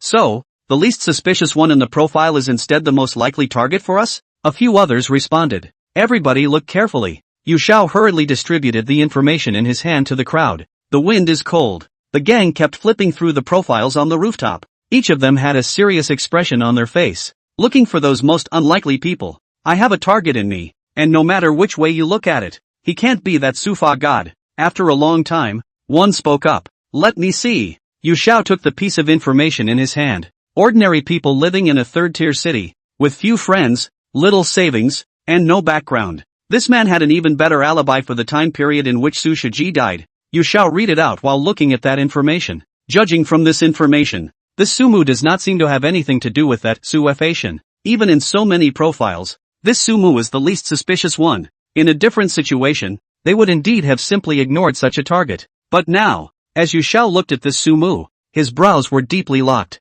The one who gave the information couldn't help but speak up when he saw the expression on Yu Xiao's face. Brother Xiao, this guy's city is rather remote. If we were to go over there, we would be delayed quite a bit of time off. And I think that this guy definitely won't be the target we're looking for. The reason why he would say that is also very simple. That third-tier city is very far away from Su Shiji's residence. If the one who killed Su Shiji was really Su Facian, how could this Su Mu appear in two places hundreds of kilometers away from each other at the same time? Even if Su Fa God did have powers comparable to those in the game, he obviously couldn't do this. I don't think it can be this guy either. The girl spoke up as well. When Yu Xiao heard these words, his eyes still didn't move away from Su Mu's profile. It's just a waste of a day. He spoke slowly, his tone cold. Even if this guy isn't, solving him won't take much time. By now, Yu Xiao is extremely hostile to anyone called Su Mu. The photo on that profile was clearly visible under the moonlight. That was clearly Su Mu's picture. Yu Xiao and the others had never dreamed that they had found the right target by mistake. However, they don't realize one thing. The closer they got to their target, the more dangerous they became instead. Even with powerful blasters and heavy snipers that kill, their chances of winning are close to zero. Chapter 212, Pack It All Up. Moon Star. Nights in the world of God's Way aren't quite the same as in reality. The stars were a little thin in the night sky. Under the reflection of the moonlight, there was a silhouette in the forest of demonic creatures that was rapidly passing through. He moved very quickly. It wasn't hard to see that he was followed by a large group of monsters if you looked closely. Those monsters are different. Some were covered in sharp needles. Some had terrible fangs. And among them was a spider of enormous size. That spider stood out extremely in a crowd of demonic creatures. Whether it was from his figure or his aura, this guy was not a generalized person. Its meter-long spider legs are covered in hairy barbs, and its mouth is bordered by a front jaw as sharp as a razor blade. It was clearly faster than the other demons, following the figure in front of it. But the figure was also very fast, always keeping a safe distance from the big spider. Hey! The big spider seemed to be a bit furious and spat out a spider silk from its mouth, heading straight for the silhouette. But just as the spider silk was about to hit, the figure relied on a large tree and perfectly dodged the spider silk's attack. The spider silk wrapped itself viciously around the tree. In the next second, the trunk of the tree began to rot. Bang! In the blink of an eye, the huge tree collapsed. This guy's spider silk is poisonous. The silhouette looked at those spider threads on the big tree with a calm expression. This person was none other than Su Mu. The night was already late, and he was still doing quests outside the forest of demons. As long as he killed those demons behind him, he would be able to raise his badge to the gold level. There's one last group of monsters up ahead. Pull up to that spot and start brushing. Su Mu continued to run wildly in one direction. With the speed advantage, coupled with the complex terrain of the forest of demons, even if the boss was pulled along with him behind him, he was still without any pressure. Soon, the last batch of monsters appeared in front of Su Mu's eyes. It was an elite group of jackals. Beat that guy until he's bloodied first. Su Mu walked straight through the side of the jackal pack and turned his attention to the boss. Forest Lurker, boss. Life value 200000/200000. Physical attack power, 3000. Physical defense, 2500. Spell defense, 2000. Spell resistance 20%. Physical resistance 10%. Skills, Spider's Thorn. Corrosive Web. Lurking. Holy Light Strike. Su Mu wasn't polite either, and rose to unleash his most powerful strike. Minus 62,925. An extremely terrifying number emerged from the spider boss's head. With Su Mu's current spirit value and intelligence value, the damage of Holy Light Strike already exceeded all other skills. In particular, the 20% final damage bonus from the Scepter of the God of Law had raised his output by a level, and after suffering this blow, the spider boss's instincts were aroused. It angrily launched a spider attack towards Su Mu. Blink! Get in position! Su Mu displayed the flexibility and drift of a mage, playing this boss in the palm of his hand. Frost Storm. A storm of crows. While tangling with the boss, Su Mu cleared the small monsters. There was no shortage of elite monsters here, none of which had low blood counts, but in the face of Su Mu's spell attack of up to 5,000 plus the final damage bonus, and the mana surge that triggered from time to time, the spell blast, the two AoE skills went down, and in addition to the spider boss, there was no more demonic creature that could stand. Thunderbolt Thunder. Minus 50,563. Minus 15,168. Thunderbolt Thunder. Minus 101,126. With two consecutive shots of lightning, Su Mu's damage was now seriously overflowing. You have killed the Crypt Lurker and gain 10,000 experience points. Gain 1 point of intelligence through Mage Glow. Gain 1 point of power through the power of the God of War. Gain 1 point of constitution through the indestructible body. As the boss fell to the ground, a series of prompts appeared in front of Su Mu's eyes. There are thousands more such tips if you scroll up. After killing these monsters, he directly rose 2 levels, and his level had already reached 3rd order level 6, and was not far from 3rd order level 7. Such upgrading efficiency would be unbelievable to anyone else. Not to mention bringing a boss along to paint. Even bringing a few elites along would be enough to give most teams a headache. There are still too few monsters around here. If only there were a few more bosses. Sumu murmured with some less satisfaction. This forest of demons was different from those maps he had brushed before. This place was huge, and most of the monsters in it were territorial. Trying to pull those monsters together takes quite a bit of time. Once they got themselves out of the monster's sight halfway through, the guys might as well have turned back. It is also because of this that pulling monsters is instead the most time-consuming. Dharma God Radiance triggered 22 times. The Indestructible Body triggered 37 times. Warrior Power triggered 34 times. Sumu looked over the tips and did some math. The level of the monsters in this brush wasn't too far off from his own, and the probability of the Phantasmagoria glow triggering was significantly higher. The other two passives have a very good chance of triggering. As for the attribute points gained from leveling up too, it was exactly half and half added to agility and spirit value. Open the property bar. Player, Sumu. Profession, Mage. Level, 3rd Order 6, 37650/46000. Life value, 12380. Mana, 84,000. Melee physical attack, 1374. Spell attack, 5564. Physical defense, 1164. Spell defense, 2250. Attributes, Strength 587. Constitution 578, plus 460. Agility 556. Spirit 1130, plus 970. Intelligence 1589, plus 940. Every time this high-intensity AoE swiped the monsters, it made Sumu incomparably happy. And this time, he was in a far more pleasant mood than before. After having that storage belt, even if there were thousands of demonic drops on the ground, you can pack it all away yourself this time too. Chapter 213, Fusion? 3 shifts. You've obtained a 3rd Order magic core. You have acquired the Jackal Dagger. You've earned the Spider's Kiss. You've gained the Valor Shield. Constantly picking up the drops, Sumu didn't even bother to look at the hints and stuffed a brain towards the parcel bar. Once the package bar was full, he shoved it back towards the 100-item bar of the Flare Star Ring, because most of the items were stackable. After the drops were all picked up, there were still over 100 items left on the storage belts item bar as well. It's a bit of a pain to organize. Sumu looked at the contents. The ones that take up more of the grid are still those 3rd Order equipment, and those medicines and materials. Most of them are stacked in groups of 100. 3rd ranked equipment is too cocky. Sumu looked at the equipment with a helpless expression. You're still rushing too fast yourself. Previously, the equipment that he eliminated could still have some market in other players, but now these are basically trash for selling in the store. If anyone knew that Sumu was treating these 3rd Order equipment with good attributes as garbage, they would have shouted, "Are you crazy?" These equipments were enough to make the majority of players go crazy if they took out any one of them. But unfortunately, these players simply couldn't afford this level of equipment. The weapon-type ones can still be worth a bit of money if you sell them in the store. The others are decomposed, and you'll need quite a lot of 3rd Order materials to make that set anyway.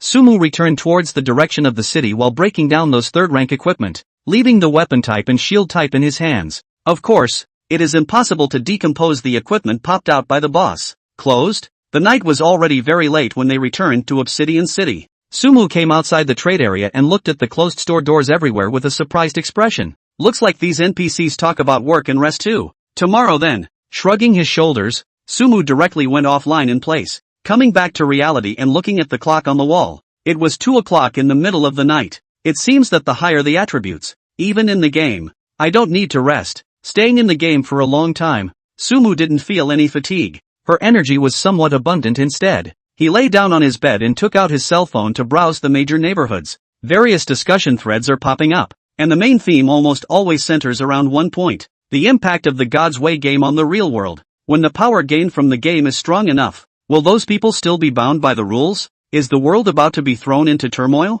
Does the world shown in the campaign suggest that our world will evolve to that point as well? Having gained unparalleled power, should we discipline ourselves to a code of conduct? Sumu looked at those posts and her heart was more complicated. It's absolutely inevitable that reality will suffer from the impact of gaming. The key is, when will that day come? And what changes will happen when it arrives? It's all an unknown. Strong as himself felt an oppressive force. Soldiers come and go. Water comes and goes. If reality will really combine with the game one day, then I will become the most powerful god in the game. The night is always one's most reverie moment. Sumu had a lot of ideas, and the rest of the world had just as many. The vast majority of people fantasize before they fall asleep. How great would it be if they could have the same strength as Su Fa Shin in the God's Way game?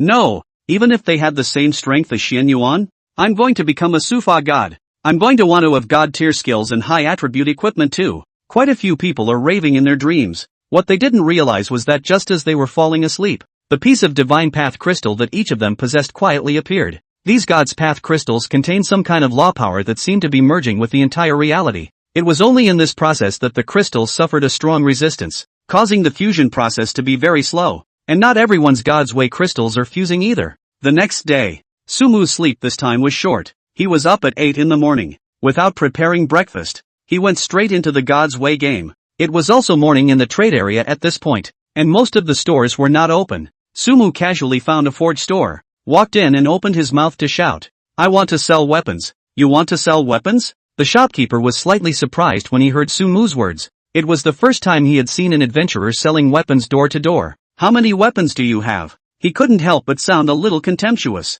"I'm selling all of these." But when he saw the nearly 100 weapons that Sumu took out, his entire body was instantly stunned. "These, all, are yours?" His voice shivered a little. When he saw the weapons, he wondered who was the one running the store. "Collect?" Sumu's tone was flat. "Collecting? Ah. The price for recycling is 100 gold coins for a weapon." The clerk froze for a while and spoke. "He's giving the lowest recycling price out there." Sumu didn't bother to return the price and sold all these weapons. "Here are your gold coins." The shopkeeper quickly traded Sumu 10,000 gold coins. "Although it seems like a loss, these gears are not for sale, so you have to keep them to take up the parcel bar." There was no way around the fact that he had no place to land in this main city yet. "Let's get something to eat in the main town first." Through the teleportation array, Sumu traveled to the living area. Compared to Tsunami City, this place has all kinds of food stores, restaurants and so on. A lot of food, water and whatnot can be put into the parcel bar portable. There are even items like tents for sale.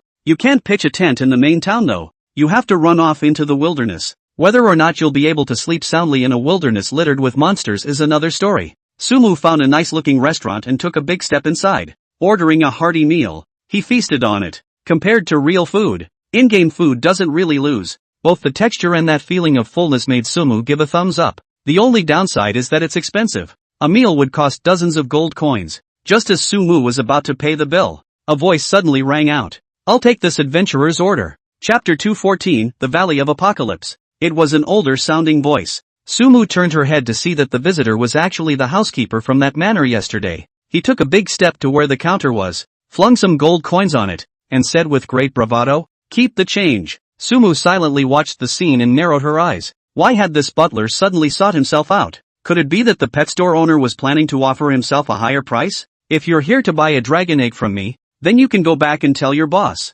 I won't sell this dragon egg." Without waiting for the butler to speak, Sumu stood up with a resolute tone. Since he planned to find a chance to sneak around and hatch the dragon eggs, it would be best if he didn't have too much contact with these people during this period of time. In their presence, instead, they had to show that they had no intention of hatching the dragon eggs.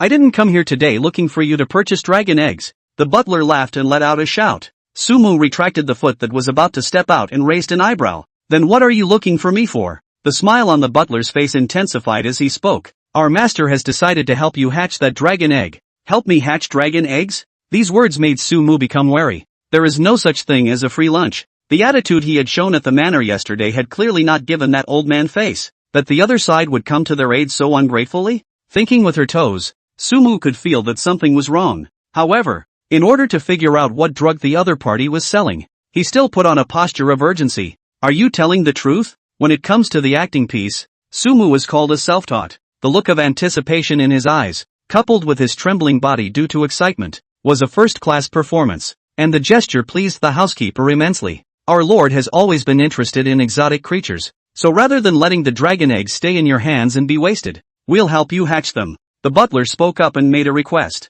"But after the dragon eggs hatch, we want some dragon blood to use for research." When Sumu heard this, he didn't give a reply at first. Analyzing what the other party said, that old man was obviously trying to use the dragon's blood as a bargaining chip to help him hatch the dragon egg. The key is how much dragon blood does the other side need? "If you guys draw dragon blood, it won't affect my dragon, right?" Sumu tentatively inquired. "You can rest assured of that. We need only a little bit of dragon blood." The steward shook his head, and his words suddenly changed. "Of course, in order to hatch this dragon egg, you still need to obtain one more thing. Is the point coming?" When Sumu heard this, Her surface didn't move, but in her heart, she sneered. This steward had said so much earlier, but it was just to set the stage now. What do I need to get? Sumu opened his mouth and asked. As you go deeper into the forest of demons, you will see a wall in the forest, and from this wall in the forest of demons, searching to the south, there is a place called the Fading Valley. Almost no life exists in that valley, but in the center of the valley you can look for a special kind of flower, the Extreme Life Flower. The Extreme Life Flower contains powerful life energy. If it can be used to incubate a dragon egg, it will surely be able to hatch a young dragon with extremely strong vitality. The butler took out a map as he explained. Sumu looked at the map and narrowed her eyes. The first half of the map shows a forest labeled Forest of Demons, and in less than a third of the area of the Forest of Demons, an abrupt wall separated the forest. On the other side of the wall, the location of a valley was clearly marked. Going beyond the wall? Sumu murmured softly, not afraid of being known by the housekeeper. I first came to the capital, not familiar with this place, and now the housekeeper to the door. Of course, I want to take this opportunity to find out more about the wall information. What the hell is this wall? Facing Sumu's question, the butler seemed to have no intention of hiding it. He pointed at the wall on the map and slowly spoke. This wall was built a long time ago to block the demons. The exact time it was built is no longer available. And on the other side of the wall,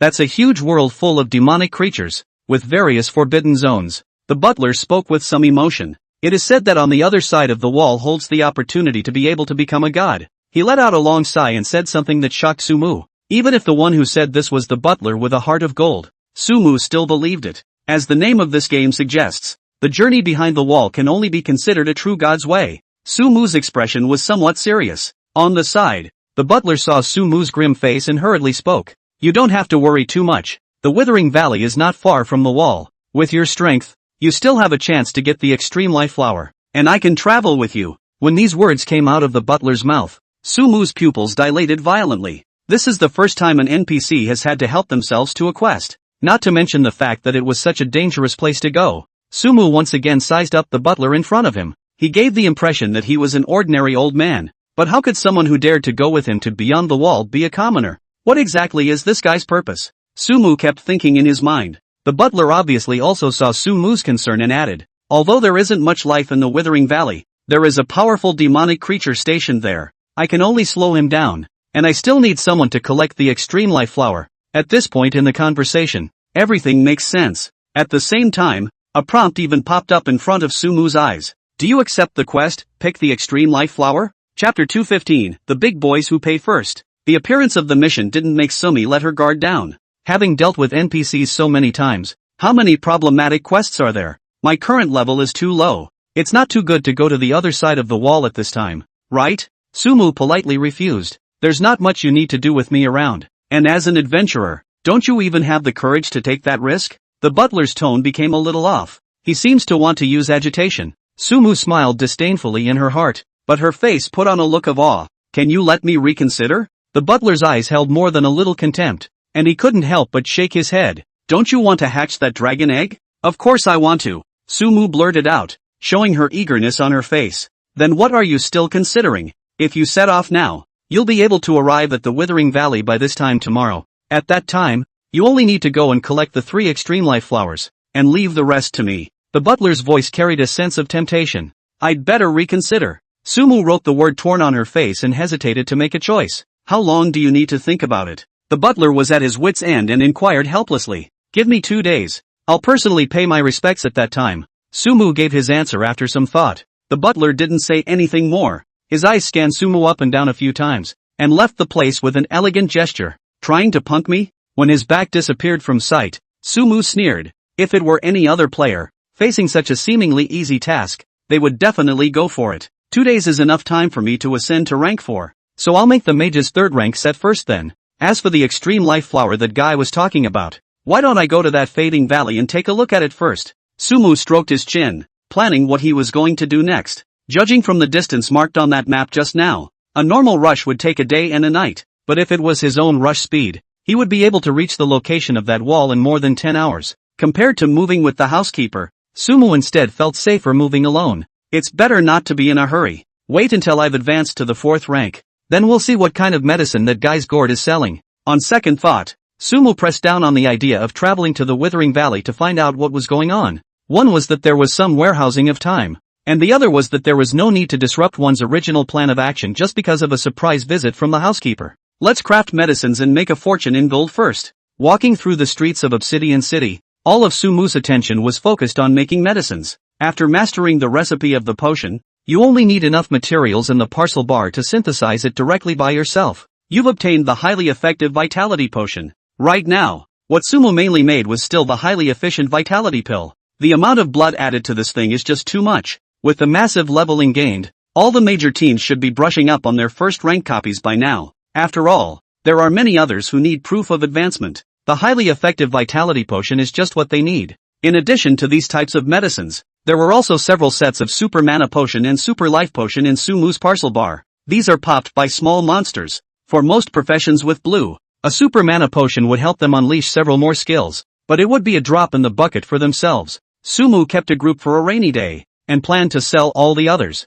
For this kind of scarce medicine, naturally, there is no worry about sales. Opening the chat channel, Sumu directly sent out these medicines, selling large quantities of high-grade medicines. Come if you buy in large quantities, the price is negotiable. After sending this message, Sumu directly set the chat block. The ones that made offers were all blocked out by him. He's waiting for the big clients to come to him. Soon, a message entered Sumu's line of sight. Hello there Sufa God. I'm Ma Jingfei. He himself had sort of dealt with Ma Jingfei a few times, and although he didn't have much goodwill towards such a businessman, the fact that the other party had money was enough. Does Mr. Ma need to purchase medicine? Sumu returned a message over. I'll take as much of the efficient vitality potion and super mana potion as I can get, worthy of being a predator. The moment he opened his mouth, he showed what it means to be rich and powerful. Seeing this, Sumu was not polite. 200 highly efficient vitality for 50 gold apiece, and 400 super mana potions for 30 gold apiece. After the message was sent,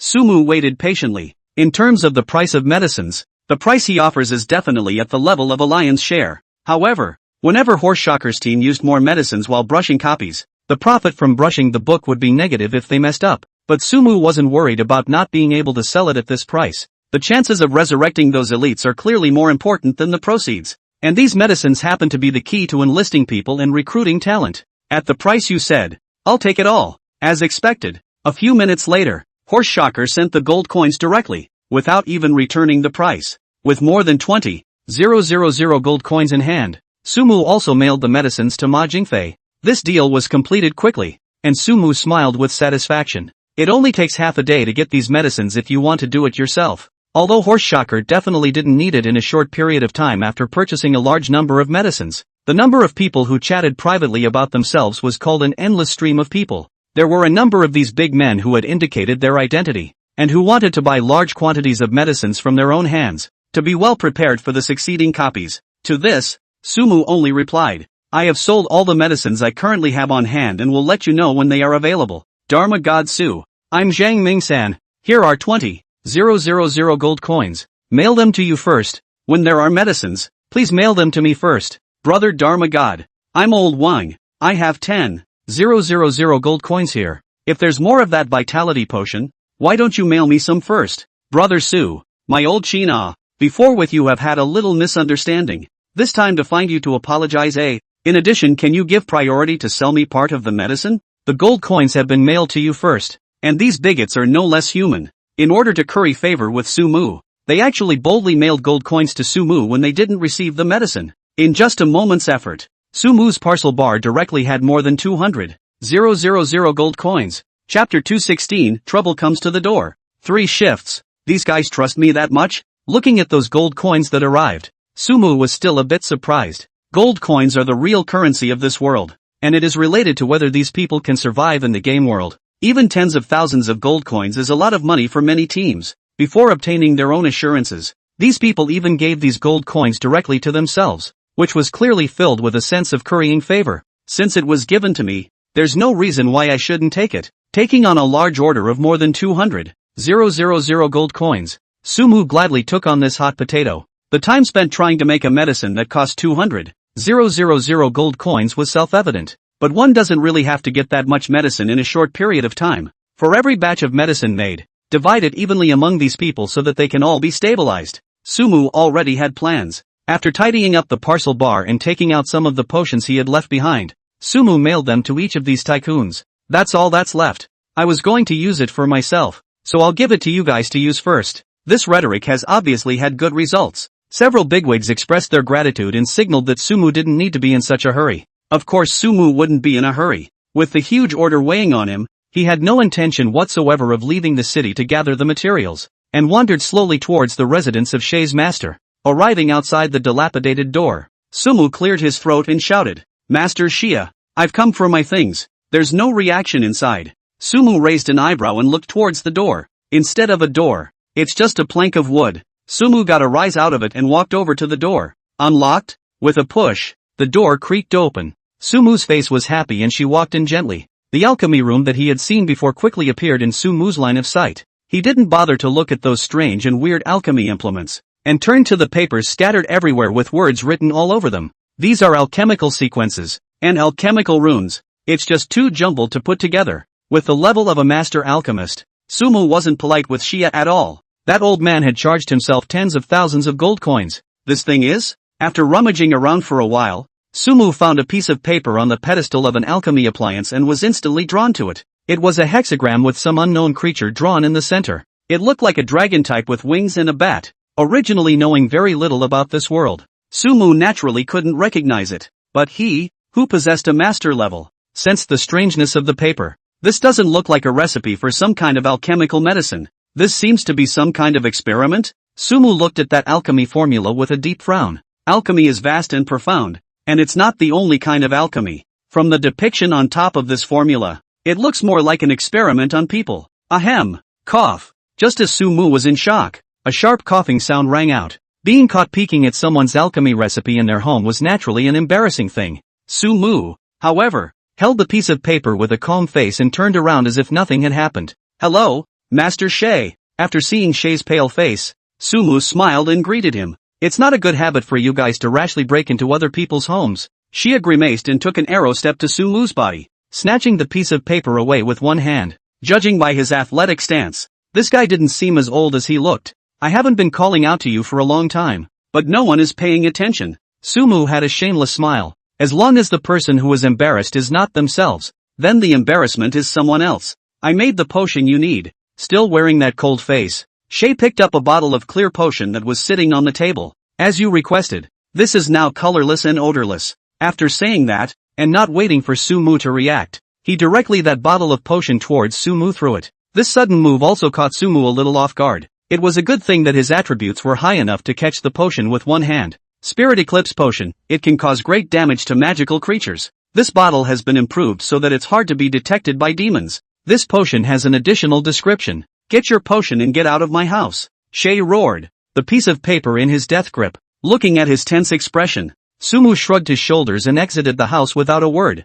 There's something wrong with this old guy. Standing outside the house, Sumu turned on the magic view. The interior of the house quickly presented itself. Shay flattened the piece of paper on the tabletop in a panic after she left herself. Then, Sumu saw him pull out a few sheets of paper under the various alchemical instruments. 4 in all. Shay wrapped the 4 pieces of paper in something and carefully hid them in a hidden compartment under the floor. Obviously, what is written on these sheets of paper is very important. "Can we steal this?" Sumu stared intently at the hidden compartment at the floor, his mind active. Although it's not good to go in by yourself in broad daylight, but when night falls, you can completely use your shadow escape skill to take a bite out of it. "Old man, after screwing me over with so many gold coins, you have to pay something else." The corners of Sumu's mouth rose slightly as she looked up at the blazing sun above her. It always gets dark. The real world. Yuxia was sitting in a first-class seat on a train with a beautiful woman. The two acted close, like a couple, and there were vaguely a few other people in the second-class compartment of the same train.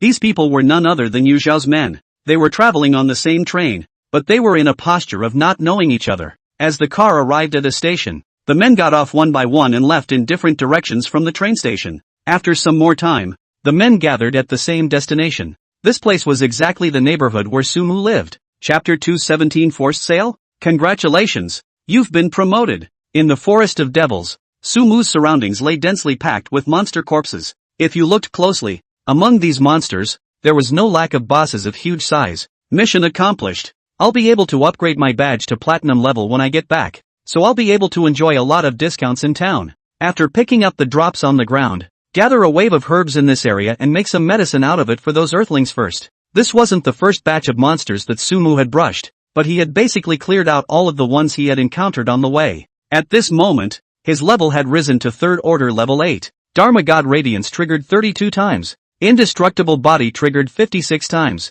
The War God's Power triggered 61 times. With a close level, the mass brushing of monsters also gave Sumu's passive a great boost. Just like before, add the upgraded attribute points to Agility and Spirit. After assigning the attributes, Sumu looked at his panel. Level, 3rd order 8, 29. 680/50, 000, life value, 13, 500, mana, 87, 200, melee physical attack, 1618, spell attack, 5704, physical defense, 1164, spell defense, 2330, attributes, strength 709, constitution 690, plus 460, agility 636, spirit 1210, plus 970, intelligence 1653, plus 940. The other properties are catching up fast already. With 3 divine passives, his own pentagonal mage was clearly more balanced than before. Even if you are holding a staff and don't play a single skill, you will be able to knock those so-called elite groups to death one by one.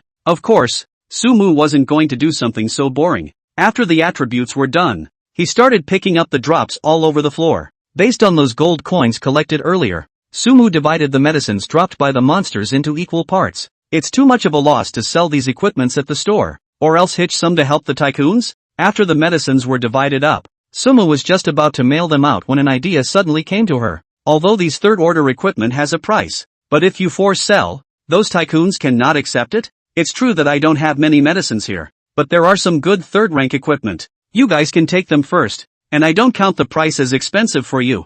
Sumu found old Wang, a big buyer, and mailed some medicines and part of his equipment, at a price of 200 gold coins for a piece of 3rd order equipment. These things would just about cover the 20,000 gold coins that Old King had mailed to himself. This is a good feeling. Next time there are more medicines and equipment, be sure to contact me first. Not long after, Old Wang sent a message from his side, not blaming Sumu for taking matters into his own hands in the slightest, and readily accepted it. Sumu couldn't help but laugh. Everything was exactly as one would expect. Even though the 3rd order equipment these people couldn't use yet, they were still happy to put some in their hands. Mr. Sheen, I don't have enough medicine here. Take some equipment for you. Sumu did as he had done and mailed equipment and medicines to the tycoons who had mailed gold coins to him. The replies received were almost always in line with Old King's. At present, high-grade medicines and high-grade equipment are only available in Sumu's hands, which can be completely described as monopolized, and they are still eager to buy some equipment from Sumu's hands. There's only so much of this gear you can sell.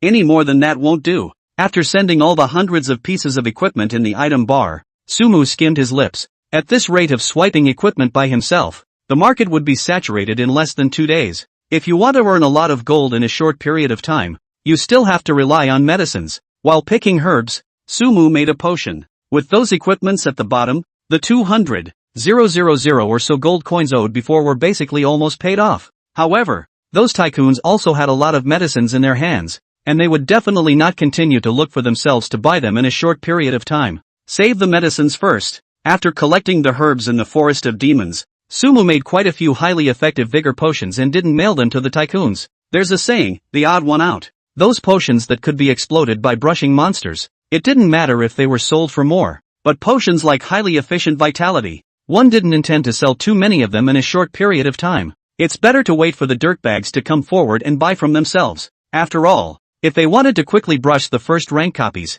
the consumption of highly efficient vitality potions would be very high. This is considered the depths of the Forest of Demons, isn't it? Where do I have to go to get proof of advancement? Putting the money-making aside beforehand, Sumu opened his eagle eye and magic view and searched around. After arriving at this place, the level of those monsters around them had all reached the 3rd stage, level 6 or 7. And there were quite a few elite monsters and bosses. Continuing on, you should be able to run into monsters that are around level 10 on the 3rd rank. Based on past experience, the places where those high-level monsters were located would definitely have copies of them. You just need to get the key to open the copy. With his dual perspective skill, Sumu was still focusing on the bosses with strong vital signs. In order to observe a more distant location, Sumu continued to go deeper inwards. It is? After more than 10 minutes of using various skills to hurry, a wall appeared in Sumu's perspective. It was a huge wall, and even when one used magical view, one still couldn't see through that side of the wall. Is this what the NPCs call a wall?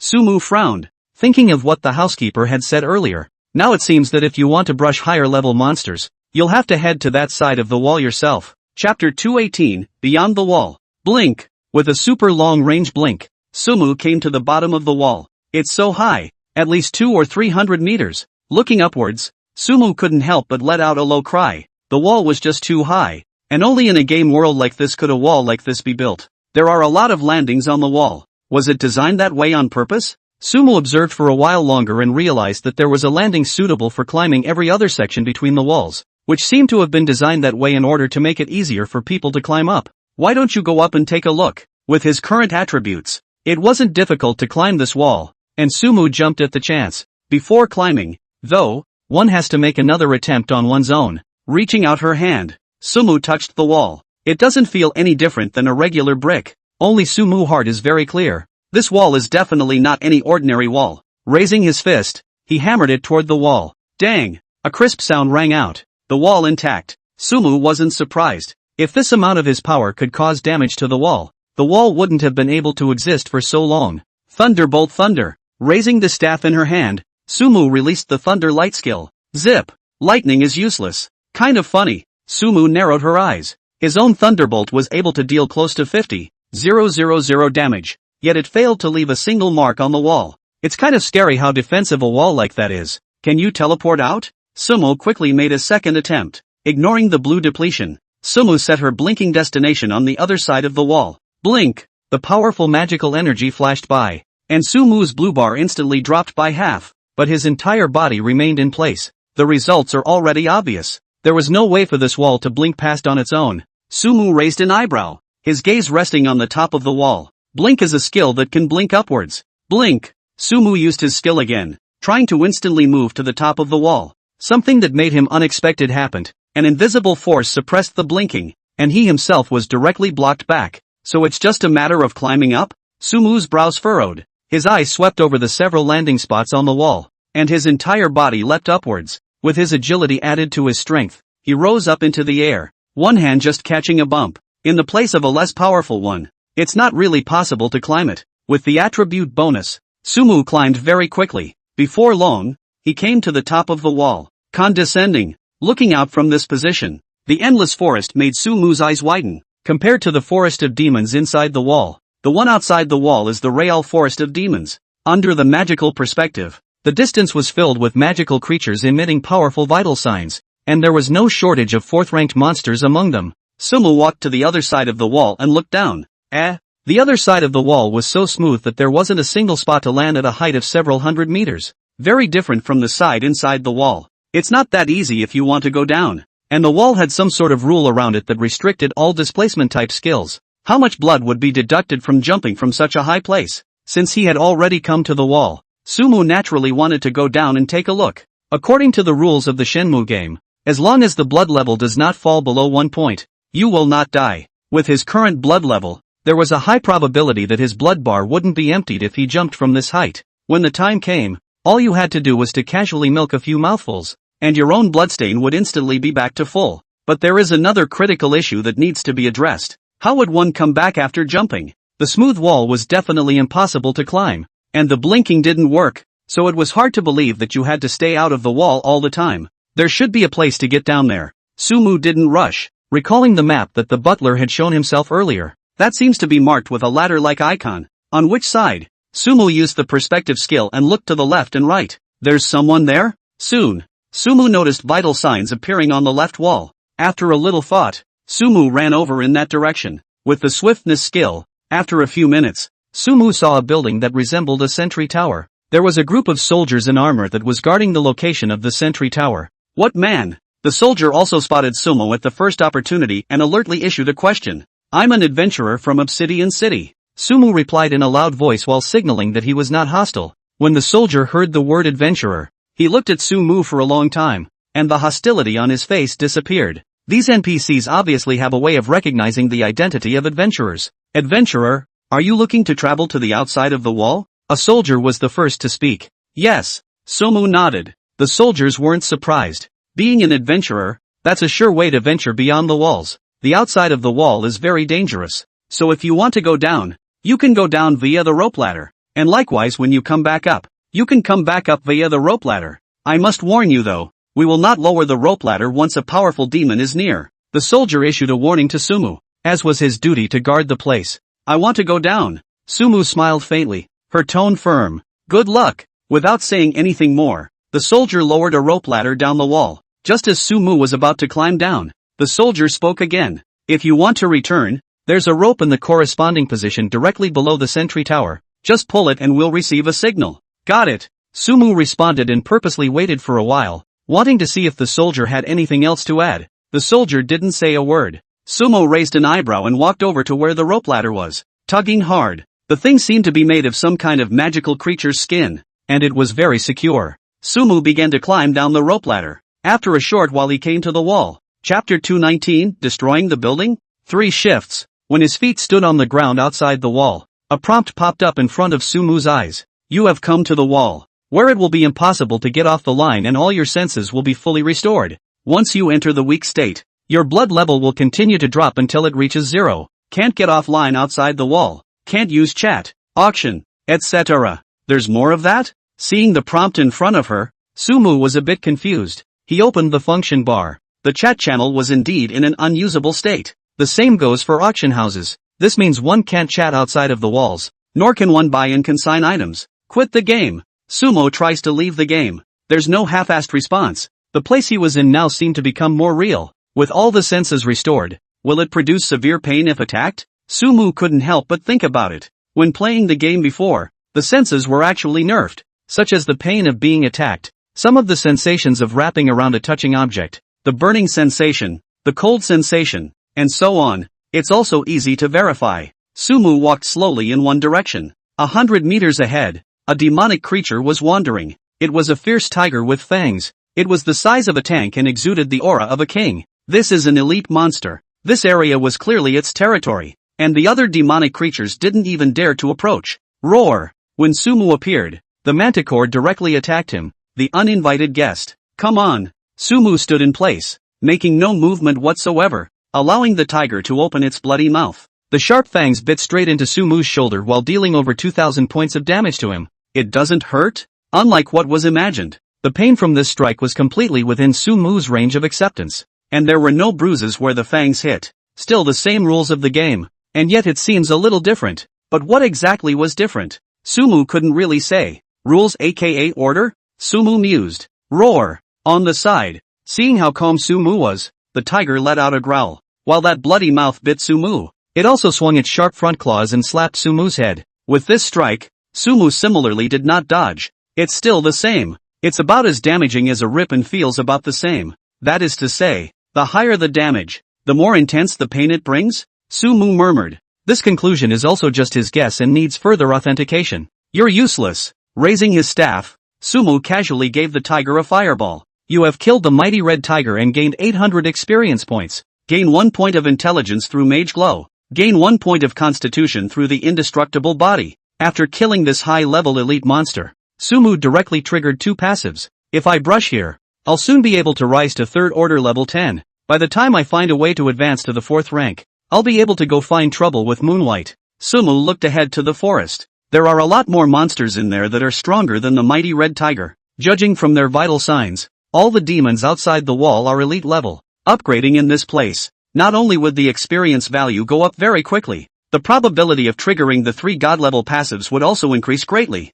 Sumu's intentions were simple. Level up to 3rd order 10 in this place and swipe the proofs that will allow you to advance. As long as he advanced to the 4th rank, not only would he be able to find trouble with Moonlight, but he could likewise embark on the plan to hatch the dragon eggs. The distribution of monsters is already uneven. Almost all of them occupy 1 territory each, so it's too much of a waste of time to use the method of pulling monsters and then pooling them together to brush them. Use the big move. Taking a few steps forward, Sumu's eyes welled up with an ounce of life. 10,000 woods. In the forest that was already densely wooded, vines with spikes sprouted from the ground and began to attack the surrounding magical creatures. Congratulations! You've been promoted! Right after the skill had been released for more than 10 seconds, Sumu directly raised a level. Although there would be a certain delay in the vine's indiscriminate attack, there were almost no magical creatures in this area that could escape. Cool. In the real world, the rooftop of the building opposite of Sumu. Brother Xiao, I've observed it. There's no one inside the house. I don't know if they've gone out, or if they're in the game. A person was watching Sumu's room with binoculars. Let's wait and see. Old 7, you go and guard the entrance of the neighborhood. If that guy really goes out, he will definitely come back. Yu Xiao ordered to a person next to him. Okay. The man acted quickly. These people began to wait patiently. Time passed by, and the sun in the sky began to fall after rising to its highest position. It's been hours. Normal people can't carry on gaming for such a long time. The one staring at the binoculars spoke up. Yu Xiao sniffed and narrowed his eyes in thought, and after a while, he said into the air, Old 7, have you seen anyone on your side? No. The Bluetooth headset on his ear flashed, and a reply came from his men. Yu Xiao's eyebrows knitted together. Could that guy have sensed our arrival? Or maybe he gave up on this place from the moment Su Shiji set his sights on him? The girl suddenly spoke up. Not like that. There are clear signs of activity in that room that would be from the last few days. The man at the binoculars dismissed the speculation. You guys wait here for me, I'll go in and check it out. Just then, Yu Xiao spoke up. When he finished, he picked up one of the bags on the side. If a professional was here, they would be absolutely shocked to see all that stuff in the bag. The amount in there is already enough to destroy a building. Chapter 220, The Addition of Attributes. Yu Yixiao's movements were very swift. He didn't bother with the elevator, but climbed straight up from the top floor to the first floor. 20 floors up. It only took him a few minutes. Without rushing out of the building, Yu Yixio pulled down the ducktail hat he was wearing. Even though there weren't many people in the neighborhood at this hour, he had to make sure he wouldn't be seen. After watching for a while to make sure there was no one, he rushed towards the hallway of Sun Mu's building with an arrow step. Having gained a boost from the God's Way game, he was faster than a race winner. This is it. Quickly climbing to the floor where Su Mu was, Yu Xiaolai saw that room number outside on the profile. Skillfully pulling a master key from his pocket, he pounded it into the door of the room. Ka! The door lasted less than 3 seconds before it was opened. With a stern look in his eyes, Yu Yixiao took out a weapon and turned on the safety at the same time. He wouldn't hesitate to pull the trigger once there was a situation in the house. No one? But when he walked into the house, he didn't find anyone present. Phantom Sky searched the house, but wherever he could hide someone, he would search. Still no one. Yu Xiao took a deep breath and observed the room. There are dishes sitting in the sink, so they should be for the next couple days. The refrigerator was well stocked with food, indicating that the other party has plans to continue living here. The floors were clean along with the rooms, which were also recently cleaned. After a quick analysis, Yu Xiao came to a conclusion. There's someone else living in this room. If that person is in the game, then he's probably the target I'm looking for. After all, it's impossible for an ordinary player to stay in the game for that long. Or maybe he happened to go out and hasn't come back yet? What he couldn't decide now was whether the owner of the house was out, or in the game. Whatever, let's load up the guys first. After dwelling on it for a moment, his eyes turned grim. Placing that bag on the ground, Yu Xiao took out the contents with great experience. That's timed and exquisitely crafted. Pixie Sky strides over to where the kitchen is and mounts the thing next to the gas line. In the event of an explosion, not only can you hide it with the help of a gas leak, but you can also increase the force of the explosion. If the person here is really my target, I'm afraid one is not enough to take care of him. He looked at the location of the gas line and frowned. He could not predict how far Sufa God could go in reality. For him, the chances of getting it were undoubtedly the greatest when he detonated the moment Sufa God came out of the game.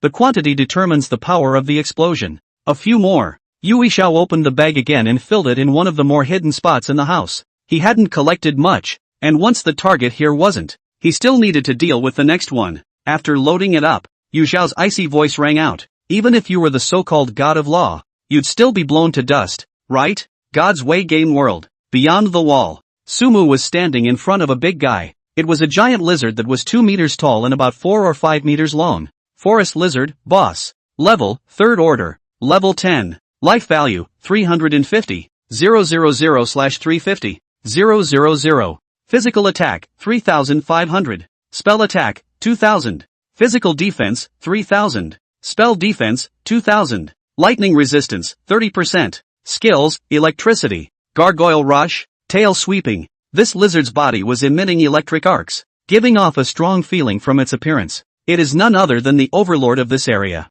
When Sumu stepped into its territory, the guy's eyes revealed a wave of sympathy. Obviously, this giant lizard was not quite the same as the previous demonic creature. It possesses intelligence. Hey, are you guys looking down on me? Sumu felt the giant lizard's contemptuous look and let out a shout. If he were to be one of those bosses that he had encountered before, he would never look at himself like this and would have already launched an attack. In the face of Sumu's questioning, the giant lizard lifted up its condescending head, as if to say, "That's right, I'm just looking down on you. So what? A demon with intelligence? Looks like there really is something going on outside this wall." Sumu smiled lightly, not the slightest bit angry at being belittled. What he cared about was the transformation of this boss. Unsurprisingly, the more powerful the boss-type demons one encountered next, the more intelligence the other party possessed. I'm afraid that kind of game like Yugogo attack is no longer suitable for the boss outside the wall either. Then let me see just how far you can go. Sumu raised his staff, with no intention of using his skills,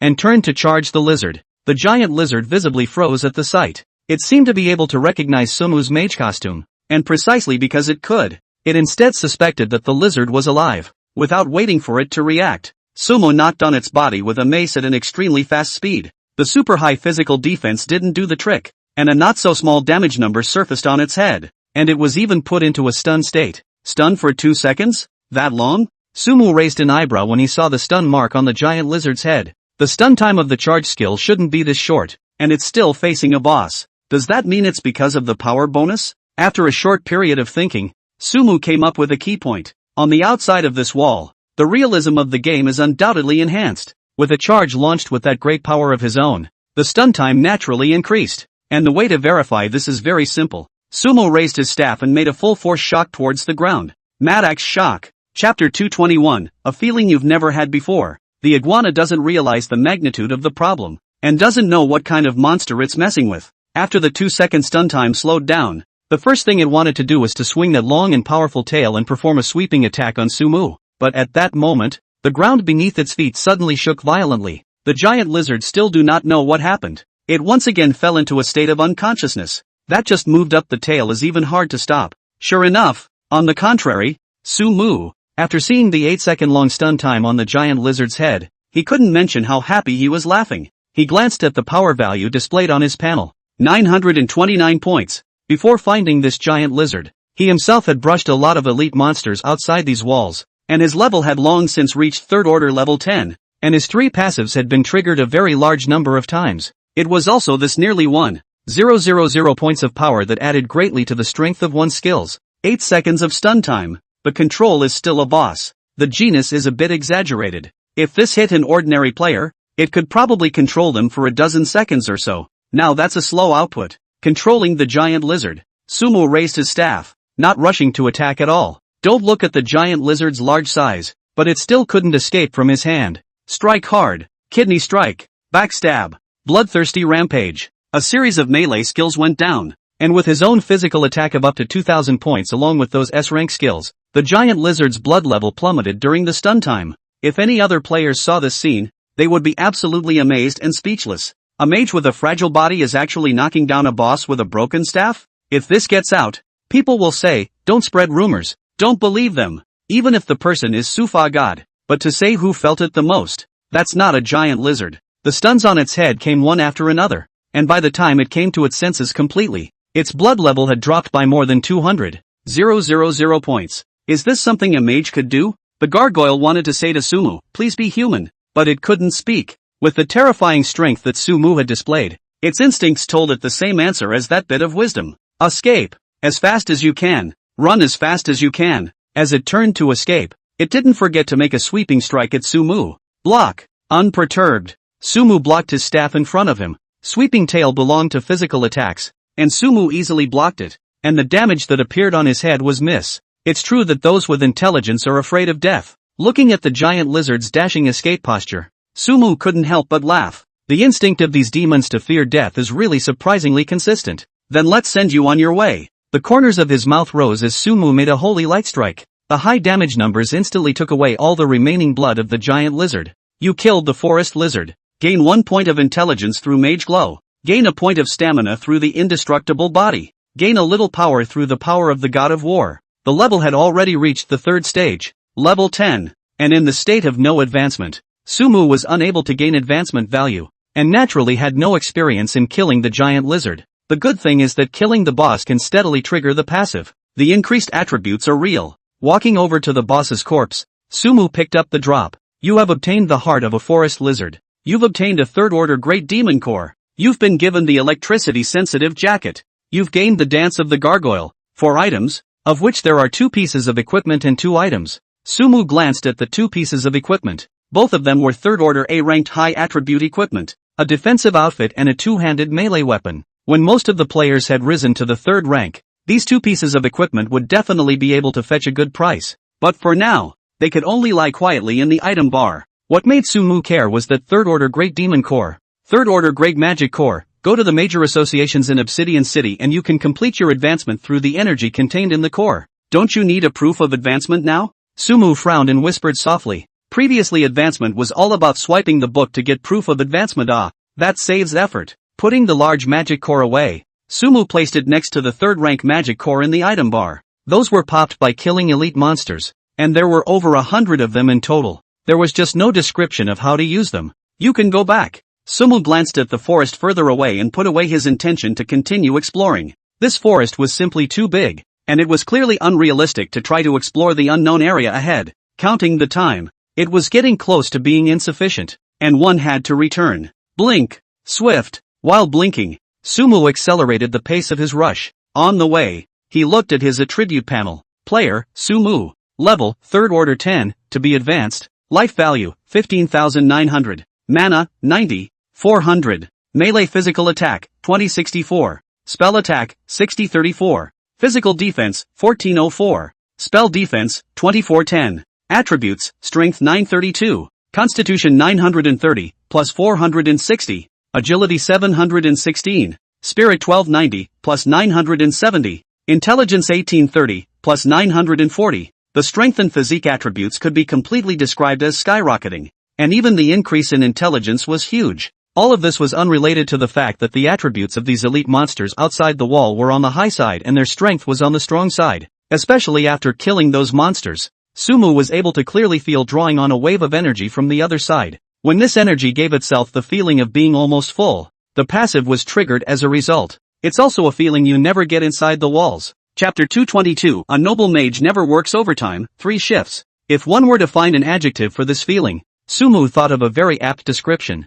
Looting. Whether it was the experience gained or the passive triggered, one was plundering the energy from those demons. This may also be called upgrading. Of course, this was still only Sumu's personal guess. He is also in the process of figuring out what kind of rules exist outside the walls. After a continuous rush, a wall appeared in Sumu's line of sight. He rushed back to the lower part of that post, and after a careful search, he found a very thin rope. Trying to climb up this rope is impossible. Sumu didn't rush to tug on the rope. Her eyes fixed on the wall, reached out and touched it. The stone walls of the wall were unusually smooth, and even beasts with sharp claws couldn't crawl on such walls. Sumu walked along the wall for some distance. It's all the same. After determining that it was impossible to climb, Sumu took a hard breath. He stood against the wall, his concentration immense. With his current attributes, his blue quantity had reached 90,000 points. With the full release of Blink, the farthest instantaneous movement was able to reach 9 kilometers. Of course, this requires a high degree of concentration and a great deal of mental energy.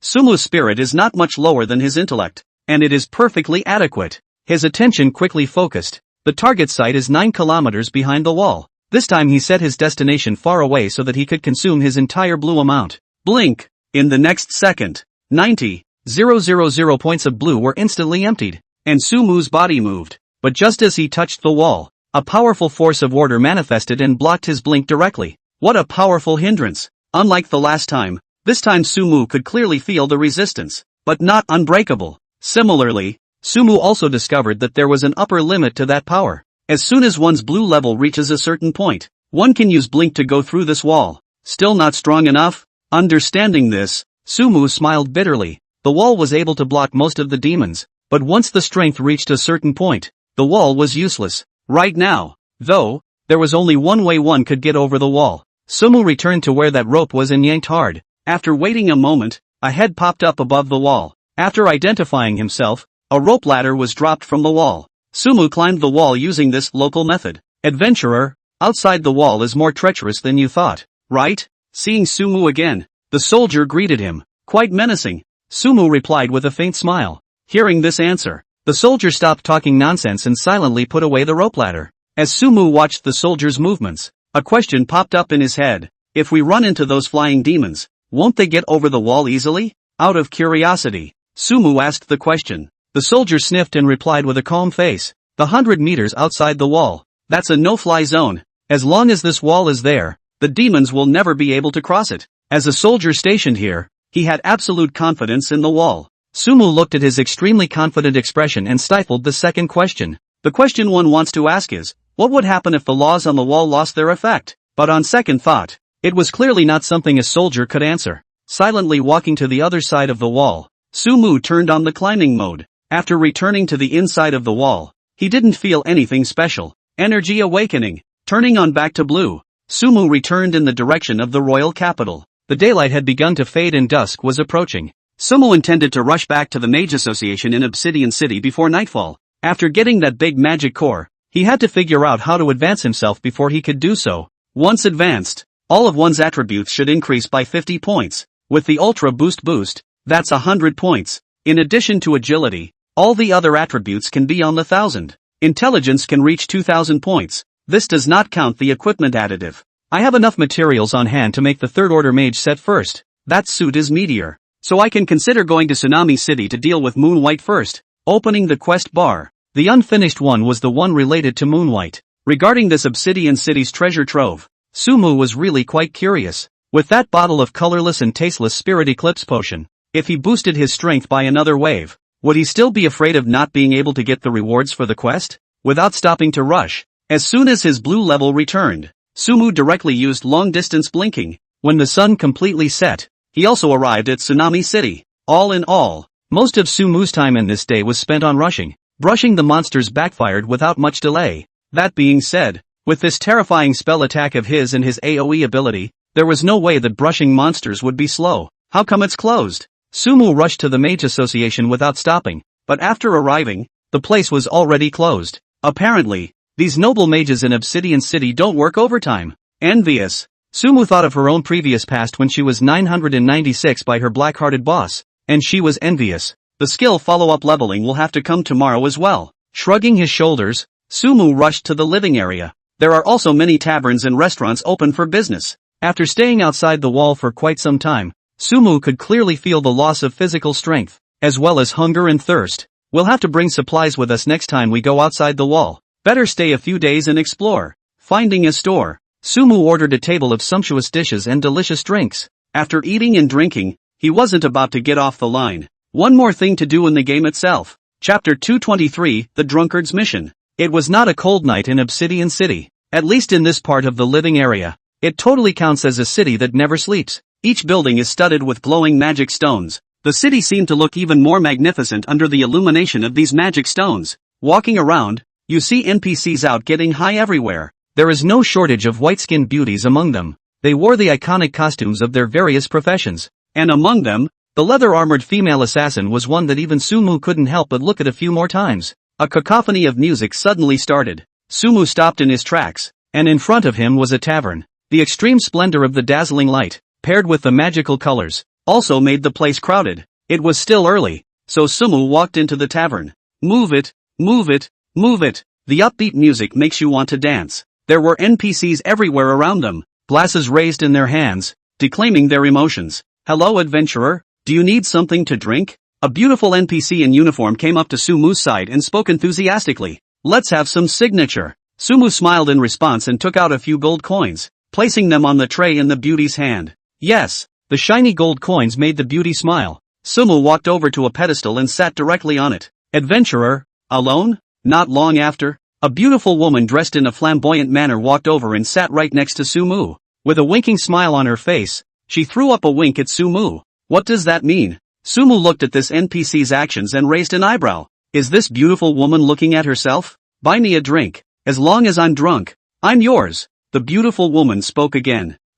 Sumu froze, then reacted. 9 times out of 10, this woman is the legendary drinker. I can't imagine that I didn't meet it in reality, but in the game instead. I'm not interested. Waving her hand, Sumu decisively refused. That's a shame. The beautiful woman left a comment and left sagely. After another moment, a cup was served to Sumu. This drink is called the Song of Boiling Blood. Enjoy. The beautiful woman introduced. Sumu took a look at the cup of blood-red liquid and was quite curious. Lifting his glass, he took a light sip. The strange smell made his expression twist a little. Couldn't say it, but the liquor made his throat burn all the way up. Sumu took another sip. In the next second, he could clearly feel that his blood seemed to be boiling. You've gained the boiling blood effect, and your blood recovery rate has increased. At the same time, a prompt popped up. This wine still has this effect? Sumu was a bit surprised. Since there will be booze that provides gain buffs, surely there will also be food that provides buffs? I should be able to learn these kinds of life skills,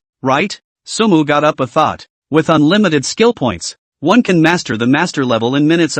Crackle! Just as Sumu was thinking this, a sound of a bottle breaking broke the atmosphere in the tavern. Get thee outta here! Several burly men surrounded a drunkard in the center and let out a violent shout. Give me another drink, please. The drunk, scruffy and on his knees, kept begging. How can you drink without money? If you don't get out, I'll kill you. The big man was not accustomed to drunkards, and raised his hand to throw 2 punches. The drunk's expression was pained, but he still had a death grip on the strong man's foot and refused to let go. Whoever buys me a drink, I have a treasure to give him. The drunk who didn't want to be carried out let out a shout, but when they heard his words, most of them had a scoffing look on their faces. The strong man even had a look of no one can possibly believe you. Obviously, they knew this drunk and knew what this guy was talking about. I've come to buy this friend a drink. Suddenly, a voice rang out. Everyone in the tavern froze and looked at one person in unison. After a quick glance, many people revealed a look of realization. To say that anyone would still trust this drunkard would obviously be an adventurer.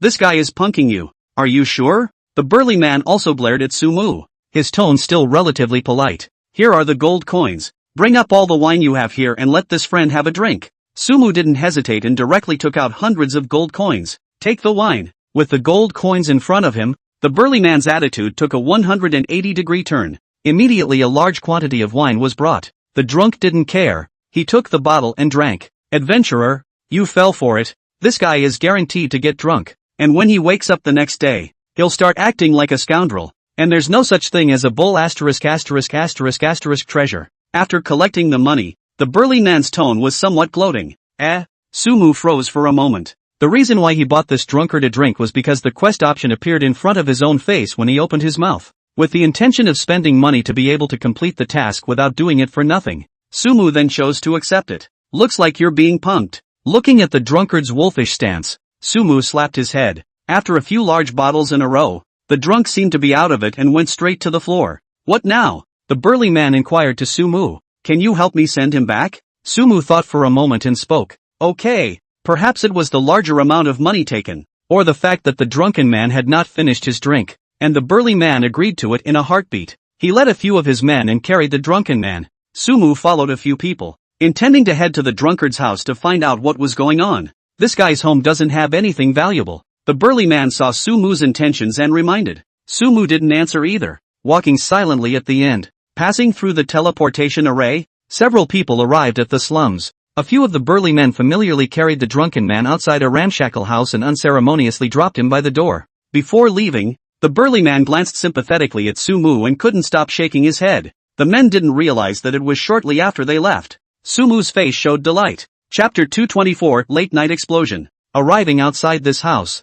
Sumu opened the magic perspective at the first opportunity. It was as if he had a penetrating vision, taking in all the corners of the broken house. Inside the house, under the battered table, there was clearly something buried. I'll take my reward myself. Sumu glanced at the quest that had been shown as completed and said to the unconscious drunkard on the ground. Phew! The drunkard resounded with a rough snort, as if responding to Sumu. Without politeness, Sumu walked into the house, took out a weapon, and dug directly into the ground. A few minutes later, a box was held in Sumu's hands. This is a treasure map? When he opened the box, inside was a parchment scroll labeled with a pattern, one of which was conspicuously labeled with a treasure chest. The location on the map is outside the wall? Sumu pored over the parchment map and recognized the location on the map as being in a place outside the walls of the Forest of Demons. This location is a bit far from what was marked on the map. After crossing the wall, one would have to travel all the way from the northern part of the Forest of Magical Creatures for at least 7 days before arriving at the location of the treasure chest.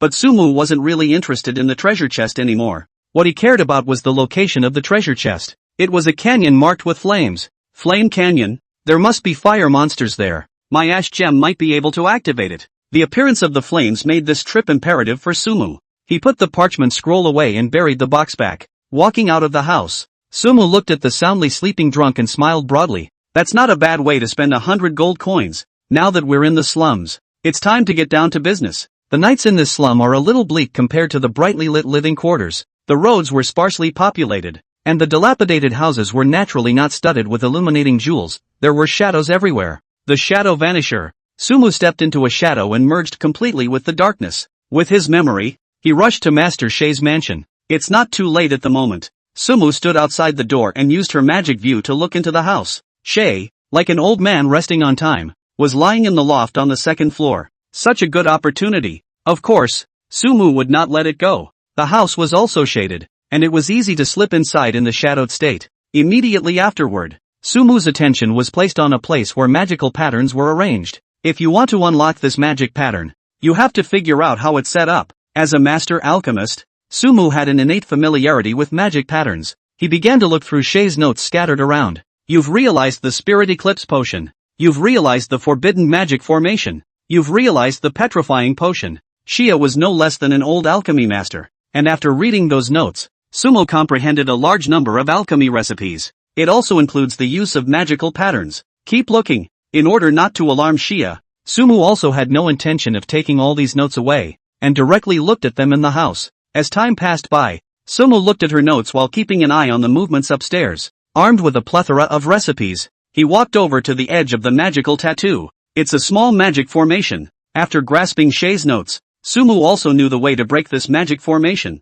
Utilizing the skills of a master alchemist, he disintegrated the magical patterns little by little. In a short while, Sumu got what was placed inside. 4 pages in all. After putting it together, Sumu looked at it for a while and finally realized what it was. That's a bit harsh. It's a magic formation. A spell called Sacrifice. Using this spell, a person can be sacrificed to gain their life force and vitality. Simply put, it's a return to old age. This old man has some nerve. Such a magic formation was definitely a forbidden existence, so it was no wonder that Shei was so nervous. The materials needed for this formation are quite complex. I just don't know what effect it can have on players. Sumu couldn't help but think about it. Players don't die as long as their blood level doesn't fall below 1 point, and they don't need life sacrifices. Also, one is really curious as to what this magic formation can do for oneself if the sacrifice target is a player. Temporarily suppressing these thoughts, Sumu put the paper back and restored that small magic array before quietly leaving the room. It's as if you've never been here before.